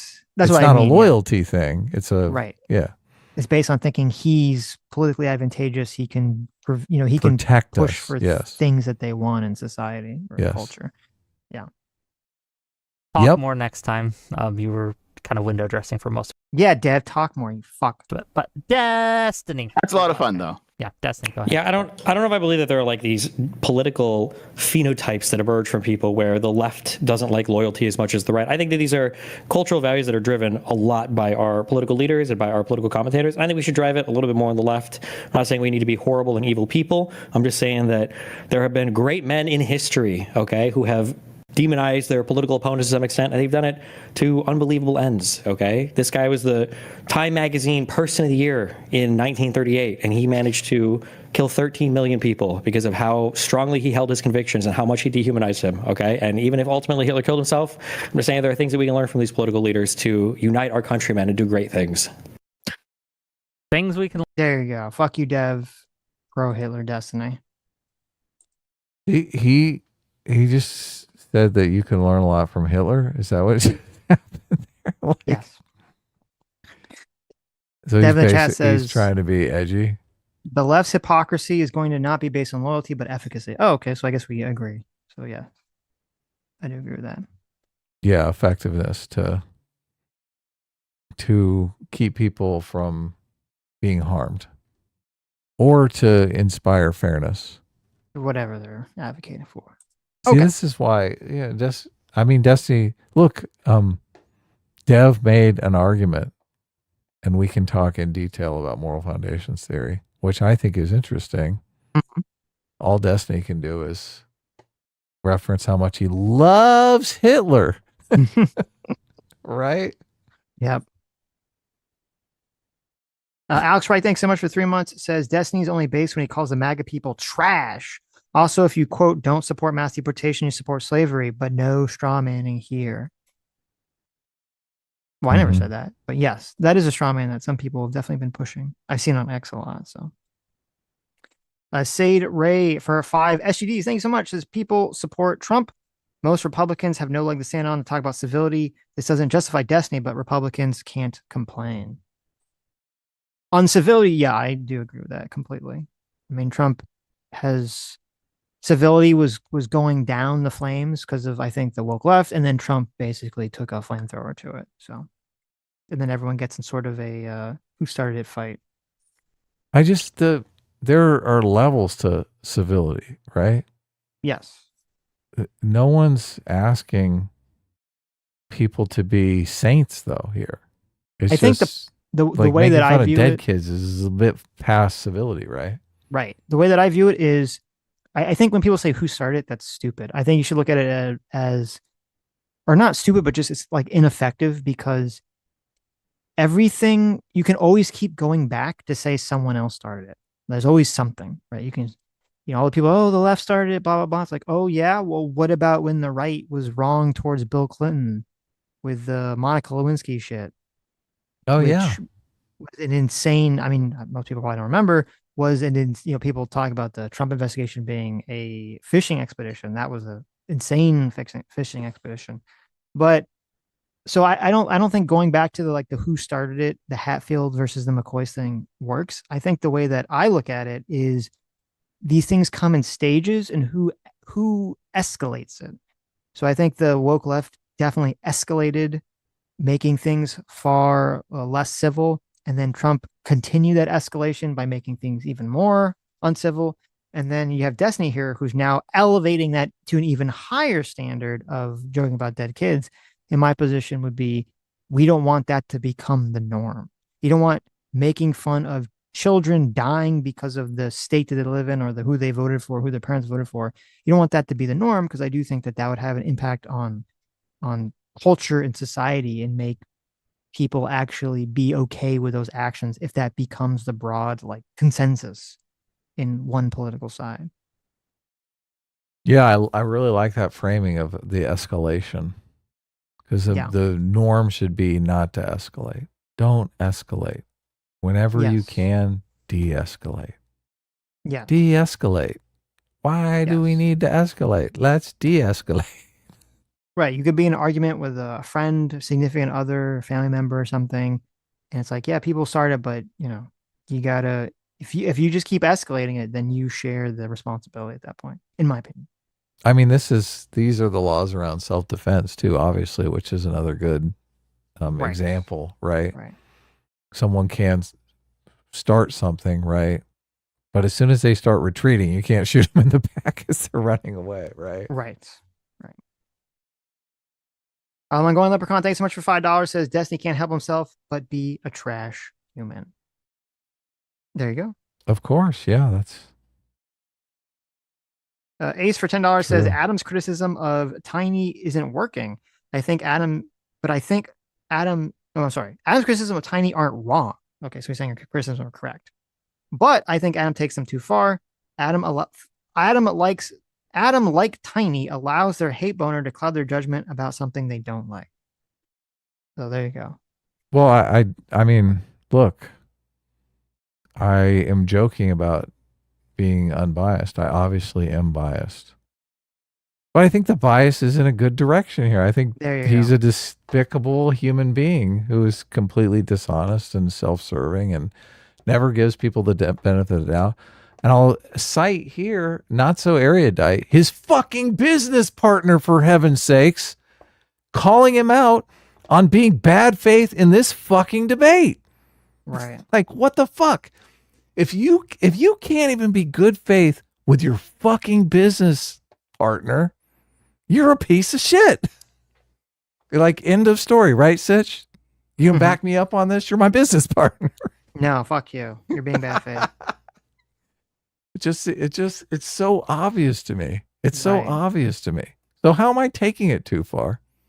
I would argue that Destiny is taking it too far by being bad faith with everyone in the world. Mm-hmm.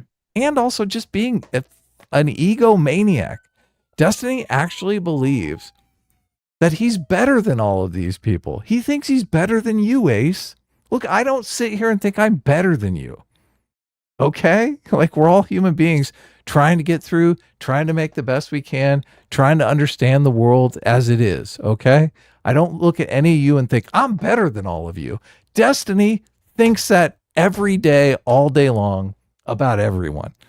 that makes him a piece of shit in my book. So yes, I'm biased. I think he's a piece of shit, and I'm happy to tell you about it. Fly the Dragon chat says everyone is biased. Being conscious of it is the best you can do. Some bias is warranted if it's gathered from actual experience. Hell yes. That's true. Exactly right. Did you see that Candace Owens has gotten to Holocaust denial now? I did see that, yes. She's just continuing the pathway to be more and more unhinged and retarded. Are you reading from the bottom again? I was reading normal chat. Oh, okay. I got you. Okay. Caleb for $5 says people think Nathan is a groiper. He's not. He's milking the groiper's smart kid. Was it you who had that theory? Or was it, I don't know if it was you or Sam I was talking to about this. Mm-hmm. About oh, that's terrible. Sitch can't even tell the difference between his business partner and his girlfriend. I don't know the difference between my in real life work girlfriend and wife my and your internet girlfriend. There you go. The bounds are mixing. No, because it's a take that I could feel like either of you would say. I think Sam and I have a lot in common, so it makes sense. You have some similar takes. You have some similar takes. Some similar wrong takes. But no, there was this. I guess I'll ask because I don't remember if you had this idea. It was this like concept that that Nathan, who's Destiny's son, like becoming a groiper was all fake. Oh yeah, I came up with that. Okay, I talked about it you. on the show. Yeah. Okay, that was you. I thought it might be manufactured between the two of them because Destiny right now is so desperate for some sort of redemption arc that he might have put his son up to being a groiper. Yes. Okay, so yeah, there you go. That's in line with that. But I'm sure Sam thinks that's a coherent hypothesis as well. Yes. And goes along. We didn't stop the poll, did we? What the hell's the poll up to here? 54%. So this, Wick said this in chat, and I tried to match his language, but I messed up the poll a bit here. Does Destiny believe what he says? Is Destiny sincere is what it should say. Mm-hmm.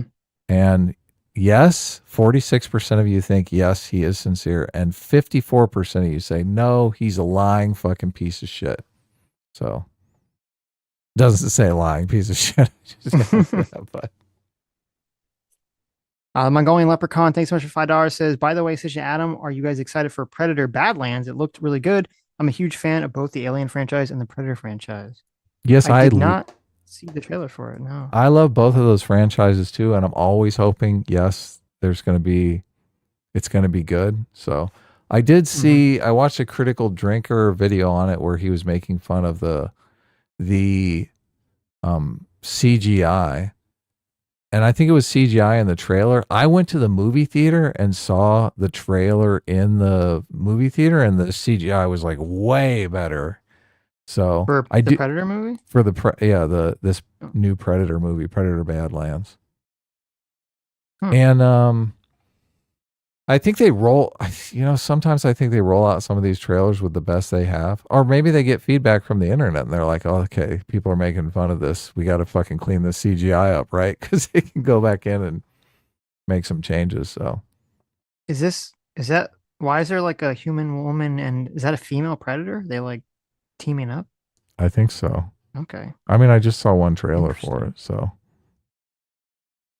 And really the only thing I remember about the trailer was, and I think the woman is a robot, isn't she? I was like, whoa, look, a robot. I'm definitely going to see that. Anything with robots in it, I'm going to see. What was that movie where there's like the humans are at war? Oh, Enemy Mine. Enemy Mind, or is it Enemy Mind? There's like humans are at war with these aliens, and they both crash land on a planet, and they have to like hang out together. Yeah, that movie's from 30 years ago, right? Yes, it is. Huh. And then it turns out that the alien is like really a girl alien and is pregnant and has a baby, and then the human raises the alien baby. Oh yeah, I do remember. It was Dennis Quaid and Lou Gossett Jr. It looked like, I just kind of watched the trailer. Is it going to be Enemy Mine but with a Predator? Because I'd be on board with that. That sounds like a cool concept. Maybe. I think the blonde chick is a robot though. Okay, well. Which I'm even more in favor of, right? There you go. You're even bigger in favor of it now. My wife has been watching Humans 2.0, but I see a little bits and pieces of it, and it just seems kind of cringe to me. But she says it's really good. I never heard of that. Ace for $5. Thanks so much. Says I do prefer Tiny over Shoe on Head. Tiny can be unhinged, but has a higher IQ than Shoe over have. 100% disagree. Shoe on Head is great and 1,000 billion times more preferable than Destiny any day of the week. And smarter, easily. And smarter. Can't believe and you'd funnier, say such a misogynistic thing. More entertaining, makes better content. Although Shoe would be the first one to say, "Oh yeah, Destiny's way smarter than me." Every time Shoe comes on, she's like, "I'm a dum-dum. I don't know anything." I'm like, Shoe, you're kind of selling yourself a little short there, I think. Right. Yeah. It's a young predator, not female. Oh, okay. I just saw the facial structure. It looked kind of feminine. So it's a fucking predator, Sitch. Now I got to bring the picture up just because it's kind of hilarious. They made its like mouth more narrow. That's what I thought. I'm like, is this supposed to be a girl predator? Like, I don't know what's going on here. So.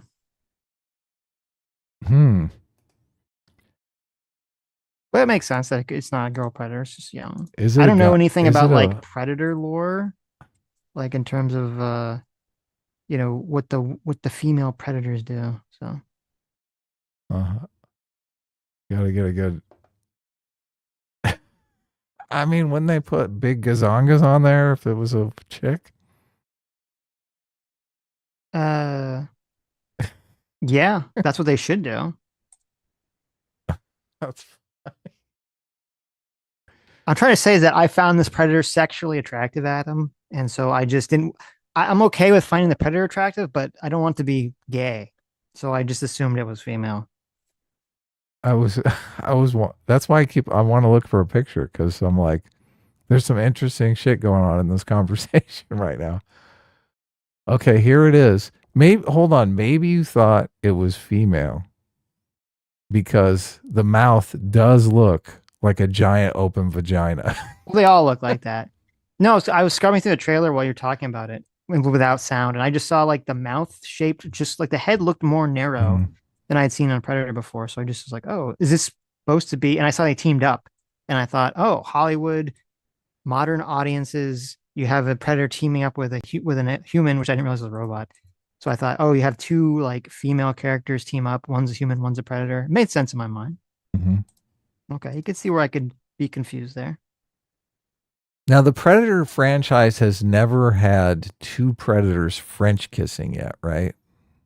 Now that would be difficult with their little mouths. I'm just saying. Is there blood in that scene? Are they just tickling each other with those? I'm sure you can rule bones outside the mouth. Out. Oh, okay, that's true. I know. You know what the real problem is? I assume the gender. They could be trans. That's a good point. I mean, they look kind of gender fluid to me. They do.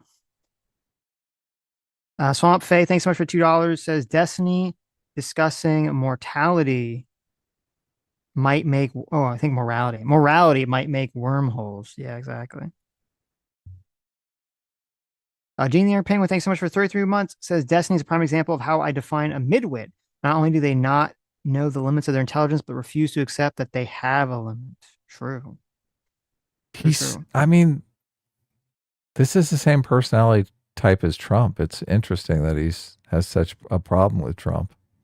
Because I mean, he would answer the same way as Trump on the bias question, wouldn't he? Yeah. Oh yeah, I'm incapable of bias. I am Destiny. There you go. Political streamer. And Alex Wright says, in lore, the predators don't kiss, they rub together.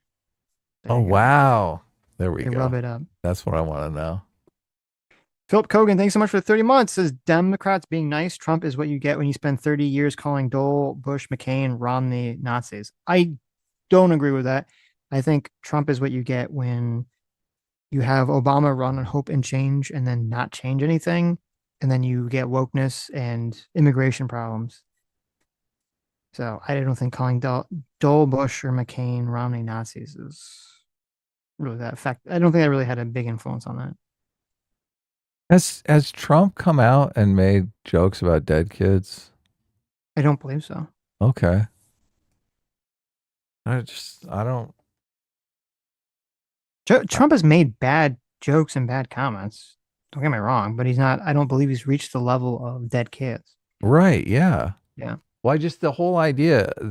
On the left, there is this idea that Trump is as bad as someone who makes dead kid jokes. Right. I mean, they make it sound like Trump just goes out there and makes dead kid jokes all day. Dead liberal jokes. So, I mean, he said some things that are, I think, probably crossing the line for our political context, but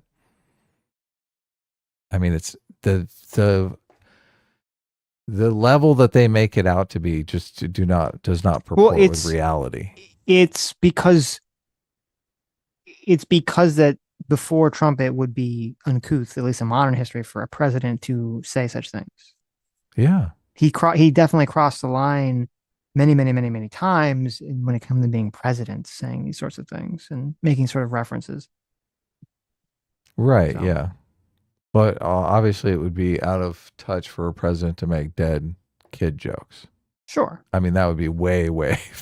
Sure. But I mean, it used to be out of touch for a president to, say the ground by the pussy line. It used to be out of line for a president. He didn't come out and say that publicly. No. I understand. I mean, I understand that's a completely different situation. I understand that. But when that tape came out, you remember, literally everyone thought it was over. They're like, oh my God, his presidency's over now. Because for most candidates, that would have been it.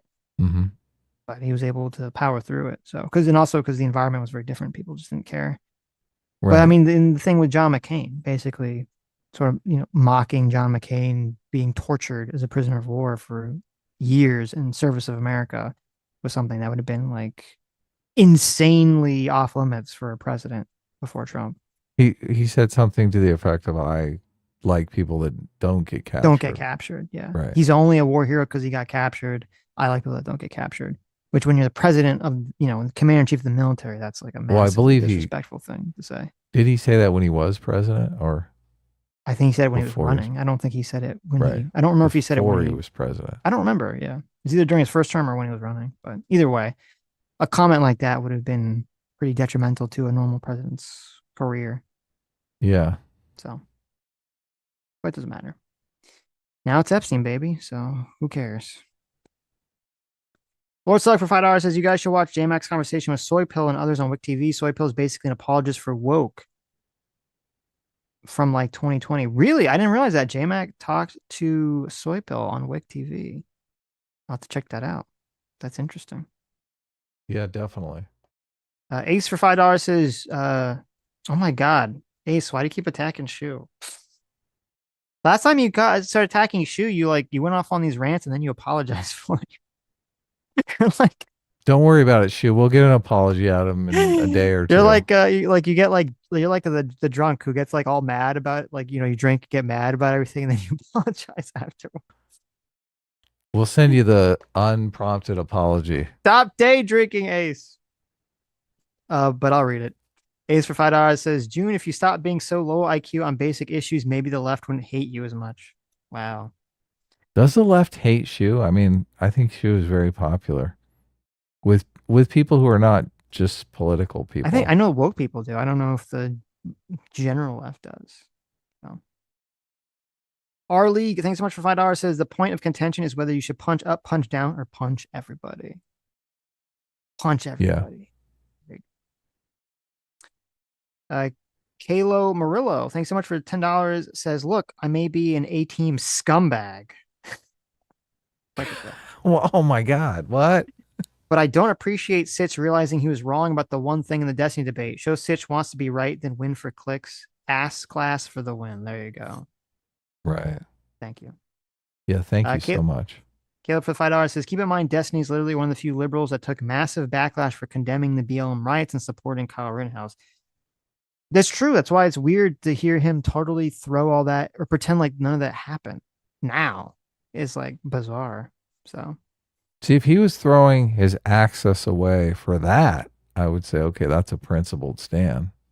Right. But throwing your access away just so you can make some stupid dead kid joke on Twitter? Right. What the fuck? Stupid. Not even getting you more money. Yeah, he's supposed to be super intelligent, man. Caleb for $2 says read Nietzsche. Yes, Nietzsche's awesome. There you go. I don't think I've read like stuff about Nietzsche. I don't think I've read like a Nietzsche book though.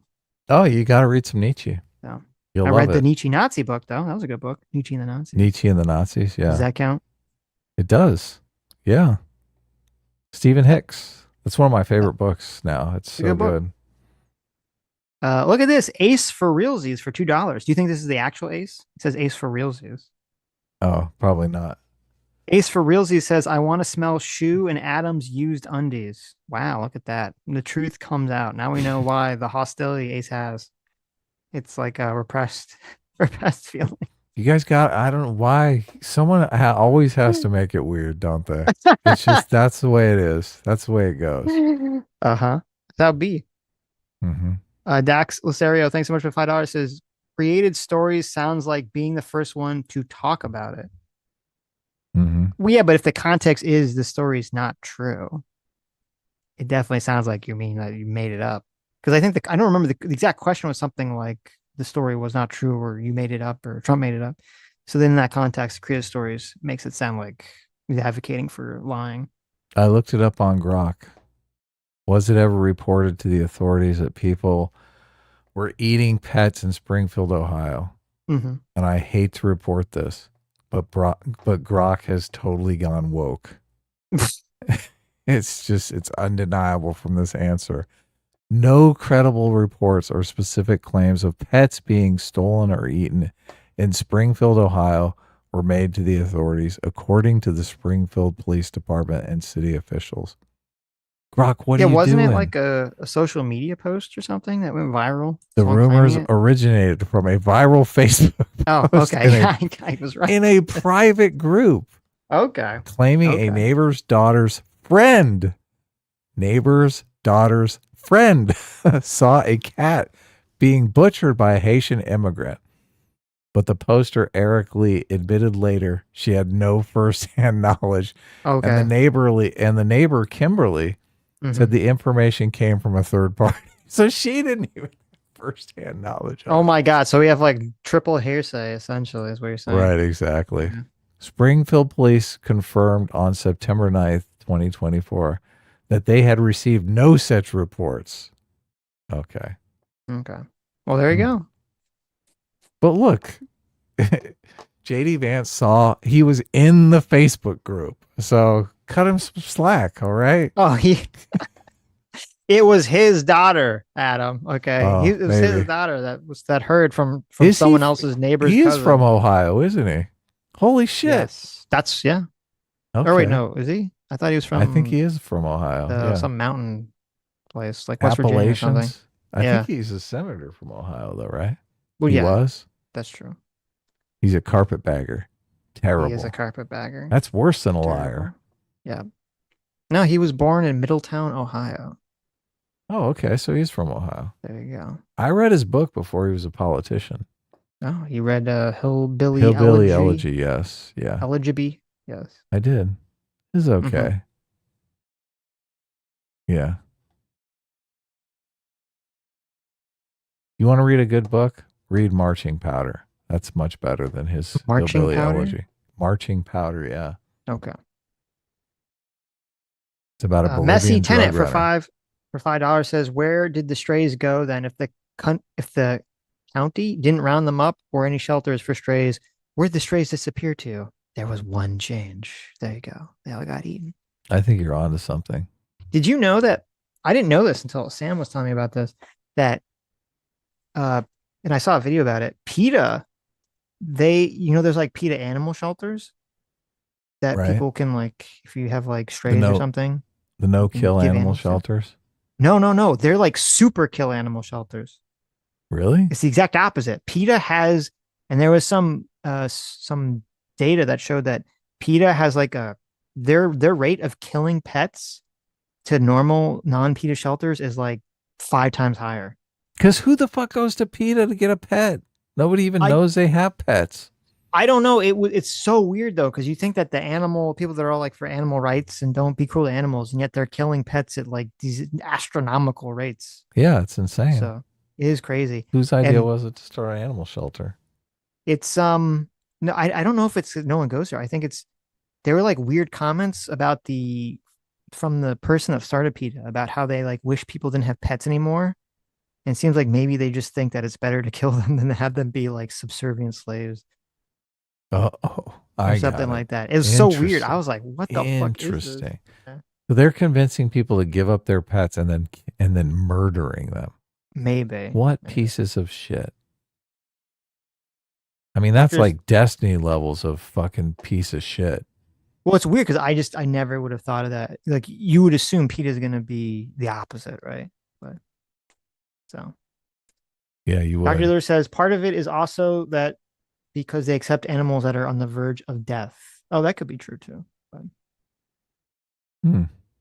they think owning pets is akin to slavery. Yeah, that's insane. God. Armagad for $2 says Destiny crushes mad pussy and carrots. I think it's supposed to be pussy and cocks. There you go. Oh, that's true. He doesn't differentiate. Red for $5 for $10 said you don't have to be nice, just be funny. Destiny isn't funny. He's almost 40 years old talking about kids' genitals. That's not a joke. It's just creepy. That is true. If you're actually funny, you'll get a lot more leeway with anything you do. Yep. M880 Meg, thank you for $10, says Adam is 100 times dumber than Destiny, and Sitch is as smart but less autistic and flat awful at making equal comparisons. Either way, keep making content, guys. Keeps me informed on fence sitter ideology. Well, thank you for the $10. Yeah, thanks. That is a fun Harrison, super chat too. So Harrison Dill, thanks so much for $5, says there is no fine people hoax. Soy Pill made a YouTube video about it, which we will be watching soon enough because it's that. That's the guy we just saw made a video about how there's no fine people hoax. Right. There's a bunch of videos like that. They go in a lot of different directions. Oh, you're right. He did make a video. Okay, I gotta check this out here. Maybe we'll watch on Sunday. That sounds retarded. Uh-oh, Libertarian Sasquatch does not like Connor. Libertarian Sasquatch for $2 says Connor is so pretentious and self-righteous. That may be, but I think he was saying a lot of things that were true in that conversation. And he was 10 times funnier than Destiny. So speaking of the funny part, so. Libertarian Sasquatch for $5 says, so many people on the left love to talk from this position of unearned moral superiority. It's completely invisible to them and people hate it. That is completely true. So agree. Yeah. Yeah. And it's interesting because it really shows you, it's kind of like the fish not understanding the water thing. Like a lot of the shit that was going on in, for the last 10 years now, is just like invisible to these people because it's just the water they were swimming in. Yeah. It's not invisible to me. I mean, I don't know what it is because I'm not trying to see it from other people's perspective. I know sometimes people try to do that. They're like, let me really get into this person's head and think of it from their perspective. I just intuitively know, oh man, you're saying this thing and you're shitting on millions of people. You don't even know it. Mm-hmm. Caraman 502 for $2 says Destiny has been rotted to Abril Gibbs level. All right. I mean, that sounds pretty rotted to me. There you go. Very, very rotted. Ace for $5 says being condescending is the worst thing you can do to voters. Trump is mean, but he doesn't go after voters. Yeah, that's a very good point. Totally agree. Yeah. Yeah, he goes other. You should tell that to Tiny. Famous people. Yeah. And illegals who can't vote. See, he's going after the right targets. He's not going after people that can potentially. He's going after all the people that can't vote for him. It makes sense. But Sitch, everyone knows they are voting. Come on. Oh, okay. Oh, that's why you were laughing. Okay, I forgot. Sorry. No. I'm just look. M80 Meg for $10 says Republicans killed those kids with bad ghoulish policy and offered prayers as a substitute. That's the point. They killed I don't think they killed the kids in Texas. There was that whole conversation about the flood system. We went over that, the whole thing about the money whether they were going to take money for the sirens, and none of that's true.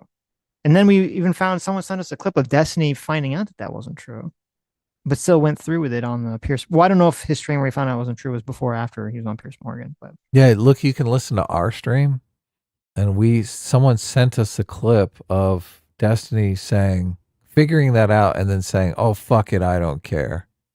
Like, he admits something to that effect. Yeah, he admits that he's wrong about the entire situation, and he's just like, "I don't give a fuck." Right. And also, the person that he was quote tweeting with that, it wouldn't have made sense in that context. So no one understood it. It wasn't someone saying anything like that. So yeah, he didn't relate it to the bad policy. Yeah, he didn't really make sense. He picked a different policy of the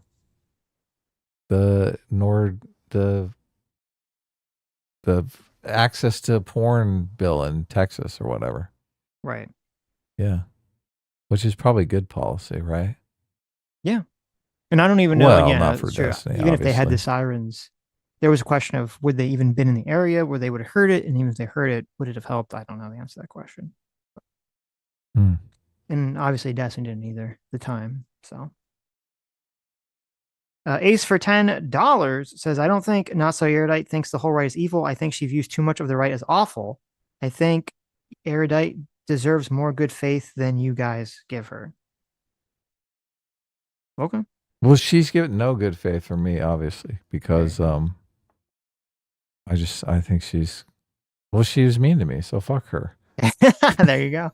I just like, come on. There you go. I like it. She should listen. She should take her own advice, right? Yeah. She's saying, don't be a hypocrite. She's saying, Destiny, you didn't have to blow up your relationship with Donut Operator.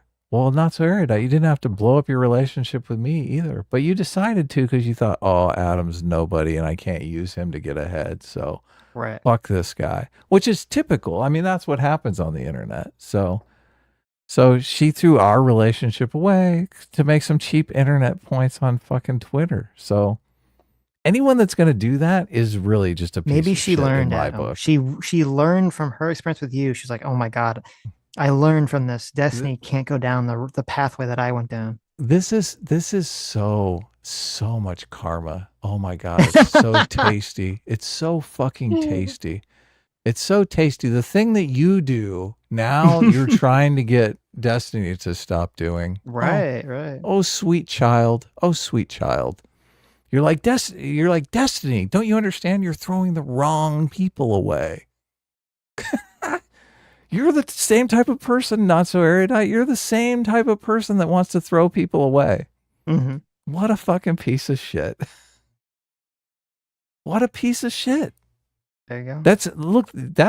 That's most people in this space. And it's so sad. It's so sad. Why can't people just get along, Sitch? I mean, I understand there's personality conflicts, but you don't have to be nasty and burn the bridge for clicks, right? Yeah. So dumb. So dumb.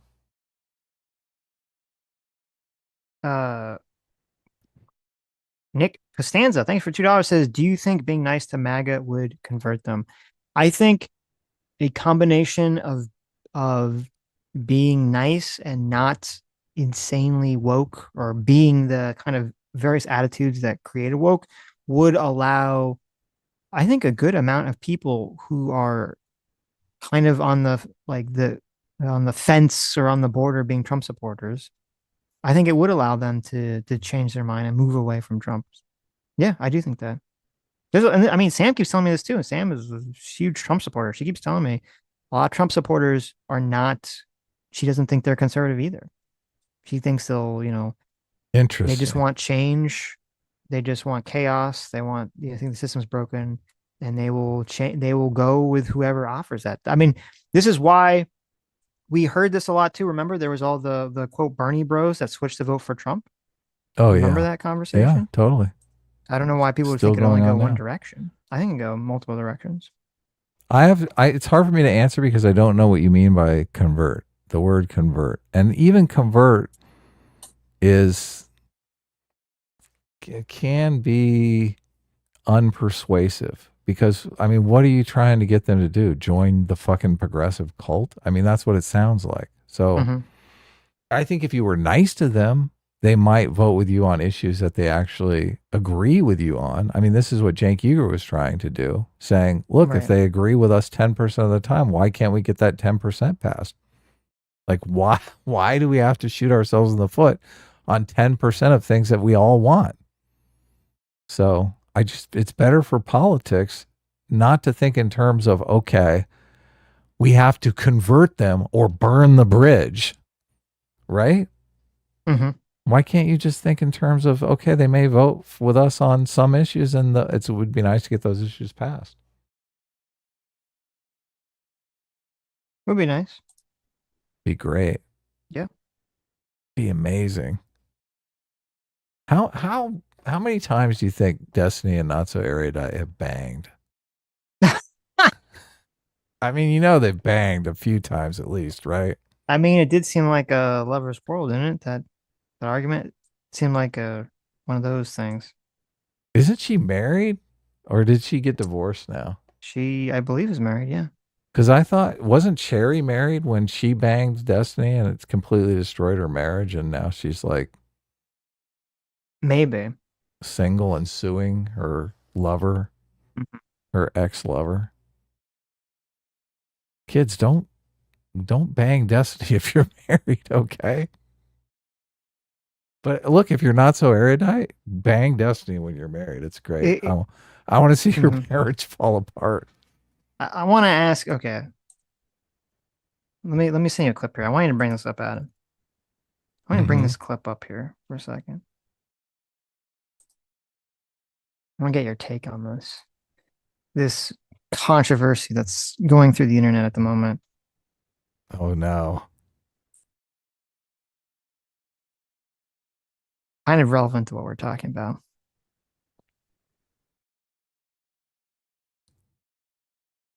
So the Pedro Pascal Vanessa Kirby situation. Oh my God. I was thinking, is this about Fantastic Four? It is, isn't it? Yes.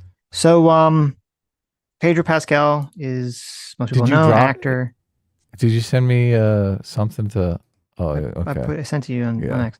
It's difficult for me to even look at this, to be honest with you. Okay. So I'm gonna bring it up. Okay. You can already guess your take on it. So Pedro Pascal is playing Mr. Fantastic in the Fantastic Four movie. Vanessa Kirby is playing Mrs. Fantastic in the movie. The ugliest Sue Storm to date. So yeah, make sure you get that part in there. Adam doesn't think she's hot enough to play Sue Storm. But so here's the weird thing: Pedro Pascal, not married, not publicly dating anyone. Vanessa Kirby is married and pregnant. Okay. To someone else, not some Pedro Pascal. cuck's baby. Right. So I want you to play this clip and you tell me how it makes you, what you think's going on here. All right. Okay. Let me know when you're ready. We'll do a 3, 2, 1. We're gonna do a 3, 2, 1 on this. Yeah, it's a 19-second clip. You're not doing a trigger warning or anything? No trigger warning. I want the chat to just experience it. And I'm curious to what the chat feels about this this interaction. Okay. Right. Here we go. 3, 2, 1, go. These are gorgeous. I think that's my favorite image so far. Just our hands. Yeah. That was our very first day. As long as you don't have to see my face. Terrible confession to make in front of Gordon. It's because some of the best men in the world, so they don't count. These are gorgeous. Okay. Okay. What do you think is going on here? What's going on in this between these two people? Well, I would like to think that their agents and managers and people, producers of the film, have put them up to this so that they can generate buzz about their movie. They can get some eyes on their movie. Okay. And that this is purely platonic. And it's just, of an attempt to do some viral marketing, I guess is what the kids call it. So that is what I want to believe. It's what you want to believe. Okay. Right. Interesting. Yeah. Well, what do you actually believe? What I really believe, yeah, is that this is some sort of viral marketing campaign, but the type of person that would do something like that is evil and should be dispatched with immediately. Well, it's very interesting because let's just say it is the viral marketing campaign strategy here. Okay. Which is that's two very interesting context to it. The first would be why would her husband ever sign off on that? Ever. Like, yeah, this would publicly makes him look like a cuck, because it 100% looks like she is cheating on her husband with Pedro Pascal. Like, that's how it's going to be interpreted. It's very fucking weird. So if it was just some sort of viral marketing campaign, why the fuck would her husband, who's I don't know if you've seen him, he's a very Chadley guy. He's like some professional lacrosse player. Why would you ever be down to do this? And if you're her, why would you ever want to publicly embarrass your husband and maybe the father of your child? Why would you ever want to do that so publicly? That's not well. It's a Hollywood marriage where he's obviously got like 20 chicks he's banging on the side. Maybe like he gets a new girl on Tinder like every other night. Right. Maybe. She's 37. She's about to be divorced soon anyway, so he doesn't give a fuck. And she's like, yeah, this is for my career. Oh my God. Do you think if Pedro Pascal was married and had a wife, Pedro Pascal looks so uncomfortable in these. We have to acknowledge that, right? Well, it doesn't look like he's enjoying himself. There are pictures of him looking very not uncomfortable. Oh, really? Okay. Okay. Here, I'll send you one. Like he's he's having sex with her. Like the nudes have dropped. I'll send you. You could tell me if it looks like he's uncomfortable in the situation. Okay. Oh, I'm uncomfortable. You're uncomfortable. I do not remotely find this woman attractive. Like that's why you're uncomfortable. You're uncomfortable because you think she's ugly. She's repulsive to me. She's just... I don't think she's ugly. I don't know why you feel that way. I mean, I hope she's a good actress because... I just... Yeah. Nah. Okay.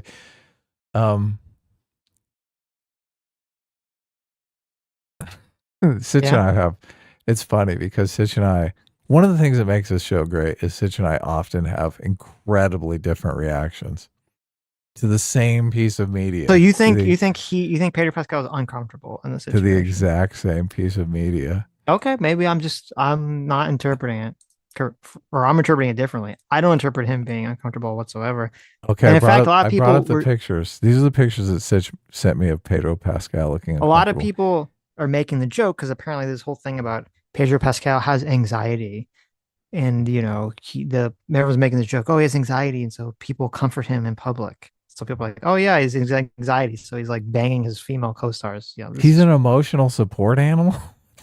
He needs an emotional support animal. Yeah. Oh yeah, you're his emotional support animal. Oh. Yes. So you have to volunteer as an emotional support animal for Pedro Pascal every time you're around him. But seems anyway, like a big ask. Let me go back to my point here. No. Let me give my reaction to these pictures first. Okay. The first one, he looks like, what the fuck? I told you not to grab me there. Mm-hmm. And the second one, he's kind of like backing out, like, holy shit, you're doing it again. He looks uncomfortable in both these pictures to me. I don't look at it that way at all. I don't see it that way at all. Okay. Anyway. So anyway, let's just go back to the marketing strategy idea for a second. Do you think imagine a situation where Pedro Pascal is married to a woman who's pregnant and Vanessa Kirby is single. Mm-hmm. Do you think they would do a marketing strategy where it made it seem like they were having an affair publicly, like the way they're doing Of course not. We are in the environment where it's okay to shit on men all day long, every day, especially married men. Okay, so you do agree, of course, that this situation in the way that it's so weird, because I saw people memeing this and I was like, oh, that's fucking weird that they're doing that. But then I saw a lot of articles from mainstream publications that were all like acting cutesy about the fact that it looks like Vanessa Kirby is cheating on or wants to cheat on her husband with Pedro Pascal. And I was like, what the fuck am I reading here? And it disgusted me to my core. Not just because obviously cheating is degenerate and horrible, but that this is so indicative of, and this is an interesting part of the conversation we're having about the left and right. This is the fucking left toxicity right here, is that it's totally deemed acceptable for a woman to cheat on her husband or act like she wants to cheat on her husband publicly with a guy. And we all know that if the gender roles here were reversed, it would be, everyone would be like, oh, that's so horrible. It's so toxic masculinity. Yes. Hang him high. Cancel him. Right. Right. Yeah. Yeah. Complete double standard. Society has shifted. And then it was funny because some people keep saying like, because I made a post about this. Some people are like, "What? You're so stupid, Sitch. It's so obvious that Pedro Pascal is gay." And I was like, "Bro, if you're finger quote gay, if your finger quote if your girlfriend's doing this with her gay friend, then your relationship's over. You understand that, right? If your wife is acting this way with another man, I don't care if they're gay or straight, then obviously there's a level of intimacy that they're not getting from you, and the relationship is over." Yeah, people are really promoting the poly thing and the non-monogamy lifestyle quite a bit culturally. Yeah. But I wonder if it is like a preference falsification thing where I can't imagine people watching a woman who's married stroke another man's neck while looking over her shoulder, and they're like, yeah, that's totally fine, Sitch. You're crazy. Mm-hmm. They're just good friends. Right, yeah. I'm like, oh, okay. These people have been so cucked out. They're either liars or they have cuck fetishes, or they've been brain rot by this weird sharing culture thing that you're talking about. Anyway. Well, I can't tell if it's just people think that this is the right answer. They think, oh, poly is very popular, and that's probably part of it. I'm supposed to say this. This isn't for me. I wouldn't do that. Of course not. And I'd lose my mind if my significant other did that. But, obviously there's nothing wrong with it. I can't be judgmental. But here we can be judgmental. Yeah. Anyway, so I found the whole public reaction to this so fucking disgusting, despicable. We had exactly the same reaction. Yep. Are they? So they're writing articles about whether or not she's like jacking him off and stuff. No, they're writing articles like, oh, they're so cute together and they're so, flirty and stuff. And I'm like, what? The bitch, she's married. Like, if they were not married, I'd be like, oh yeah, that's cute. They fell in love while working on Fantastic Four. She's married and she's pregnant. Like, what the fuck? It's so weird. Is this going to ruin the movie for you? Because I think the movie's probably going to be bad anyway. So. Well, you hate everything, so. That's true. It's got 88% on Rotten Tomatoes. I couldn't believe it. I was like, holy shit. 212 reviews, 88%. Well, it's going to make me look and see, do I believe their relationship in the movie? Do I see this on-stream chemistry? I don't look at this as chemistry. God, if this is in the movie, they've lost me. You're going to see like it's a one-sided relationship where Sue Storm is like a yandere and Reed Richards is like, bitch, get off me. I have science to do. Which actually is probably pretty accurate to the comic. So maybe that would work. This is just such a downgrade from Jessica. Do you think her husband should get a paternity test? Oh, of course, yeah. Okay. I think paternity test should be mandatory. There you go. Especially when you've got I mean, look, if she's willing to do this on camera, you know she's got her hand wrapped around his cock. Come on. I'm sorry, if you're defending this, if anyone, patter of heads, if you're defending this, you're lying or you're into being cucked. I don't know what to tell you. Hold on. I don't know why you're trying to. I don't know why you're trying to whataboutism. If Kurt Russell and Goldie Hawn or some other conservative actors did this, that doesn't make it right. What are you talking about? It's so rare where there's a moment that Sitch is conservative, like flatly conservative. I've always been flatly conservative on this sort of like weird cucking sharing thing and people's degenerate behavior towards it. Yes. He even used the term degenerate. Because it is degenerate. It's Degenerate. disgusting. It disgusts me on a visceral level. He even is I will go full Nazi. He's expressing his disgust from the cucks. It's so gross. So I want to point this out. Look.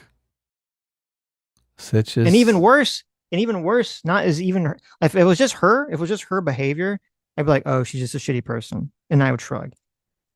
What's bad about it to me, what even makes me angry, is that because we live right now in this situation where men are treated like shit, okay, and there's this completely one-sided hypocrisy about men and women, that all these people are goo-goo guying, cooing and cawing about it. And we all know that wouldn't be the case if the genders were reversed.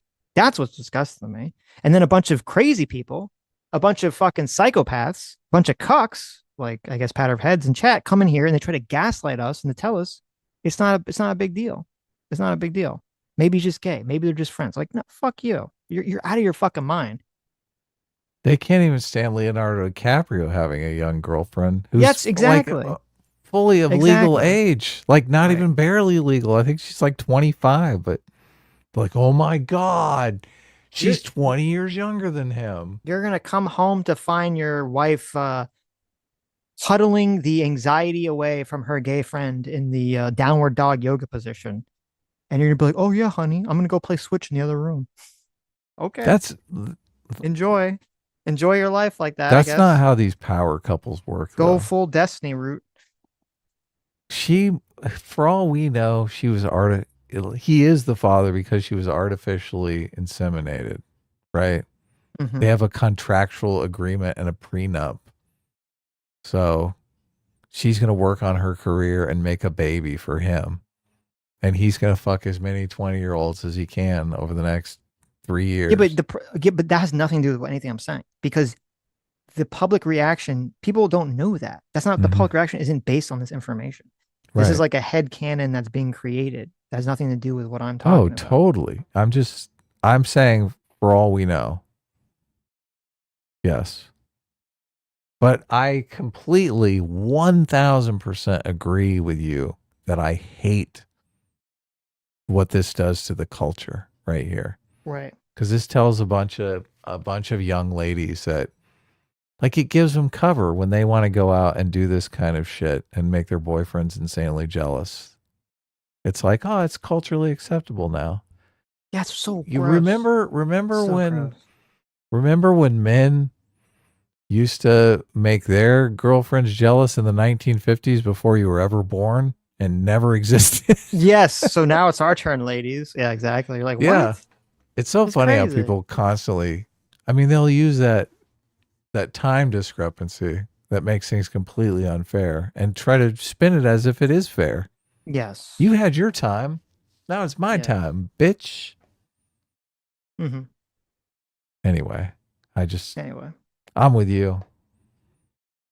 Does this help the movie for me going into it? No, it doesn't make me. I want to see the movie. I'm super fascinated by it. Obviously, it's kind of interesting because movies for me are really about the cultural situation going on around them. Right. Which, I mean, I did have a little bit when I first moved to Los Angeles, because obviously if you're moving to Los Angeles to work on movies and whatnot, all your friends watch everything that comes out. You always talk about movies. I ran the Writers Lab for years and years and years, so we'd constantly talk about movies that came out. What'd you think? Everyone would give their personal take. And the internet has just blown that completely out of proportion, which is great. Mm-hmm. So you get to see all kinds of reactions, and we're all kind of looking to see how this movie's going to do. Obviously, Marvel is in a huge slump, so they're looking for something that's going to save the day. I got to admit, the Marvel movies, Ant-Man was just fucking horrendous. I don't think they even have one good Ant-Man movie, but that last one was terrible. Multiverse of Madness was fucking insane. I wanted to leave the theater. It was so boring. So Marvel has a lot at stake now. So, they decided to go the full cuck marketing campaign. So they're desperate. Not the direction I would have gone with, honestly, if you ask me. But will this get Midwestern butts into seats? I don't think so. Probably not. I don't think so. Probably going to go in the other direction. Yeah. If Pedro Pascal was wearing a MAGA hat and she was doing this, maybe. And she had a Harris hat on, and then they'd be like, "Whoa, this is very interesting. This drama now. What's happening here?" I know. I'm going to see. Actually, no. You know what? That'd be too stereotypical. It should be reversed. If she had the MAGA hat on, oh my God! If she had the MAGA hat on, then you'd be like, then "Whoa, it would this be is like really unexpected." Yeah, what's happening? Yeah. Oh, she's going to change him. If she had the MAGA hat on and he had the Harris hat on, I do think a lot of conservatives would go opening night. They would, because they'd be like, "Look at this MAGA cucking the shit out of this fucking lefty liberal loser." Well, no, I mean, no. If he would, it had to be the other way around. Mm-hmm. What do you mean? If he was MAGA, and this is a stupid conversation. Zero Fucks says, did she act this way with him or others before her pregnancy? I'm betting it's the release of serotonin hormones from being preggo, getting her used to being nourishing as a mom. There you go. Maybe it's her hormones going crazy. This is nourishment. Could be. Fake African Prince said, quote, "Yeah, I let my wife sleep with other guys, but at the end of the night, she comes back to me. You know why? Because I'm a cool guy." You know who said that? Destiny. Ultimate cuck. There you go. Exactly. How did that work out? Speaking of which. Didn't work out. Who is that girl? Where is she now? Didn't work out. Yeah. Women, look, men are the gatekeepers of commitment. Women want commitment. Okay? Yeah. Destiny saying that is a perfect example of what a fucking idiot he is. Powderhead says it's not a men versus woman thing. You're making that up. Nah, you're crazy. You're delusional. If you honestly think if the genders were swapped here, that the public reaction would be the same, you are not living on this planet. You don't understand what's going on here. There'd be a billion listicle articles about the toxic masculinity. Yep. About how fucking horrible it is that Pedro Pascal would dare treat his wife, his pregnant wife, this way. What a piece of shit he is. 10 reasons why women are the most oppressed. Yes. 10 reasons why men should all be trebucheted into the stars. Yep. Okay. Ace for $10 says Trump and the right goes after the left and those not seen as part of society. The left goes after everyone, even people on their own side. Worse, they demonize society as a whole way too much.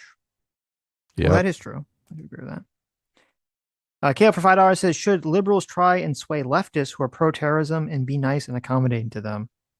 If it would work, they should. I don't think it's going to work, though, at all whatsoever.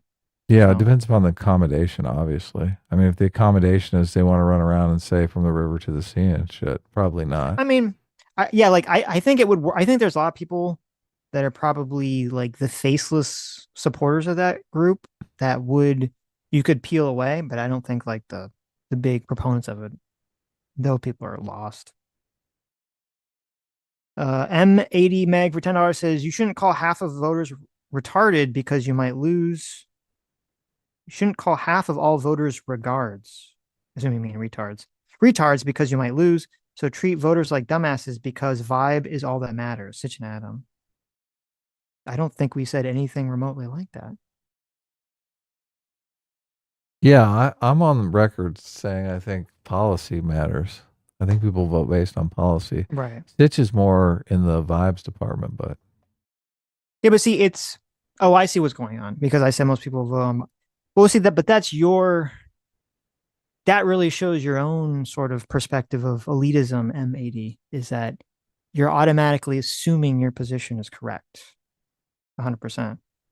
Most people don't have time or the interest level to autistically go over policy and understand all this information that they get vomited out in political conversations. It does take a lot of time and energy to sort through all of this stuff. So people don't have the time to do it or the interest to it.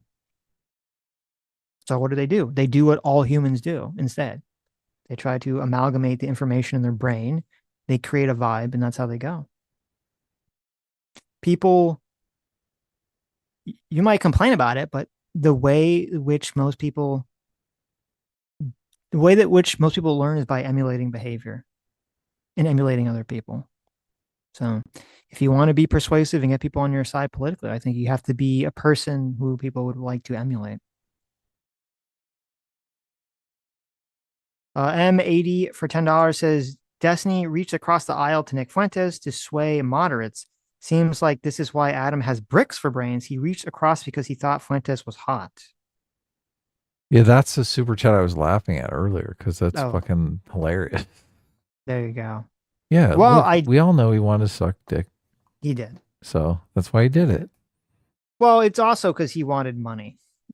Mm-hmm. And he thought it would be good money to have these debates with Nick Fuentes. So, yeah. Destiny did go around looking for unhinged people that he could have contact with, so he looked sane next to the unhinged people. Right? Mm-hmm. I mean, he had Mr. Girl, he had Nick Fuentes. He was making the rounds. Sitch acting like Hollywood doesn't swing is mega cringe. Pat of heads, you're like a fucking idiot. I don't know what to tell you. I already said it wasn't about her behavior. It was about the public's reaction to the behavior. Yeah, it was about the societal effect.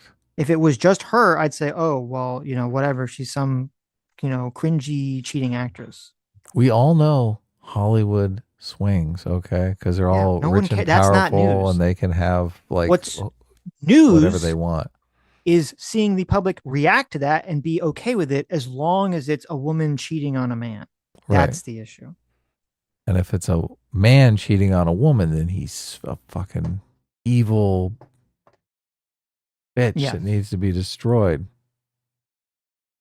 Ace for $10 says, I don't think Tiny's doing this for the money. Tiny could be way more of a partisan hack to appeal to the left. Tiny called socialists and communist Nazis, saying that won't appeal to the left. I don't know if he can walk that back, though. I don't think he can walk that. It's already too. Can he go full 180 on that? I don't think so. If JD Vance can do it, he can do it. Oh, okay. Maybe you're right. Red for $5 says, fun fact, NSC got kicked in the head by a horse and has a TBI. Whoa, oh my God. Who's NSC? Okay. Not so erudite. Oh, shit. You want to know what a TBI is? Traumatic brain injury. Yeah, there you go. That's terrible. Yeah, when was the horse kicking? Yeah. I don't know. That's crazy. Yeah, I don't. That's sad, but. Mm-hmm. Enough stuff. Thank you so much for 33 months. Says, I don't watch the show. I listen. Well, thank you. Good. That's the way it's supposed to be done. Adam, your hatred for Erudite is a perfect example of you just hating someone just because they disagree with you. Ever since she criticized you on Twitter, you had it out for her. Yeah, because she was a dishonest piece of shit. So, yeah. There you go. Look, if you're going to be a dishonest piece of shit, I'm going to have it out for you. Mm-hmm. That's how it works. Look, and if I'm a dishonest piece of shit with you, you should have it out for me. But that's why I go out of my way not to be a dishonest piece of shit. Right. Right. Harrison Dill, thanks for $2, says Soy Pill wears a propeller hat. Yes. Oh, he does. I don't know why he's wearing a fucking propeller beanie, but anyone that does that should not to be taken seriously. Okay, yeah. Says a lot. Thanks for pointing that out. Mm-hmm. Ace for $5 says Tiny's problem is that he becomes emotional on certain issues, not all issues though, and will justify pure insanity in that process. Yes, yeah. He should read some height. There you go. He should. M80 for $10 says it's insane. It's insane to act like Trump has a 90% approval rating for 12 straight years among Republicans, despite everything, something a Democrat president could hope for in their wildest dreams. Okay. Libertarian Task Watch for $2 says Ace, destiny isn't going to blow you. Terrible. You don't know that. You actually, totally you don't know that. Yeah, what are you talking about? Libertarian Task Watch. You don't know that. Ace could be right up Destiny's alley, okay? Yeah. He could be blown in this weekend. Yeah. Alex Wright for $2 says the Democrats are a socialist party, LOL. No, I don't think so. Not really. I do think they kowtowed to the Socialist Party in the last couple elections, but they do, yeah. They do. Look, they have a literal socialist running for mayor of New York, and everyone's losing their minds thinking, oh, this is fucking great. I don't know how you can say that, oh, we don't have to fear socialism in the Democratic Party. Really? Mm-hmm. Really? Nick Costanza for $2 says 34 count felon is my law and order president. Mm-hmm. There you go. I can't tell if people are being sarcastic or not, or if these are real or Trump supporters. So no. He's saying that's hypocritical for the people to say he's a law and order president. So listen, I agree with that. I mean, some of those felonies are bullshit, but they're all based on the one thing that wasn't even really a felony. And they just charged all 34 of those felonies are for a piece of the same check. Oh, those all from the... Yes. Oh, that's all from the hush money thing. One hush money payment in 34 pieces is the 34 felonies. Yeah. That obviously, I mean, Trump obviously broke the law there, but that's not... I think Trump did far worse legal things than paying off Stormy Daniels in a somewhat illegal manner. Of course. So, yeah. And people say 34 felonies, so you think, oh, one's murder, one's right. That's a good point. Embezzlement, one's. It's bullshit. It's complete bullshit. Yeah. I wonder if Nick knows that. I would say the guy trying to throw out half the country's votes is worse. My law and order far worse. Then paying off Stormy Daniels. Yes. Sade Ray, thanks so much for 2 SUDs, says Democrats admitted election defeat, Trump didn't. That is true. Well, and then they did Russiagate for like 2 years, but whatever. Oh, fuck you. Ace for $5. Says Tiny has no theory of mind and June has no mind to speak of. Tiny's problem is that Trump and failed conservatives with the right made him radicalized. Well, obviously, I 100% disagree with you. So June's way smarter. Tiny has no theory of mind. June has no. Oh, again. Why are you saying? Well, be nice. Yeah. Look, if you want to rip on us while you're sending us super chats, like what did June do? Like June's right. She showed up in the chat. June is like collateral damage here. No. Well, it's good for us when she does show up in the chat because I like her and I think she's nice.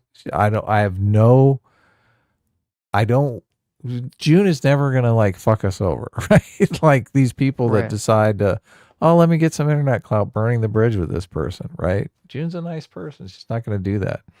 So I think you're being way too harsh. Ace has no chill. That is correct. Look, and in the context of Destiny, who is the first person that if there's just a scent of I can make some attention off of this, he's going to light us both on fire and push us out into the fucking street.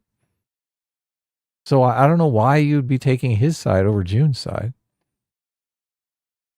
Britt Comer for $10 says Destiny moves the goalpost again. I swear he has that thing on rails. True. Oh yeah, everywhere. Caleb for $5 says Destiny was shitting on Pisco and Lib and Learn podcast for wanting to build bridges with leftists. Destiny sees leftists as a liability. Oh, interesting. Okay. I wonder if he's we'll see where he's at in 6 months. I wonder if he's mad at Pisco for not sticking by him with all the Epstein shit. Well, why would he stick by him if he's not a true dyed-in-the-wool communist? Right. Remember, they score very low on loyalty. That's Destiny true. would be wise to learn that. Pat Brown Buffalo for $10 says, "What's your guys' take on AOC getting raked by all the leftists for her pro Iron Dome tweet?" Yeah, I think it's insane. Obviously, it's batshit fucking crazy. I mean, the line of the leftists saying that they, are not anti-Semitic, they're just anti-Zionist, or that they don't want innocent civilians to die in Israel is very, very quickly dissipating when you're saying, well, when you're complaining about Israel having Iron Dome to shoot down missiles being sent at them in a defensive way. So that is crazy. Yes.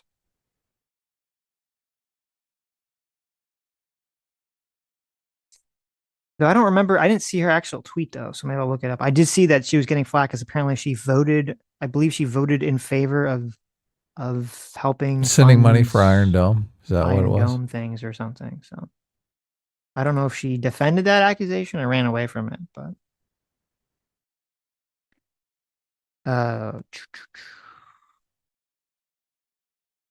Ace for another $10 says Trump won not because he was mean, he won despite of it. I do agree with that. His base loves his meanness, and swing voters are happy that someone is talking about issues they care about. True. No, I do agree with that, Ace. That is there you go. Look, astute Ace. analysis right there. When you're a little chill, right? That's very true. Yes, he's doing red meat for the base, and he's doing policy for the moderates, which is smart. Yes. But look, he doesn't go too far with the red meat. If he comes out and talks about liberal kids dying, might be a little different. Yeah. It's going to turn off the moderates no matter what the policy is. Yeah. Manitor for 23 months says this has been Destiny's versions of Alex Jones' Sandy Hook take, and it's just like AJ he's claiming about joking. A team stays clean and S class smells ass. Well, thank you. Only if it's like sweet smelling. Yeah. Yeah. Tech Lax for $5 says the perfect example of this was a guy on Jubilee who was canceled and lost his job and was harassed because he claimed he was a fascist. # tolerant left. I don't know if that's a good example of what we're talking about, but sure. Wasn't that guy a real fascist though? Yes. I didn't see the clip, but I heard people talking about it. Yeah, he was pretty openly Nazi-ish. Mm-hmm. Knit Manager for $4. Thank you. Says, glad a premium free will day just went into my ideal body weight and started my maintenance diet. I need to refresh my stock for the year. Well, there you go. We'll give you, because you've been here for 40 months, 40 free will units of free will straight to you. Use it wisely. Maintain that body weight. Yeah. Excellent. Ace for $10. It says, Libertarian Sasquatch accused me. I like this, people fighting in the super chats. Libertarian Sasquatch accuses me of blowing Tiny because I'm being good faith to him. I think Sasquatch views good faith as blowing someone, which may be why he avoids being good faith himself. Wow. Fight. At some point, you gotta Sasquatch cut your fights back. Oh, really? For $2 says, no, I said he won't blow you for white knighting. Yeah, get it right, Ace. We still don't know if Ace wants to be blown, so he might only want to be blown ask him when he by comes on. Mrs. Ace. Blonde for $5 says, Mr. Records people having sex with me and insulting dead kids claims that anyone else is just mean. That's the pot calling the kettle cucked. There you go. Mr. Records people having sex Mr. with Records me. people. Yeah. With M-E. Okay. Yeah. Blonde for another $5 says debating Destiny must be just like fucking him. He screams at you for pointing out his own failure, and no one's satisfied by the end of it. That is the best super chat today. That's pretty good. There you go. Pretty good. Blonde for another $5 says this reminds me of how the politics of Baltimore devolved into petty nonsense on The Wire. Watch The Wire. Oh yeah. One day. Raptor for $5 Canadian. It says being obsessed with U.S. politics is the all-time Canadian pastime. Thanks for the entertainment, guys. Well, thank you. Oh, sweet. Thank you. Well, we're obsessed with it too. Sound Plan for 26 months says, you know what's not dead? Hulkamania and A-Team reigning supreme. There you go. Oh yeah, I'm supposed to call you brother because of Because the Hulk Hogan died today. Yeah. He passed away today. Yes. That's sad, brother. That is sad, brother.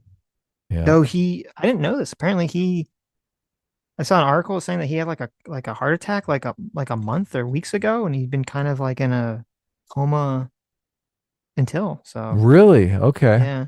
I knew he had a heart attack. I just looked up one article on it. So, and it didn't go into that detail, but right. He was 71. So getting up there, but still 71's a bit young for me. Right.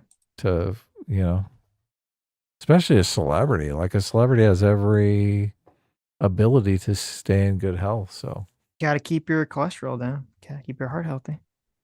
It is about health span. That is the important factor, not lifespan. But you want to stay healthy as long as you possibly can. So people generally have to take better care of themselves. Heart disease is still the #1 killer, right? Oh, I don't know. I thought it was Trump tweets. Oh, that's second. Yeah. But it's weird because I feel like publicly, I don't know why. Doesn't it feel like when I was growing up, it seemed like there was a lot of emphasis on heart disease and heart attacks and things of that nature. And I feel like that's all just gone away now. Like just people just don't talk about it, don't care about it. Yeah. I don't know why, but well, we got the internet, so we've got there's toxic masculinity out there. We got there. You go. That's true. Racism is the real pandemic. Crack Rock said, thanks so much. Our favorite Ninja Turtle supervillain for 40 months of discipline equals freedom says Destiny is such a dishonest edgelord. He tries to justify his terrible behavior with perpetual whataboutism. This whole struggle session just shows how bad faith he is, but we already knew that. Yes, but it was great fun watching in on it. Thank you, Wick, for putting it together. Thank you, Wick. Blondie for another $10 says Republicans looking at everything going wrong for them right now. Quote, man, we're in trouble. I don't know if we can win the next election. Takes one look at Destiny, brings out the champagne. A toast to victory. There you go. Oh, yeah. All the Epstein stuff blowing up, and then they're like, this Destiny kid. Right. Every time they do another article on the Joe Rogan of the left or some kid that's going to do mail outreach for Democrats, I think, oh, well, Republicans still got a lot of fuck up left in them. Long way to run. Kev for $5 says Destiny's dark jokes will single-handedly ruin the Democrats. Surely. No, that's not true. Obviously, that's true. That's not going to happen. Donald Trump is going to get a third term because of Destiny's dark jokes. I don't know if you know this. It's going to be personally responsible. Both sides have different roles. He is known for being the edgy lib. Nothing changed. Okay. Oh yeah, I mean, I don't think he changed the conversation broadly. I just think he's, self-destructing and acting like a piece of shit for himself on a personal level. There are a lot of lifelong Destiny haters that have come into the comments and whatnot, and I mean, they're taking a victory lap. They're like, Destiny's always been this bad. Yes, Destiny has always sucked. Orca for 23 months, thanks so much, says Destiny doesn't believe half of what he says, guaranteed. I wouldn't trust him for directions. I'd crash and need a wrench to fix my car. There you go. Look at that. Orca's coming in again. Coming for that wrench.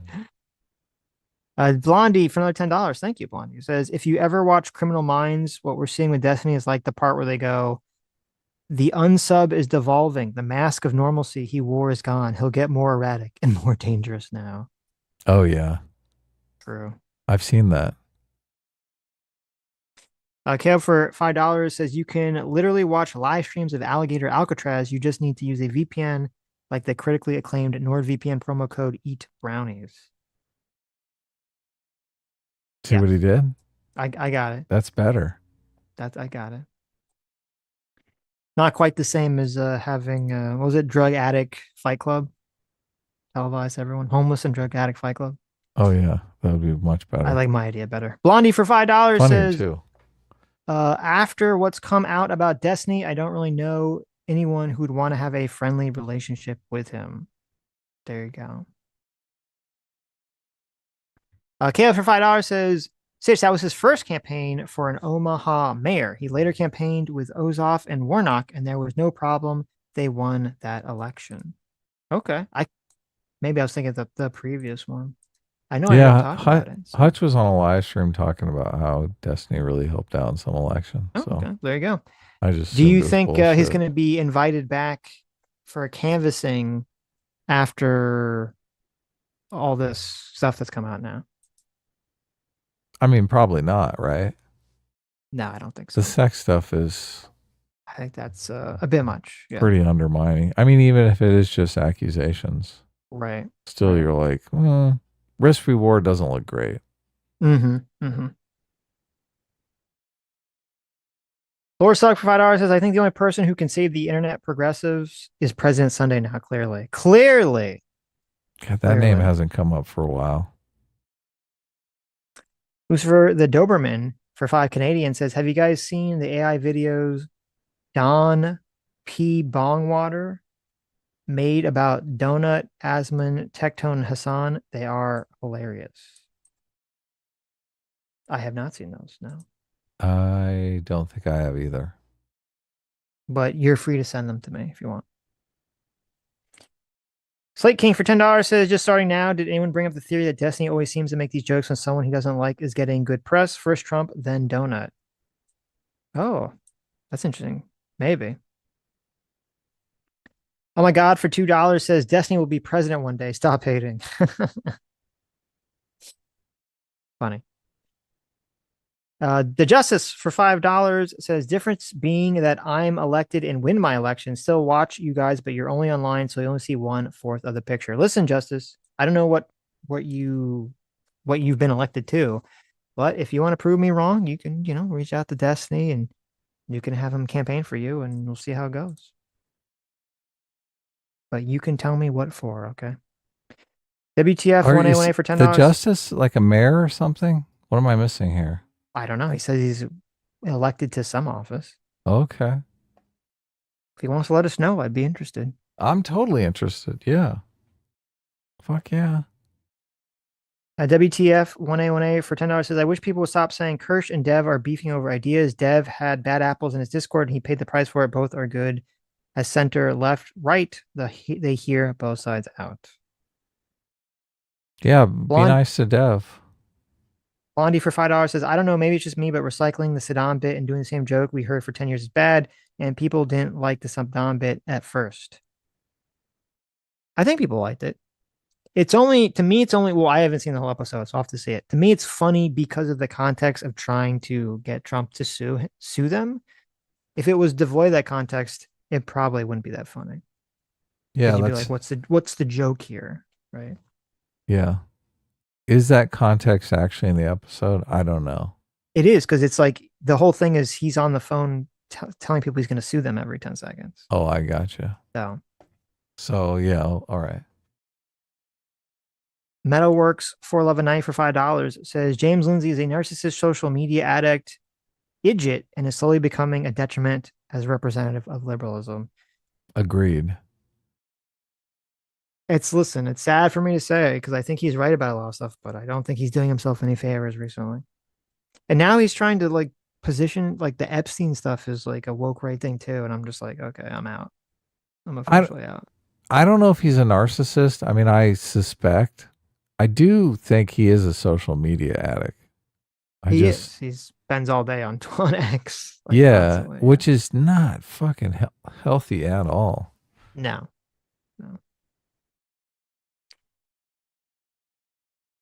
Blondie for $5 says, since Saddam was first in the Canada episode, they gave him the Canada face, and so Trump has it too. If they made the twist, Trump was Canadian. Okay, funny. Yeah, I was wondering if they were going to do a twist about Trump was trying to cover up the Epstein files, not because he did anything degenerate, but because he's really Canadian, and that's the secret he's trying to hide. That was my first thought. I don't know if they'll do it, but we'll see. That could be funny. Political chat for $5 says, you guys still want to talk to a libertarian? Fabian said he DM'd you. We've talked to Fabian I think 2 or 3 times. Yes. So, I mean, it wouldn't be the first time we talked to him. Fabian is a little insufferable. He's not a bad guy. Okay. But he's the smugness is really off the charts with Fabian. So I don't really remember the conversation at all. Okay. But I'll agree with your telling of it since I don't have any memory of any of this. he seems like a fine guy. I don't think he beats his wife or anything. That's good. If he has a wife, I don't think he's trying to bad faith us or pull one over on us. So it's just those are all good things. Yes, exactly. So well, look, if we were going to talk to him again, we could. I don't care. We could talk to him again. Okay. Loser Doman for 2 Canadian says, watch the Hellraiser Revival Red Band trailer. Well, I liked the Hellraiser franchise too. So really, I can never get into Hellraiser. Really? Oh man. But okay. It's fun. Come on, it's fun. You don't like horror movies? We will give you pleasure. Get your honey to get all scared and love up on you. Oh yeah, I'll protect you, honey. In like Sue Storm, Pascal. There you go. Pedro exactly. Pascal way. Yeah. Metalworks for $5 says, as cultured monster fucker, I've seen some nice thick pics of predators and xenomorphs, though I prefer xenos more. Wow. Okay. Terrible. Ace for $10 says, FD is a liar when he said that he doesn't comment on Israel-Palestine stuff. He criticized ContraPoints for her take. The dude is a total rat. Look, chat, someone we can all hate together. There you go. That's true. Well, I think Sitch is nice. I think Sitch likes FD, so. I like that he comes on. Right. That's fun. We can hear him say crazy shit that we all disagree with. I do like that. That's always fun. Yeah. Yes. Yeah, the people criticizing ContraPoints for Israel take was hilariously stupid, but not surprising in the least. Metalworks 411.90 for $5 says, I want to try and experiment. Let's see you guys react to a video game / movie trailer. And for my recommendation, it would be the Fallout Bakersfield trailer. Is that a video game? Yeah, maybe not right now, but we did a live stream on Fallout on the TV show. Yeah. Ace, did you send the same chat twice, or maybe I just read it out of order? But I read this one. But thank you for $10. Cultology for $5 says the left doesn't care about kids or laws or rights or morals, but you do, so they will gaslight your position as theirs and theirs as yours. I don't think you could. I mean, again, you can't say the left, like as the entire left. Obviously, most people on the left do care about children and morals and all these other things. I think they're socialists that don't care about any of that shit. They have a might makes right attitude, but I think they're the minority. They're the vocal minority on the internet at the moment. They have different morals. Yes. Yeah. Ace for $10 says foreign policy shows a mountain of differences in knowledge and sensibility in regards to Tiny in June. June thought Iran strike would have caused boots on the ground. Tiny knew nothing would happen. Ace, just relax. Just be like, take a. Do what Donald Trump says in the South Park episode. Just relax, guy. Just relax, guy. Sees Paffy for $10 says, I don't know this chick, but I know her husband. He played on the Boston Cannons and founded the PLL. The PLL have been blowing up the past couple of years, so I really don't think she wants out of that. Oh, that's Vanessa Kirby's husband. Yes. Well, if he's got a bunch of young ladies on the side and she's completely jealous, so maybe she's trying to work the jealousy angle. You think she's doing this to get back at him for all of the young fillies that he's been banging? Well, I mean, if I saw my wife doing that, I'd be like, okay, that's how you want to play it. Right. See Sitch as gaslighting about what? You think that the entire you think every single person on the left doesn't care about kids or laws? What do you mean they don't care about kids? You think every person on the left is like, yes, they would be fine with every child dying on Earth? What are you talking about? What does that even mean? Yeah, and it depends upon the context, obviously. If you want to talk about deportations, yeah, they don't fucking care about laws because they want to get their way. But if you want to talk about gun control, oh, then they fucking totally care about laws. Make the laws, ban the guns, right? Yeah, people want what they want. It's completely context dependent.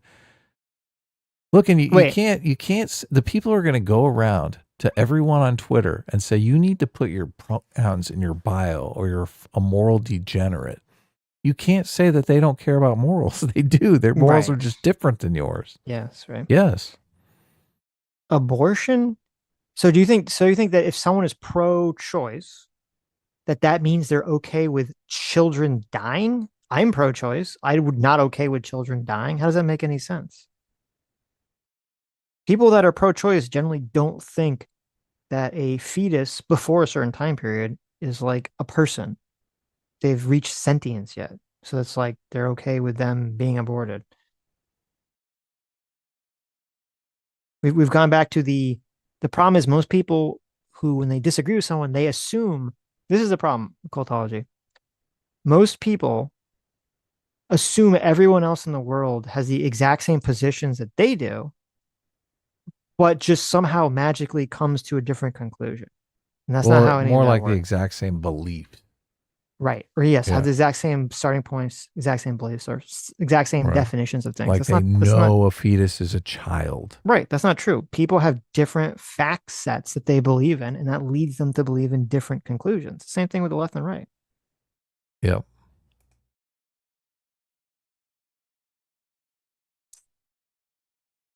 CS Paffy for $10 says, I don't know this chick. Oh, no, I read that one. Lord Slug for $2 says, Pedro Pascal's wager is very different, isn't it? Oh, yeah. Funny. Lucifer for $5 says, dating an actress or actor is like dating a porn star. Oh, God, it's terrible. True. Why is this suddenly breaking news? Have any of you ever met actors in real life? I think we both met actors. Adam probably a lot more than me. Yeah. So. Hundreds of actors, because I ran the Writers Lab for 10 years, and we would have constantly over 100 actors on our call sheets. All the actors and actresses, they all just like fuck each other with no regard for their significant other. I mean, there's a pause. I mean, it's obviously people are different, right? There are some people who are in monogamous. Look at that. Well, look, and I'm asking as a class of people.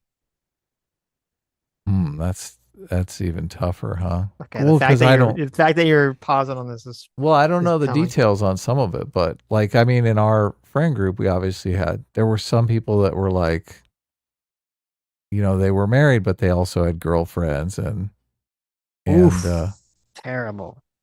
And their significant others had boyfriends, and it was basically just an open marriage. Right. Okay. And then there were others that were like me that were like, oh my God, I could never live with that. That was fucking freaked me the fuck out. Right.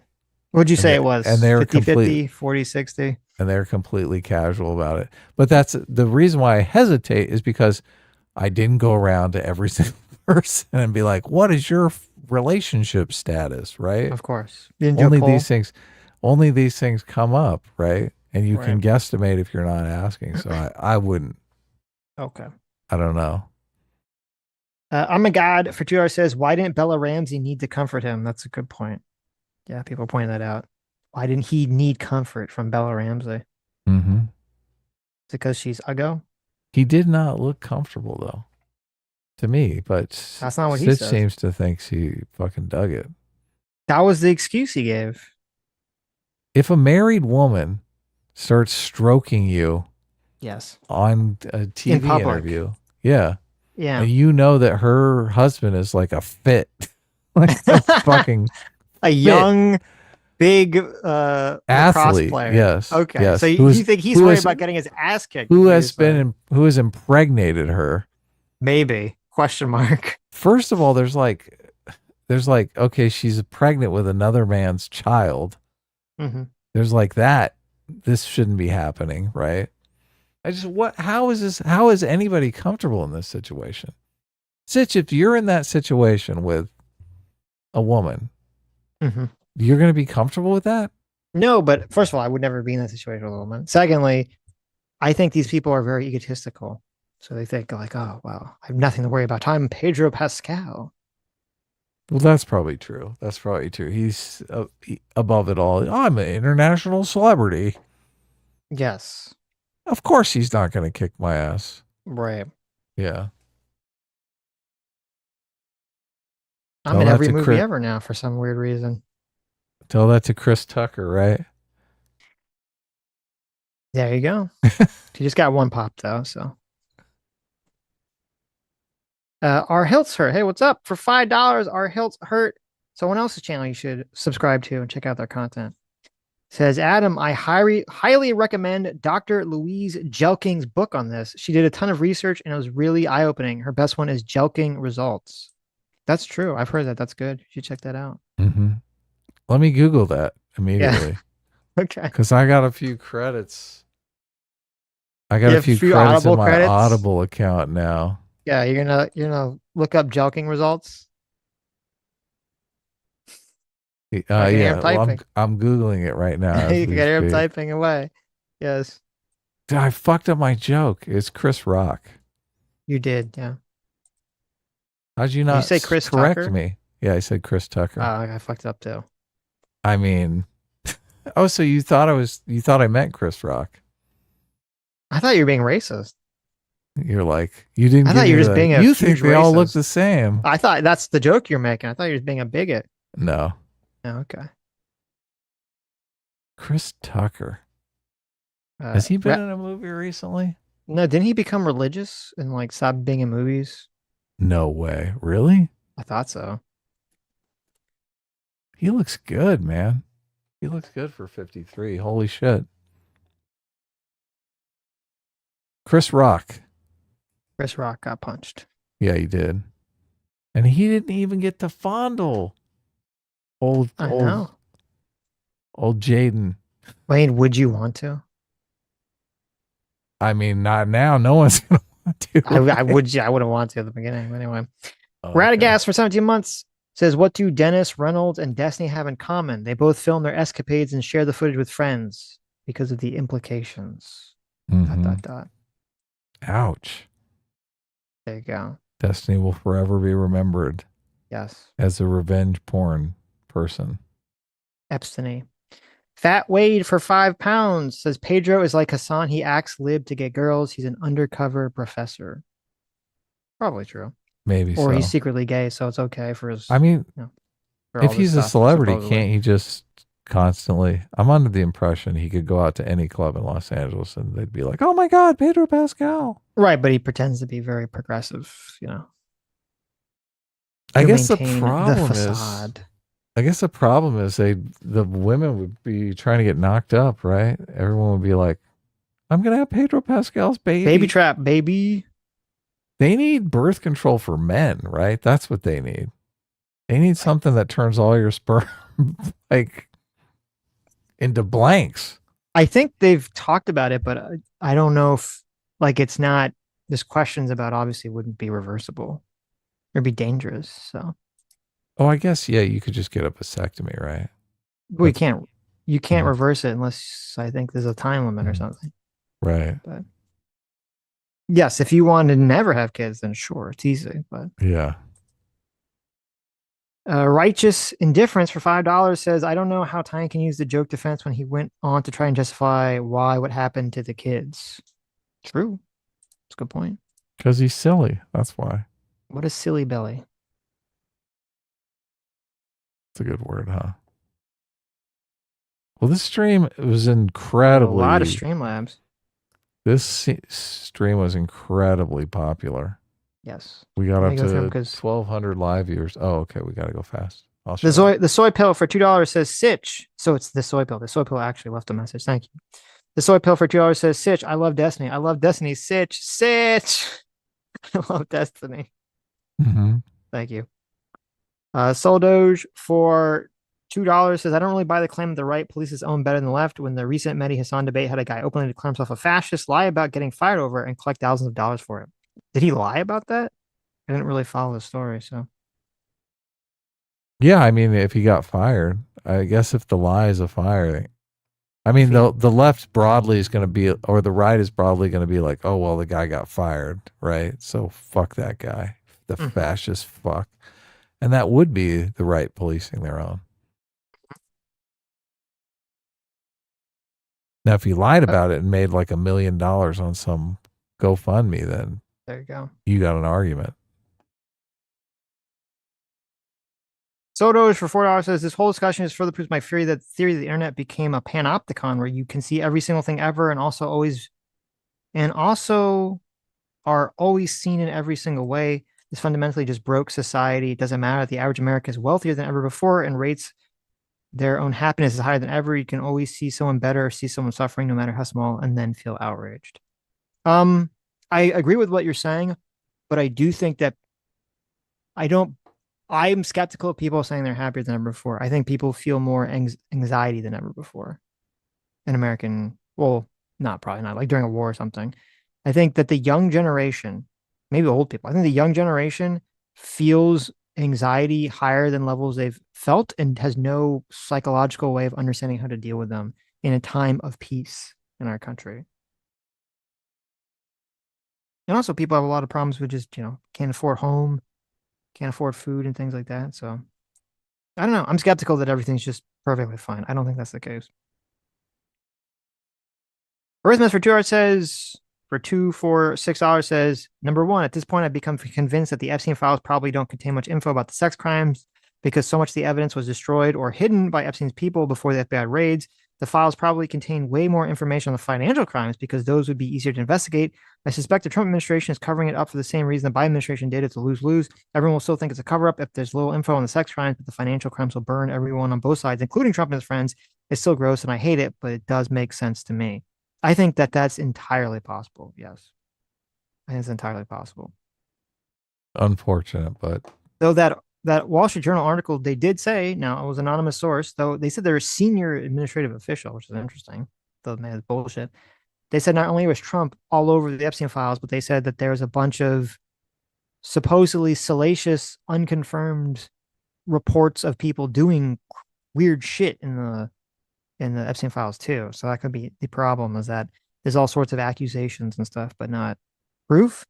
Which the problem is then the problem of why this is really bad is if we go in the Epstein files, if they are released and there's nothing there, that still fucks Trump, because everyone says, wait a minute, Epstein died or was arrested and died and was investigated under your presidency. That means that what the fuck did the FBI do the first time? Did they cover it up then? Are they all incompetent fucking morons? Like, it still would mean Trump would have to answer for the cover up or the lack of information there, lack of evidence there. Yeah, that's a huge problem for Trump. It's a no-win situation. Sodos for $2 says, Adam just doesn't realize that when Sitch says most people are stupid, it's similar to the BLM saying defund the police. There's an implied part that everyone in the know understands. That's why S-class is best class. It's not just implied. I said directly. Everyone who doesn't watch the stream is stupid. Yes. Mm-hmm. That's true. Well, that's the only time you made it explicit. No, I've said that before. You just don't remember because you're one of the stupids. Because you only participate in the stream. You don't watch it. Dr. Dealer for $2. That's true. I like that little technical workaround. Good there job. You go. See? Gotcha. Dr. Dealer for $2 says, Trump strikes me as the exact type of president that will be vilified even by the right as soon as he loses power. I think a lot of the mainstream right likes him now, but subconsciously only because he wins. I think there's definitely, well, it depends how his second term ends, but I think there's a high probability of that coming true. Yes. If he outlaws homeowners associations, he'll be forever beloved. Sure. So I think there's a high possibility Trump will be kind of hit with the George W. Bush stick in the future. I don't see how, but we'll see. We'll find out. So much of it depends upon the economy. So Dr. for $2 says, I would be hard pressed to say that Destiny doesn't believe his insane rhetoric, but in his personal life, he's also completely indifferent to how many people's lives get wrecked when he shares their nudes around. Sociopath. That's a good point. Yeah, great point. Solo for $2 says, Adam, is Twin Peaks season 2 and 3 worth watching? I've seen only the first season, and Firewalk with Me. P.S. Shelley is best girl.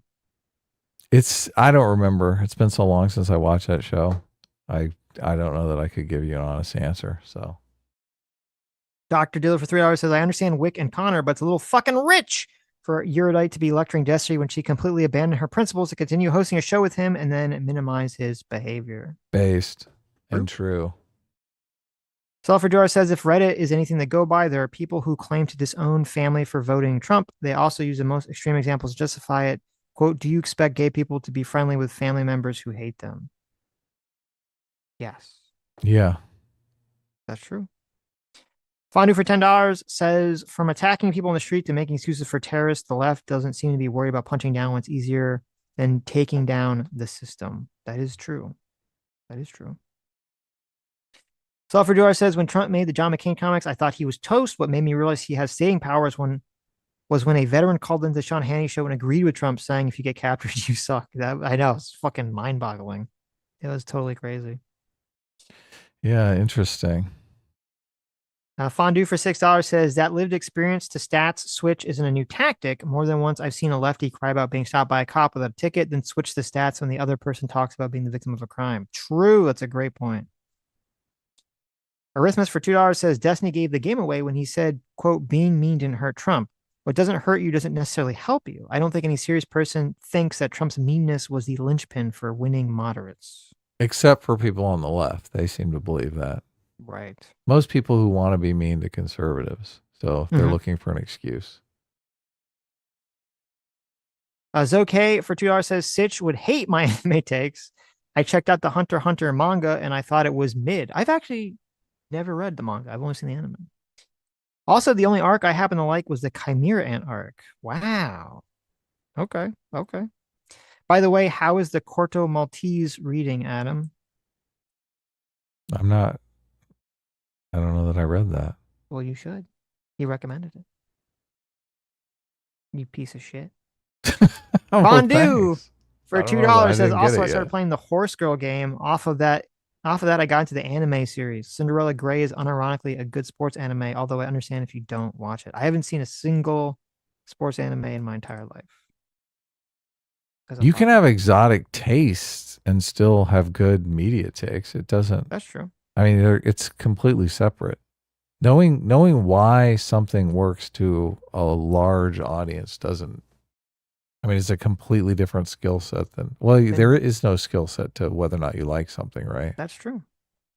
Well, here, if you want, listen, maybe me and Adam, we should watch the Horse Girl anime and we'll do a review. See if we can figure it out, the appeal. Okay. I think. Look, I haven't even watched it, and I think I know the appeal. But I mean, we can watch it too. I don't know if they're like just highly sexualized or something, but I haven't seen it, so I don't know what they look like. Destiny for $2. Look, it's Destiny. Destiny said, "I want to smell shoes and Adam's used undies." Oh yeah. There you go. Fondue for $2 says, why would you ruin your marriage for the MCU? Truth. Well, it's their entire career is what they're thinking. Fondue for $10 says, on the vibes, the policy, I'm pro vibes in the sense that's unreasonable to say because you aren't all knowing. You shouldn't get a vote. I'm pro policy because ultimately you want your vote. Your vote should show results. I would love if people voted more on policy. I just understand that's not the case. So I disagree, but okay. We have no time to argue about it. Arithmus for $2 says, doesn't South Park episode destroy the narrative that Paramount is kowtowing the Trump admin for the merger? If Paramount greenlit the episode, what am I missing? That's a good point. I guess the question would be, we don't know what kind of pressure Matt and Trey had behind the scenes on whether they were allowed to do the episode or not. So I don't know. That is a good point, though. If there is this pressure, why would they allow them? Maybe we'll find a nice story about some sort of internal conflict going on behind the scenes. Or maybe nothing. Maybe it's all fake news. A lot of that going around, so. Yes. Could be fake. Photos for $2 says, no, he was fired in January but lied and got money. That's hilarious. Wow. He was fired in, oh, wow. Okay. How much did he get? So he just scammed a bunch of like retarded groypers out of giving him a bunch of money. That's pretty funny. Well, get fucked, losers. That is crazy. Yep. Anyways. Fascinating. All right. Great show. This was super exciting. I'm glad that we watched this because it was super entertaining for me and obviously for you guys, right? It was very fun. Glad you guys liked it. And we'll see you all on Sunday. Take care.